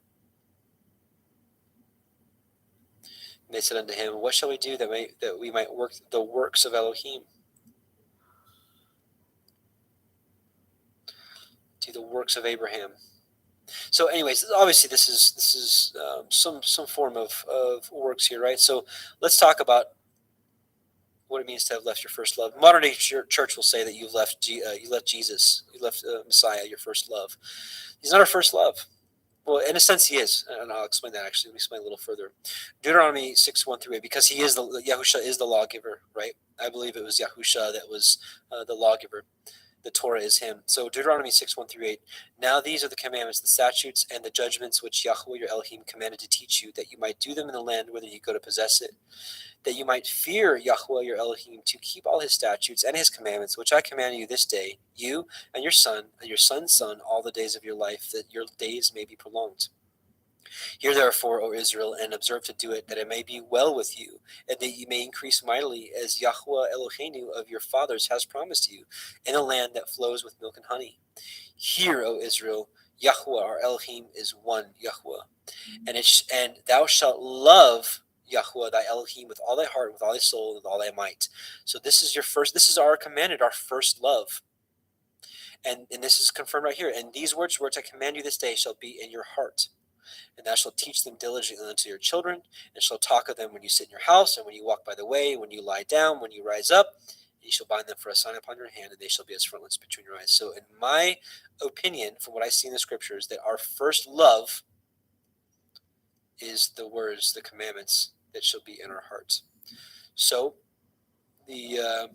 so again, nevertheless, so all these good works you had, nevertheless, I have someone against you because you have left your first love. Remember, therefore, when you have fallen, and repent and do the first works, or else I'll come into you quickly and will remove your menorah, your 7-branch candlestick, out of his place, except you repent. So it's like, it's the same thing as we saw in Matthew 7:21 through 23. He's like, you did all these great things, but I didn't know you because you didn't keep the commandments. He is a just Elohim. His law is just, period. And it is interesting, right? His commandments, they shall be a sign upon our hand, and they shall be as frontlets between our eyes. It's the very same thing that we see the mark in their right hand or in their foreheads. It's the very same thing. I'm not saying very same thing, it's the opposite. So I believe truly you're either going to have the mark of Yahweh or you're going to have the mark of the beast. And I think the mark of the beast purely is having the lack of the mark of Yahweh by keeping his commandments. Simple as that. Makes it very simple to understand. And then he goes on here to say, Revelation 2:6, but this you have, that you hate the deeds of the Nicolaitans, which I also hate. He that has an ear, let him hear what the Ruach says unto the called out assemblies. Now here's promise number 1. To him that overcomes will I give to eat of the tree of life, which is in the midst of the paradise of Yahuwah. Right? So let's back up right here. They hate the deeds of the Nicolaitans. I want to read this commentary. I usually don't like doing this, but because this Nicolaitans thing isn't anywhere other than this passage, I don't have anything else to go off of scripturally. So I want to defer to somebody that has maybe a little more wisdom here than I do of who the Nicolaitans are. So this is Elcott's commentary for English readers for the Nicolaitans. The Nicolaitans were, as has been expressed, the antinomians of the Asiatic church. Okay? Let's look up the word antinomian, what that means. Antinomian, let me zoom in here a little bit so you can see it for yourself. One antinomian, one who holds that under the gospel dispensation of grace, the moral law is of no use or obligation because faith alone is necessary to salvation. That's your lawless people there. So again, the Nicolaitans were, as has been expressed, the antinomians of the Asiatic church. The life and conduct were little thought of, and the faith professed was everything. Is that not where we are today?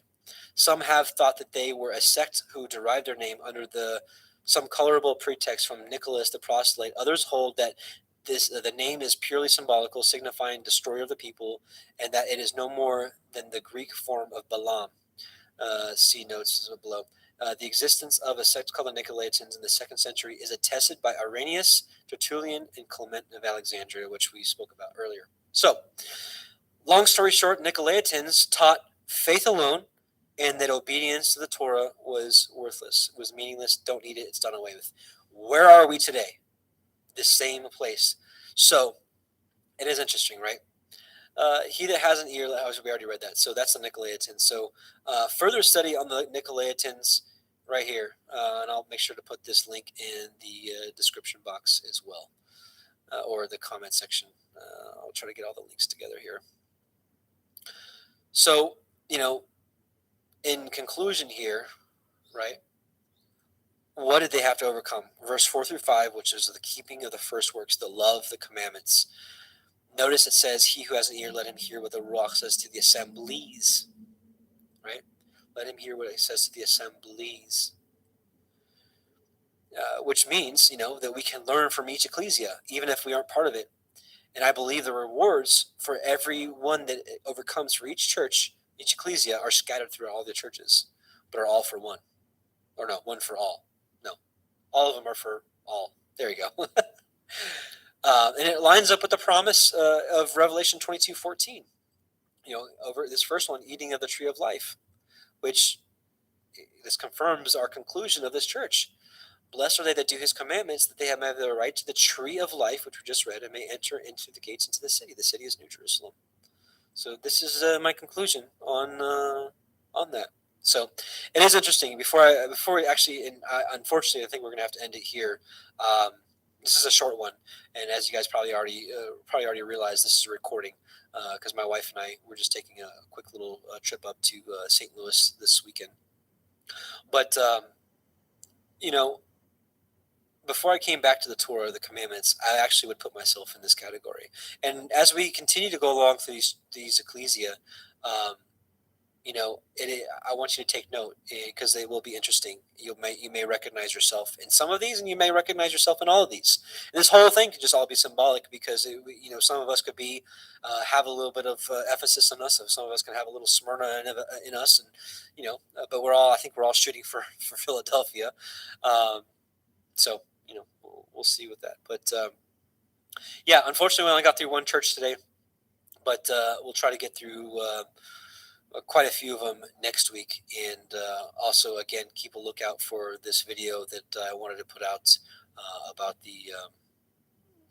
that movement we spoke about at the beginning of this. So let's get gathered together in a little bit of prayer. And I want to remind you all about the Zoom studies. If you want to go to, oops, that's one extra W. Oh, here we go. You want to go to parableofthevineyard.com. It's super zoomed in. These Zoom studies we have right here. This is what we're doing now. But these Zoom studies are like more of a personal one-on-one fellowship. We've got a handful for men and a handful for women.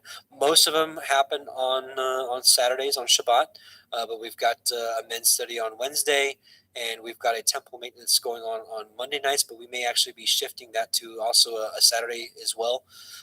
So just if you want to keep in touch and if you want some extra fellowship, this is a place where you can talk one-on-one to people, or it's actually a group setting, but you can be heard and you can be and have some great fellowship. So sign up if you like at www.parableofthevineyard.com.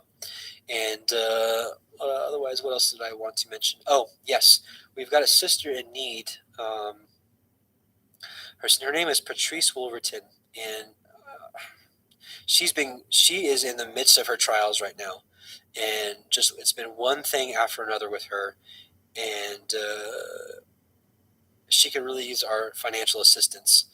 And she's got a PayPal, or if you just want to maybe even pray for her, that's great. But anybody that has maybe a little extra, maybe if you were planning on giving some to me, maybe just rethink that, maybe give it to her instead. But it's spelled AP WOLVERTON 1969 at gmail.com. So that's phonetically, it's Alpha, Papa, Whiskey, Oscar, Lima, Victor, Echo, Romeo, Tango, Oscar, Nancy, 1969 at gmail.com. And just pray about it, consider it. She is a sister in need, and we know that we're supposed to help the poor, the afflicted, the widows, the orphans. So just keep that in mind and keep her in mind. And if you can't help, maybe just keep her in prayer. That may be all she may need. Maybe Abba's got a way of delivering her. I don't know. But her name is Patrice Wolverton. Some of you may be friends with her on Facebook. And if you're on Facebook, friend her. If you're not on Facebook, I get it. I'm still actually highly considering deleting my personal Facebook page and just keeping up the ministry one. Don't need to get into that rabbit trail, but it is what it is. But also, probably about a 10-minute break, and you should see the pre-recorded Torah portion, week 20, coming up as well, which is interesting timing because it talks about Israel bringing forth and bringing forth the oil for the lamps to keep the Torah burning continually. So awesome symbology and awesome timing, right? So also, we'll be talking about the priestly breastplate, which I think this is actually upside down. I don't know. It's just symbolic of the priestly breastplate on this shofar. Let's do one more blast. Since I'm recording this during the day and the kids aren't here, excuse me, children, they're not baby goats. Let's give this a blow, eh? Sounded Canadian there. Eh? My shirt, that's weird. It's the green screen thing.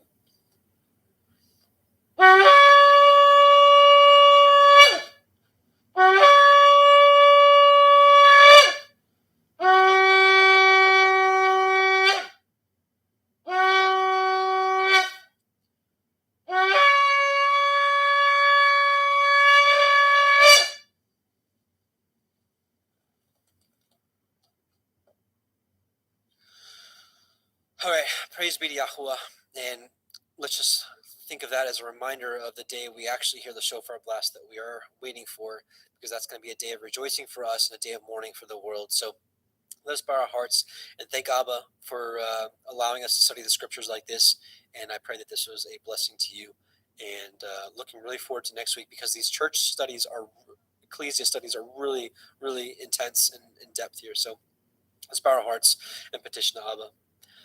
Heavenly Father, Yahweh Most High, the Elohim of Avraham, Yitzchak, and Yaakov, we just come before you in your Son's name, Yahushua HaMashiach, to whom we love and we believe and obey and want to walk as he walked. Abba, cultivate in our heart your Torah, that we may bring forth the fruits that you've desired for so long. We thank you for even giving us the understanding of your Son, of the truth of him, and of the truth, your Torah, and we just want to be obedient. Abba, help us. We know that it's a struggle for many of us. We may have, I just have different situations. Abba, it's impossible to name them all. Just help us all, each individually, in our situations, that we can be as obedient as possible to you. And we just bless you and thank you. We just can't wait for the day that we're with you in New Yerushalayim, that we can rejoice forevermore and we can walk out your Torah perfectly as it was intended for man to do. And we just bless you. We glorify your name, Yahuwah Sevaoth. We glorify your Son's name, Yahushua HaMashiach, to which every knee shall bow. And we love you and thank you, and we're eagerly waiting your return. And we're waiting for you, as your scriptures say to do. Blessings to you in Yahushua's name. Amen. Brothers and sisters, we're going to end with the song of Moshe, our song for our time, and the song of what I believe is the Exodus 15 is what's going to be sung in Revelation 15, the song of victory. Because I know that the Deuteronomy 32 is also called the song of Moshe. It just doesn't fit the context. A lot of it is basically Yahweh condemning the people for their wicked behavior and whatnot. And prophesying that they would turn away from him and whatnot. Whereas the Song of Moshe in Exodus 15 is all about the Exodus, getting away from oppression, getting away from slavery, and being under Yahweh's arms. And it's a song of victory, which that's kind of what happens. And, it's after the second Exodus we're waiting for. So those of you that are like, Adam, it's not Exodus 15, it's Deuteronomy 32. I hear you, and I can see where you're coming from. I really can. But just where I'm at now, I really believe it is Exodus 15, the Song of Moshe. So with that, I want to leave you with, excuse me. I'm going to leave the sister unnamed because I want her reward to come from Yahweh. But look what she sent for me. It's the Aaronic blessing in both English and Hebrew and in phonetic Hebrew. So I'm going to read it for you in English and I'm going to read it for you in Hebrew. Yahweh bless you and keep you. Yahweh make his face shine upon you and be gracious unto you. Yahweh lift up his countenance upon you and give you peace. Numbers 6:24-26. Now in Hebrew. Yevarecha Yahweh ve'yishme recha. Ya'er Yahweh panav elecha vichnu neka. Yisa Yahweh panav elecha ve'yashem. Lecha shalom. Be blessed, brothers and sisters, and Shabbat Shalom.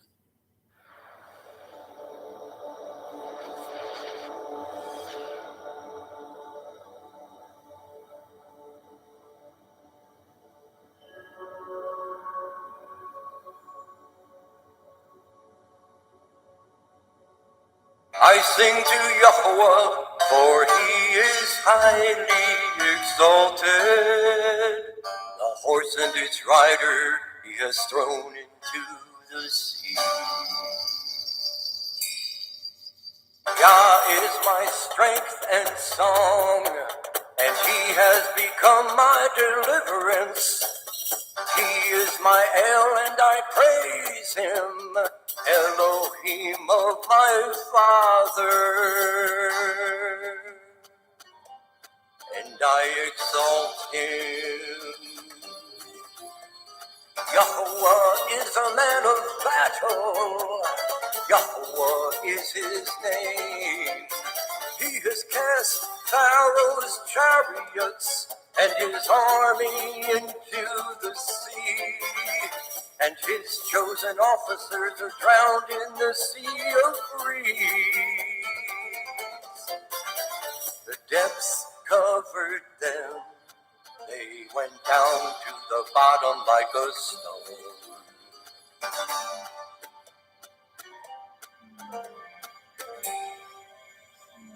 Your right hand, O Yahuwah, has become great in power. Your right hand, O Yahuwah, has crushed the enemy. And in the greatness of your excellence, you pulled down those who rose up against you. You sent forth your wrath.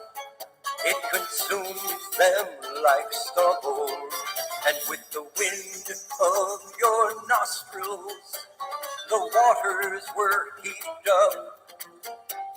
The floods stood like a wall, the depths became stiff in the heart of the sea.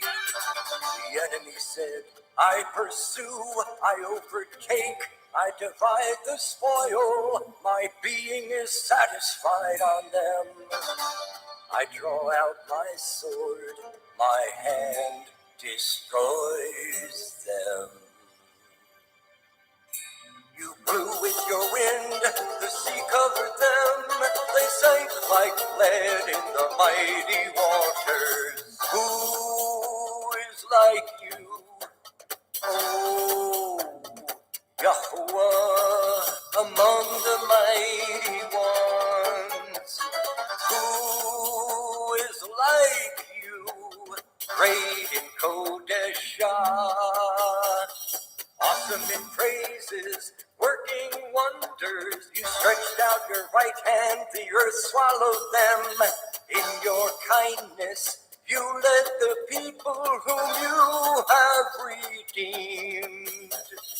In your strength, you guided them to your Kodesh dwelling. Peoples heard, they trembled. Anguish gripped the inhabitants of Pelasheth. Then the chiefs of Edom were troubled, the mighty men of Moab. Trembling grips them, all the inhabitants of Canaan melted. Fear and dread fell on them by the greatness of your arm. They are as silent as a stone. Until your people pass over, O Yahuwah. Until the people whom you have bought pass over.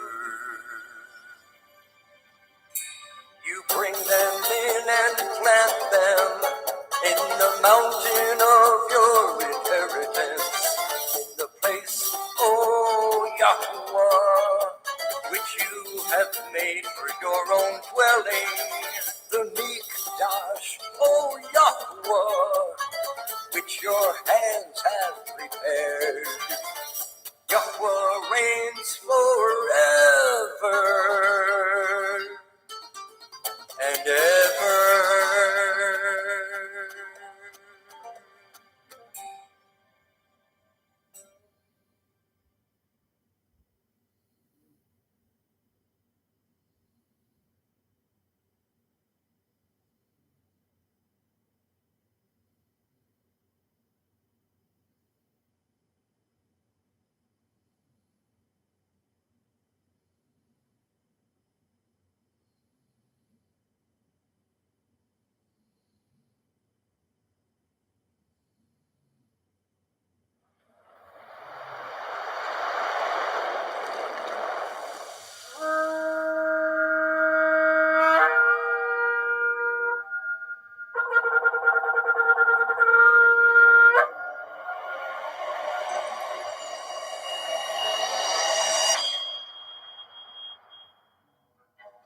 Bemidbar, Numbers chapter 1. And Yahweh spoke unto Moshe in the wilderness of Sinai, in the tabernacle of the assembly, on the first day of the second month, in the second year after they were come out of the land of Mitzrayim, saying, Take ye the sum of all the assembly of the children of Yasharel, after their families, by the house of their fathers, with the number of their names, every male by their polls, from 20 years old and upward, all that are able to go forth to war in Yasharel. You and Aharon shall number them by their armies, and with you there shall be a man of every tribe, everyone head of the house of his fathers. And these are the names of the men that shall stand with you.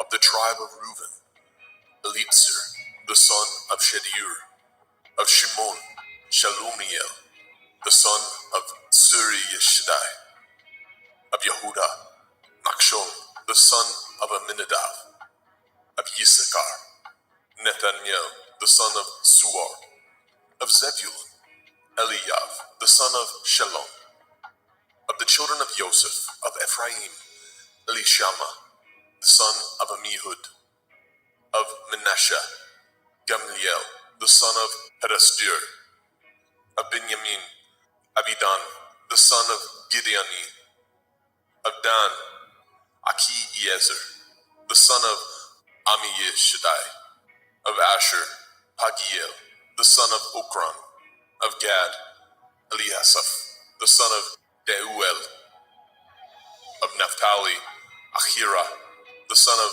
Enan. These were the renowned of the assembly, princes of the tribes of their fathers, heads of thousands in Yasharel. And Moshe and Aharon took these men which are expressed by their names, and they assembled all the assembly together on the first day of the second month. And they declared their pedigrees after their families, by the house of their fathers, according to the number of the names, from 20 years old and upwards by their polls. As Yahweh commanded Moshe, so he numbered them in the wilderness of Sinai. And the children of Reuben, Yasharel's eldest son, by their generations, after their families, by the house of their fathers, according to the number of the names, by their polls, every male from 20 years old and upward, all that were able to go forth to war. Those that were numbered of them, even of the tribe of Reuben, were 46,500.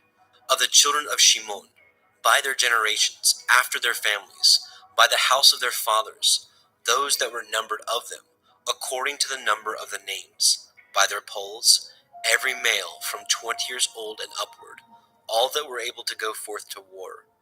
Those that were numbered of them, even of the tribe of Shimon, were 59,300.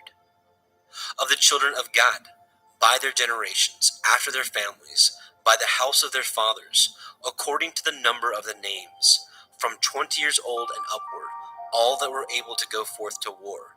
Those that were numbered of them, even of the tribe of Gad, were 45,650. Of the children of Yehuda, by their generations, after their families, by the house of their fathers, according to the number of the names, from 20 years old and upward, all that were able to go forth to war. Those that were numbered of them, even of the tribe of Yehuda, were 314,600. Of the children of Issachar, by their generations, after their families, by the house of their fathers, according to the number of the names, from 20 years old and upward, all that were able to go forth to war. Those that were numbered of them, even of the tribe of Issachar, were 54,400. Of the children of Zebulun, by their generations, after their families, by the house of their fathers, according to the number of the names, from 20 years old and upward, all that were able to go forth to war. Those that were numbered of them, even of the tribe of Zebulun, were 57,400. Of the children of Joseph, namely, of the children of Ephraim, by their generations, after their families, by the house of their fathers, according to the number of the names, from 20 years old and upward, all that were able to go forth to war. Those that were numbered of them, even of the tribe of Ephraim, were 40,500. Of the children of Manasseh, by their generations, after their families, by the house of their fathers, according to the number of the names, from 20 years old and upward, all that were able to go forth to war. Those that were numbered of them, even of the tribe of Manasseh, were 32,200. Of the children of Benjamin, by their generations, after their families, by the house of their fathers, according to the number of the names, from 20 years old and upward, all that were able to go forth to war, those that were numbered of them, even of the tribe of Benjamin, were 35,400. Of the children of Dan, by their generations, after their families, by the house of their fathers, according to the number of the names, from 20 years old and upward, all that were able to go forth to war, those that were numbered of them, even of the tribe of Dan, were 62,700. Of the children of Asher, by their generations, after their families, by the house of their fathers, according to the number of the names, from 20 years old and upward, all that were able to go forth to war, those that were numbered of them, even of the tribe of Asher, were 41,500. Of the children of Naphtali, through their generations, after their families, by the house of their fathers, according to the number of the names, from 20 years old and upward, all that were able to go forth to war, those that were numbered of them, even of the tribe of Naphtali, were 53,400. These are those that were numbered, which Moshe and Aharon numbered, and the princes of Yashrael, being 12 men, each one was for the house of his fathers. So were all those that were numbered of the children of Yashrael, by the house of their fathers, from 20 years old and upward, all that were able to go forth to war in Yashrael. Even all they that were numbered were 600,000 and 3,550. But the Leviim, after the tribe of their fathers, were not numbered among them. For Yahweh had spoken unto Moshe, saying, Only you shall not number the tribe of Levi, neither take the sum of them among the children of Yasharel. But you shall appoint the Leviim over the tabernacle of testimony, and over all the vessels thereof, and over all things that belong to it. They shall bear the tabernacle, and all the vessels thereof, and they shall minister unto it, and shall encamp around about the tabernacle. And when the tabernacle sets forth, the Leviim shall take it down, and when the tabernacle is to be pitched, the Leviim shall set it up, and the stranger that comes nigh shall be put to death. And the children of Yasharel shall pitch their tents, every man by his own camp, and every man by his own standard, throughout their hosts. But the Leviim shall pitch round about the tabernacle of testimony, that there be no wrath upon the assembly of the children of Yasharel. And the Leviim shall guard the watch of the tabernacle of testimony. And the children of Yashrael did according to all that Yahweh commanded Moshe. So did they.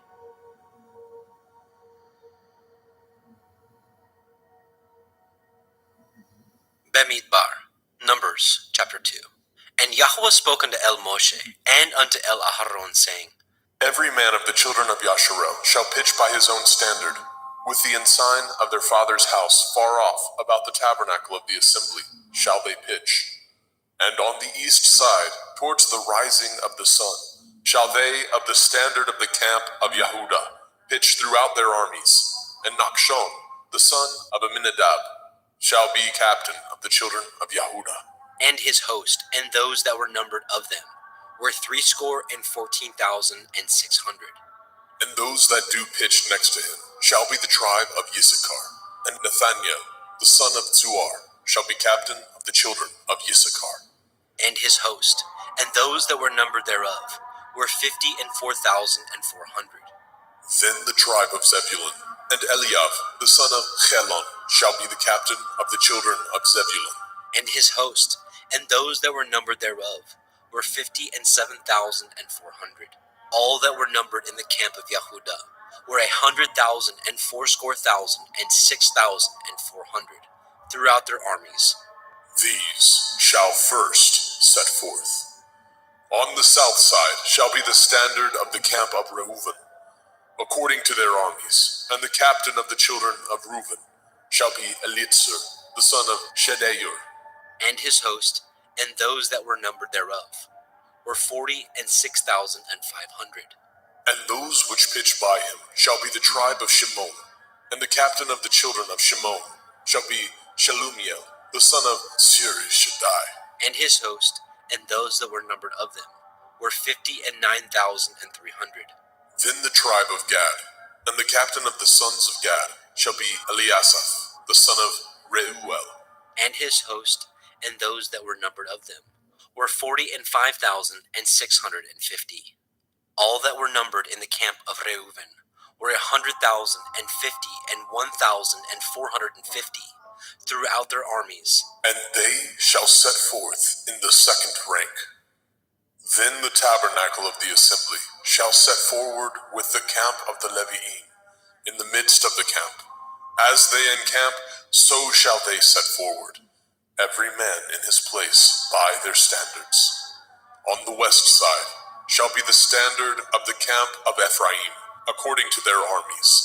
And the captain of the sons of Ephraim shall be Elishama, the son of Ammihud. And his host, and those that were numbered of them, were 40,500. And by him shall be the tribe of Manasseh. And the captain of the children of Manasseh shall be Gamliel, the son of Pedasjur. And his host, and those that were numbered of them, were 32,200. Then the tribe of Benjamin, and the captain of the sons of Benjamin shall be Abidan, the son of Gideoni. And his host, and those that were numbered of them, were 35,400. All that were numbered of the camp of Ephraim were 100,000 and 8,100 throughout their armies. And they shall go forward in the third rank. The standard of the camp of Dan shall be on the north side by their armies. And the captain of the children of Dan shall be Achiezer, the son of Ammishaddai.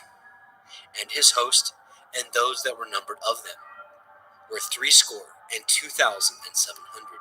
And those that encamp by him shall be the tribe of Asher, and the captain of the children of Asher shall be Pagiel, the son of Okran. And his host, and those that were numbered of them, were 41,500. Then the tribe of Naphtali, and the captain of the children of Naphtali shall be Ahira, the son of Enan. And his host, and those that were numbered of them, were 53,400. All they that were numbered in the camp of Dan were 100,050 and 7,600. They shall go hindmost with their standards. These are those which were numbered of the children of Yashrael, by the house of their fathers. All those that were numbered of the camps throughout their host were 600,000 and 3,550. But the Leviim were not numbered among the children of Yashrael, as Yahweh commanded Moshe. And the children of Yashrael did according to all that Yahweh commanded Moshe. So they pitched by their standards, and so they set forward, everyone after their families, according to the house of their fathers. Bemidbar, Numbers chapter 3. These also are the generations of Aharon and Moshe, in the day that Yahweh spoke with Moshe in Mount Sinai. And these are the names of the sons of Aharon: Nadav, the firstborn, and Avihu, Eleazar, and Ithamar. These are the names of the sons of Aharon, the priests which were anointed, whom he consecrated to minister in the priest's office. And Nadav and Avihu died before Yahweh, when they offered strange fire before Yahweh, in the wilderness of Sinai, and they had no children. And Eleazar and Ithamar ministered in the priest's office, in the sight of Aharon their father. And Yahweh spoke unto Moshe, saying, Bring the tribe of Levi near, and present them before Aharon the priest, that they may minister unto him. And they shall guard his watch, and the watch of the whole assembly before the tabernacle of the assembly, to do the service of the tabernacle. And they shall guard all the instruments of the tabernacle of the assembly, and the charge of the children of Yasharel, to do the service of the tabernacle. And you shall give the Leviim unto Aharon and to his sons. They are wholly given unto him out of the children of Yasharel. And you shall appoint Aharon and his sons, and they shall guard their priest's office, and the stranger that comes nigh shall be put to death. And Yahweh spoke unto Moshe, saying, And I, behold, I have taken the Leviim from among the children of Yasharel, instead of all the firstborn that opens the womb among the children of Yasharel. Therefore the Leviim shall be mine, because all the firstborn are mine. For on the day that I smote all the firstborn in the land of Mitzrayim, I hallowed unto me all the firstborn in Yasharel, both man and beast. Mine shall they be. I am Yahuwah. And Yahweh spoke unto Moshe in the wilderness of Sinai, saying, Number the children of Levi after the house of their fathers, by their families. Every male from a month old and upward shall you number them. And Moshe numbered them according to the word of Yahweh, as he was commanded. And these were the sons of Levi by their names, Gershon, and Kohath, and Merari. And these are the names of the sons of Gershon by their families, Livni, and Shimei. And the sons of Kohath by their families, Amram, and Yitzchar, Chevron, and Uziel. And the sons of Merari by their families, Machli, and Mushi. These are the families of the Leviim, according to the house of their fathers. Of Gershon was the family of the Livniim, and the family of the Shimeim. These are the families of the Gershonim. Those that were numbered of them, according to the number of all the males, from a month old and upward, even those that were numbered of them were 7,500. The families of the Gershonim shall pitch behind the tabernacle westward, and the chief of the house of the father of the Gershonim shall be Eliasaph, the son of Lael. And the charge of the sons of Gershon in the tabernacle of the assembly shall be the tabernacle, and the tent, the covering thereof, and the hanging for the door of the tabernacle of the assembly, and the hangings of the court, and the curtain for the door of the court, which is by the tabernacle, and by the altar round about, and the cords of it for all the service thereof. And of Kohath was the family of the Amramim, and the family of the Yitzharim, and the family of the Chevronim, and the family of the Uzielim. These are the families of the Kohathim. In the number of all the males, from a month old and upward, were 8,600, guarding the watch of the sanctuary. The families of the sons of Kohath shall pitch on the side of the tabernacle southward, and the chief of the house of the father of the families of the Kohathim shall be Elitzaphan, the son of Uziel. And their charge shall be the ark, and the table, and the menorah, 7-branched candlestick, and the altars, and the vessels of the sanctuary, wherewith they minister, and the hanging, and all the service thereof. And Eleazar, the son of Aharon the priest, shall be chief over the chief of the Leviim, and have the oversight of them, that guard the watch of the sanctuary. Of Merari was the family of the Machlim, and the family of the Mushim. These are the families of Merari, and those that were numbered of them, according to the number of all the males, from a month old and upward, were 6,200. And the chief of the house of the father of the families of Merari shall be Zuriel, the son of Avihail. These shall pitch on the side of the tabernacle northward. And under the custody and charge of the sons of Merari shall be the boards of the tabernacle, and the bars thereof, and the pillars thereof, and the sockets thereof, and all the vessels thereof, and all that serves thereto, and the pillars of the court round about, and their sockets, and their pins, and their cords. But those that encamp before the tabernacle towards the east, even before the tabernacle of the assembly, eastward, shall be Moshe, and Aharon, and his sons, guarding the watch of the sanctuary, for the watch of the children of Yasharel, and the stranger that comes nigh shall be put to death. And all that were numbered of the Leviim, which Moshe and Aharon numbered at the commandment of Yahweh, throughout their families, all the males from a month old and upward, were 22,000. And Yahweh said unto Moshe, Number all the firstborn of the males of the children of Yasharel, from a month old and upward, and take the number of their names, and you shall take the Leviim for me. I am Yahweh, instead of all the firstborn among the children of Yasharel, and the cattle of the Leviim, instead of all the firstlings among the cattle of the children of Yasharel. And Moshe numbered, as Yahweh commanded him, all the firstborn among the children of Yashrael, and all the firstborn males by the number of names, from a month old and upward, of those that were numbered of them, were 22,213.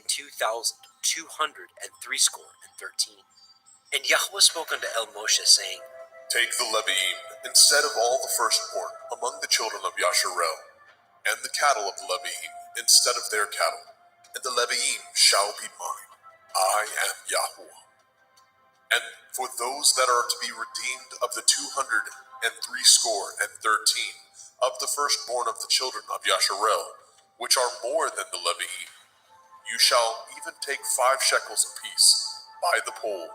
After the shekel of the sanctuary shall you take them, and you shall give the money wherewith the odd number of them is to be redeemed unto Aharon and to his sons.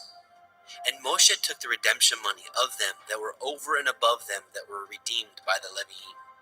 Of the firstborn of the children of Yashrael took he the money, 1,365 shekels, after the shekel of the sanctuary. And Moshe gave the money of them that were redeemed unto Aharon and to his sons, according to the word of Yahweh, as Yahweh commanded Moshe.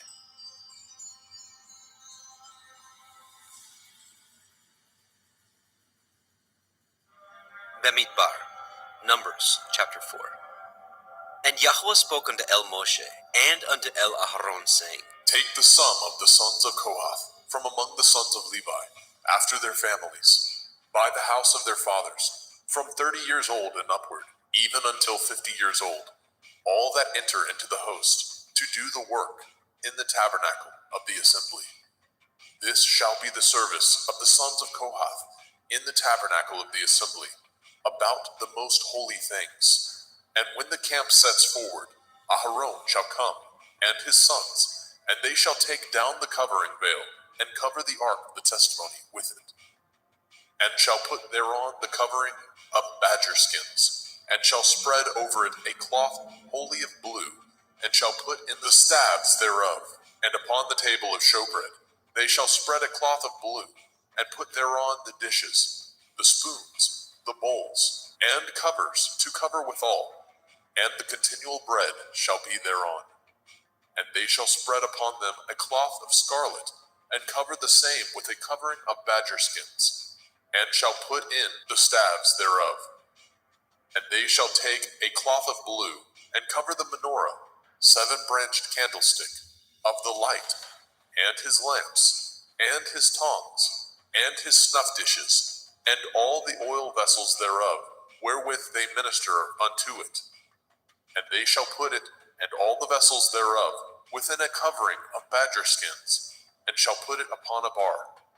And upon the golden altar they shall spread a cloth of blue, and cover it with a covering of badger skins, and shall put the staves thereof.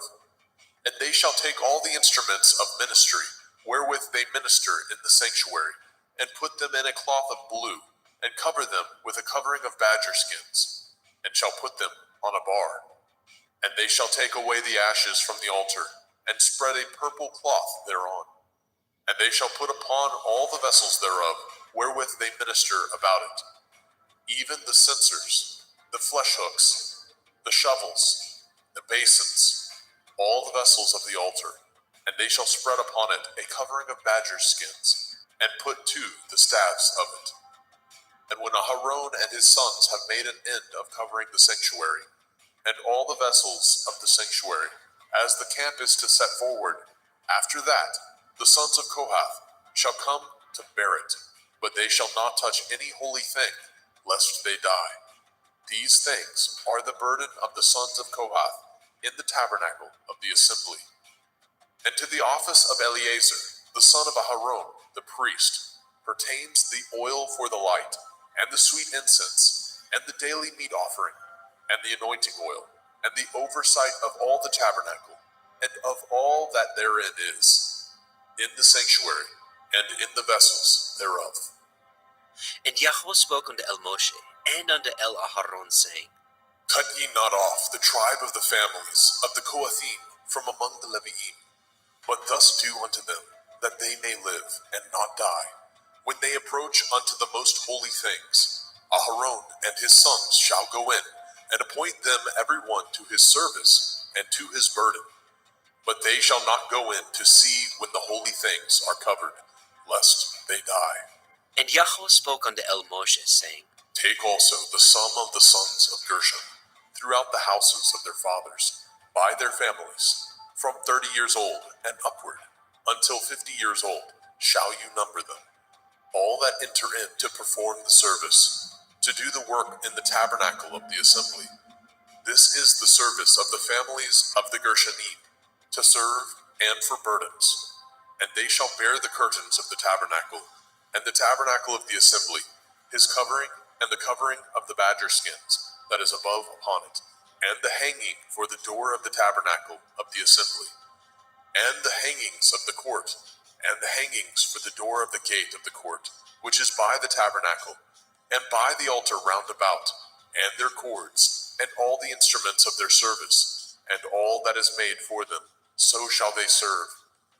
At the appointment of Aharon and his sons shall be all the service of the sons of the Gershonim, in all their burdens, and in all their service, and he shall appoint unto them in charge all their burdens. This is the service of the families of the sons of Gershon, in the tabernacle of the assembly, and their charge shall be under the hand of Itamar, the son of Aharon, the priest. As for the sons of Merari, you shall number them after their families, by the house of their fathers. From 30 years old and upward, even unto 50 years old, shall you number them. Every one that enters into the service, to do the work of the tabernacle of the assembly. And this is the charge of their burden, according to all their service in the tabernacle of the assembly. The boards of the tabernacle, and the bars thereof, and the pillars thereof, and sockets thereof, and the pillars of the court round about, and their sockets, and their pins, and their cords, with all their instruments, and with all their service, and by name ye shall reckon the instruments of the charge of their burden.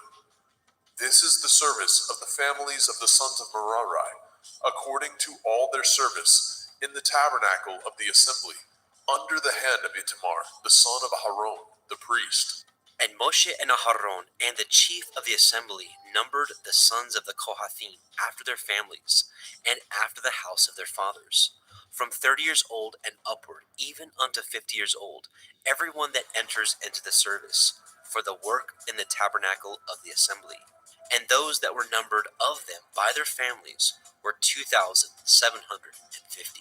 These were they that were numbered of the families of the Kohathim, all that might do service in the tabernacle of the assembly, which Moshe and Aharon did number according to the commandment of Yahweh by the hand of Moshe.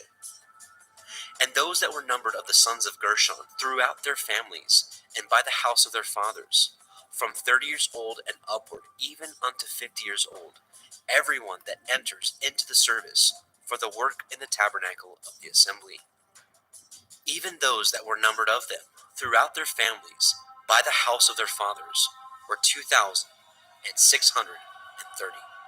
These are they that were numbered of the families of the sons of Gershon, of all that might do service in the tabernacle of the assembly, whom Moshe and Aharon did number according to the commandment of Yahweh.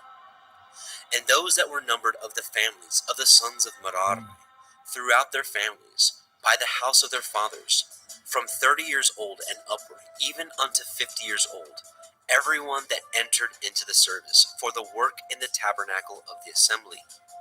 Even those that were numbered of them after their families were 3,200. These be those that were numbered of the families of the sons of Merari, whom Moshe and Aharon numbered according to the word of Yahweh by the hand of Moshe.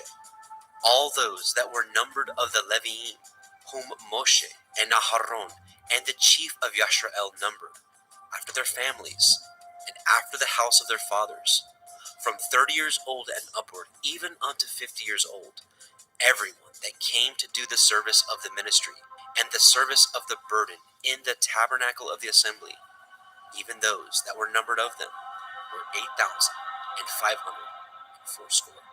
according to the commandment of Yahweh. They were numbered by the hand of Moshe, everyone according to his service, and according to his burden. Thus were they numbered of him, as Yahweh commanded Moshe.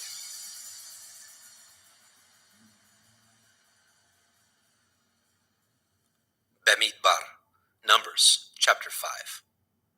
And Yahweh spoke unto El Moshe, saying, Command the children of Yasharel that they put out of the camp every leper, and everyone that has an issue, whosoever is defiled by the dead.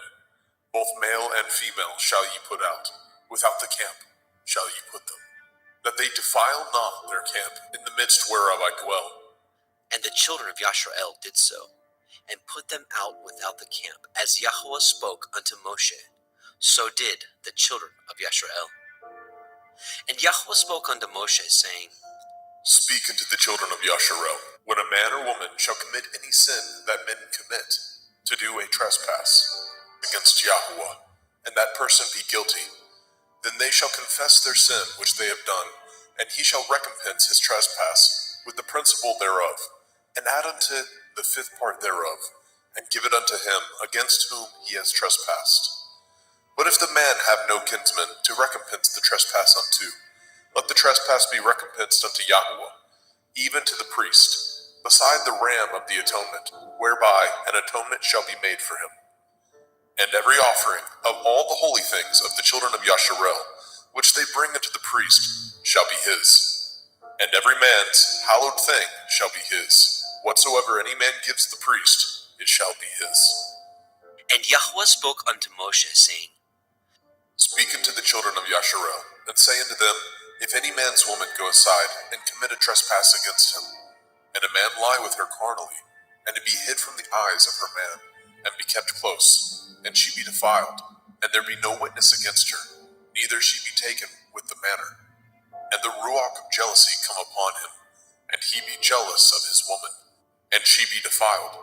Or if the ruach of jealousy come upon him, and he be jealous of his woman, and she be not defiled, then shall the man bring his woman unto the priest, and he shall bring her offering for her, the 10th part of an ephah of barley meal.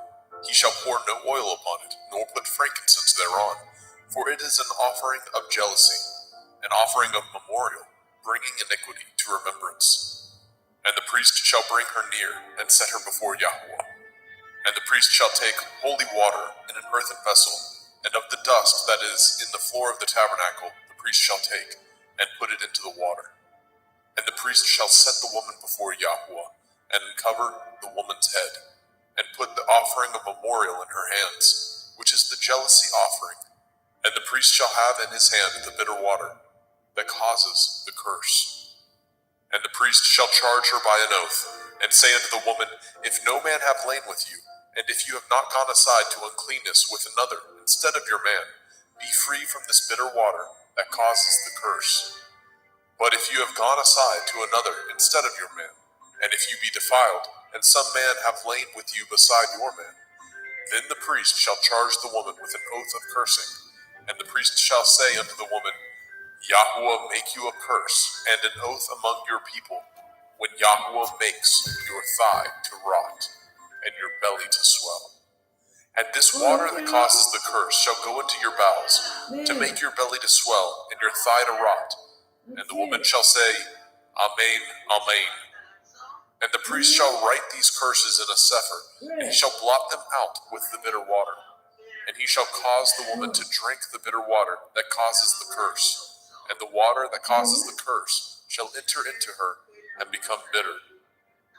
Then the priest shall take the jealousy offering out of the woman's hand, and shall wave the offering before Yahweh, and offer it upon the altar. And the priest shall take a handful of the offering, even the memorial thereof, and burn it upon the altar, and afterward shall cause the woman to drink the water. And when he has made her to drink the water, then it shall come to pass, that if she be defiled, and have done trespass against her man, that the water that causes the curse shall enter into her, and become bitter, and her belly shall swell, and her thigh shall rot, and the woman shall be a curse among her people. And if the woman be not defiled, but be clean, then she shall be free, and shall conceive seed. This is the Torah of jealousies, when a woman goes aside to another instead of her man, and is defiled, or when the ruach of jealousy come upon him, and he be jealous over his woman, and shall set the woman before Yahweh, and the priest shall execute upon her all this Torah. Then shall the man be guiltless from iniquity, and his woman shall bear her iniquity. Bemidbar. Numbers chapter 6. And Yahweh spoke unto El Moshe, saying, Speak unto the children of Yasharel, and say unto them, when either man or woman shall separate themselves to vow a vow of a Nazir, to separate themselves unto Yahweh, he shall separate himself from wine and strong drink, and shall drink no vinegar of wine, or vinegar of strong drink. Neither shall he drink any liquor of grapes, nor eat moist grapes, or dried. All the days of his separation shall he eat nothing that is made of the vine tree, from the kernels even to the husk. All the days of the vow of his separation there shall no razor come upon his head, until the days be fulfilled, in which he separates himself unto Yahweh. He shall be holy, and shall let the locks of the hair of his head grow. All the days that he separates himself unto Yahweh, he shall come at no dead body. He shall not make himself unclean for his father, or for his mother, for his brother, or for his sister, when they die, because the consecration of his Elohim is upon his head. All the days of his separation he is holy unto Yahweh.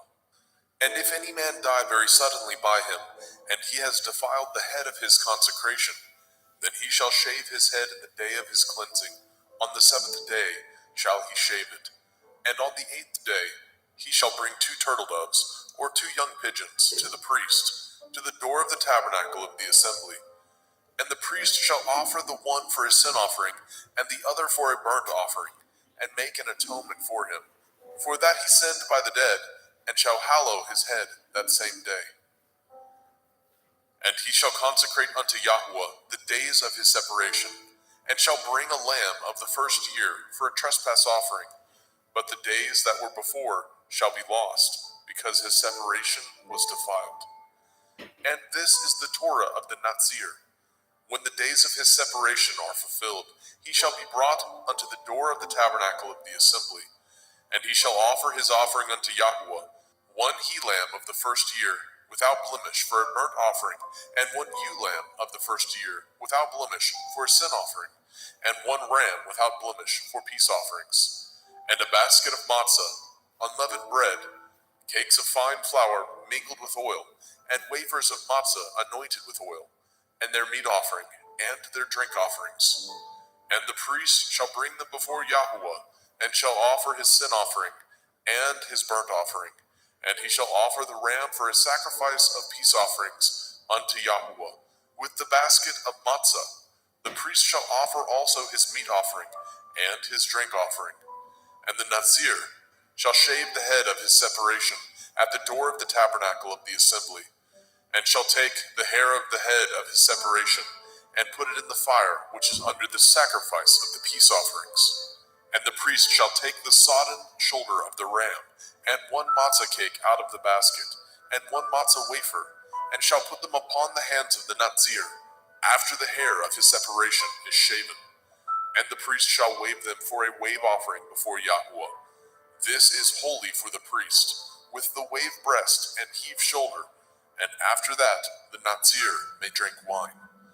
This is the Torah of the Nazir, who has vowed, and of his offering unto Yahweh for his separation, beside that his hand shall get, according to the vow which he vowed, so he must do after the Torah of his separation. And Yahweh spoke unto Moshe, saying, Speak unto Aharon and unto his sons, saying, On this wise ye shall bless the children of Yasharel, saying unto them, Yahuwah bless you and guard you.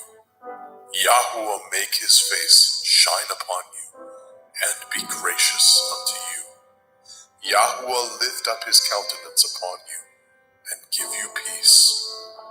And they shall put my name upon the children of Yasharel, and I will bless them.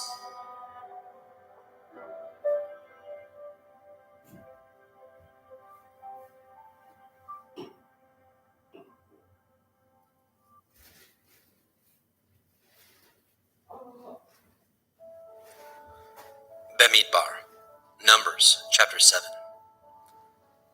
And it came to pass on the day that Moshe had fully set up the tabernacle, and had anointed it, and sanctified it, and all the instruments thereof, both the altar and all the vessels thereof, and had anointed them, and sanctified them, that the princes of Yashrael, heads of the house of their fathers, who were the princes of the tribes, and were over them that were numbered, offered. And they brought their offering before Yahweh, 6 covered wagons, and 12 oxen, a wagon for 2 of the princes, and for each 1 an ox. And they brought them before the tabernacle. And Yahweh spoke unto Moshe, saying, Take it of them, that they may be to do the service of the tabernacle of the assembly, and you shall give them unto the Leviim, to every man according to his service. And Moshe took the wagons and the oxen, and gave them unto the Leviim. 2 wagons and 4 oxen he gave unto the sons of Gershon, according to their service. And 4 wagons and 8 oxen he gave unto the sons of Merari, according unto their service, under the hand of Ithamar, the son of Aharon the priest. But unto the sons of Kohath he gave none, because the service of the sanctuary belonging unto them was that they should bear upon their shoulders. And the princes offered for dedicating of the altar in the day that it was anointed. Even the princes offered their offering before the altar. And Yahweh said unto El Moshe, They shall offer their offering, each prince on his day, for the dedicating of the altar. And he that offered his offering the first day was Nechshon, the son of Amminadab, of the tribe of Yehudah.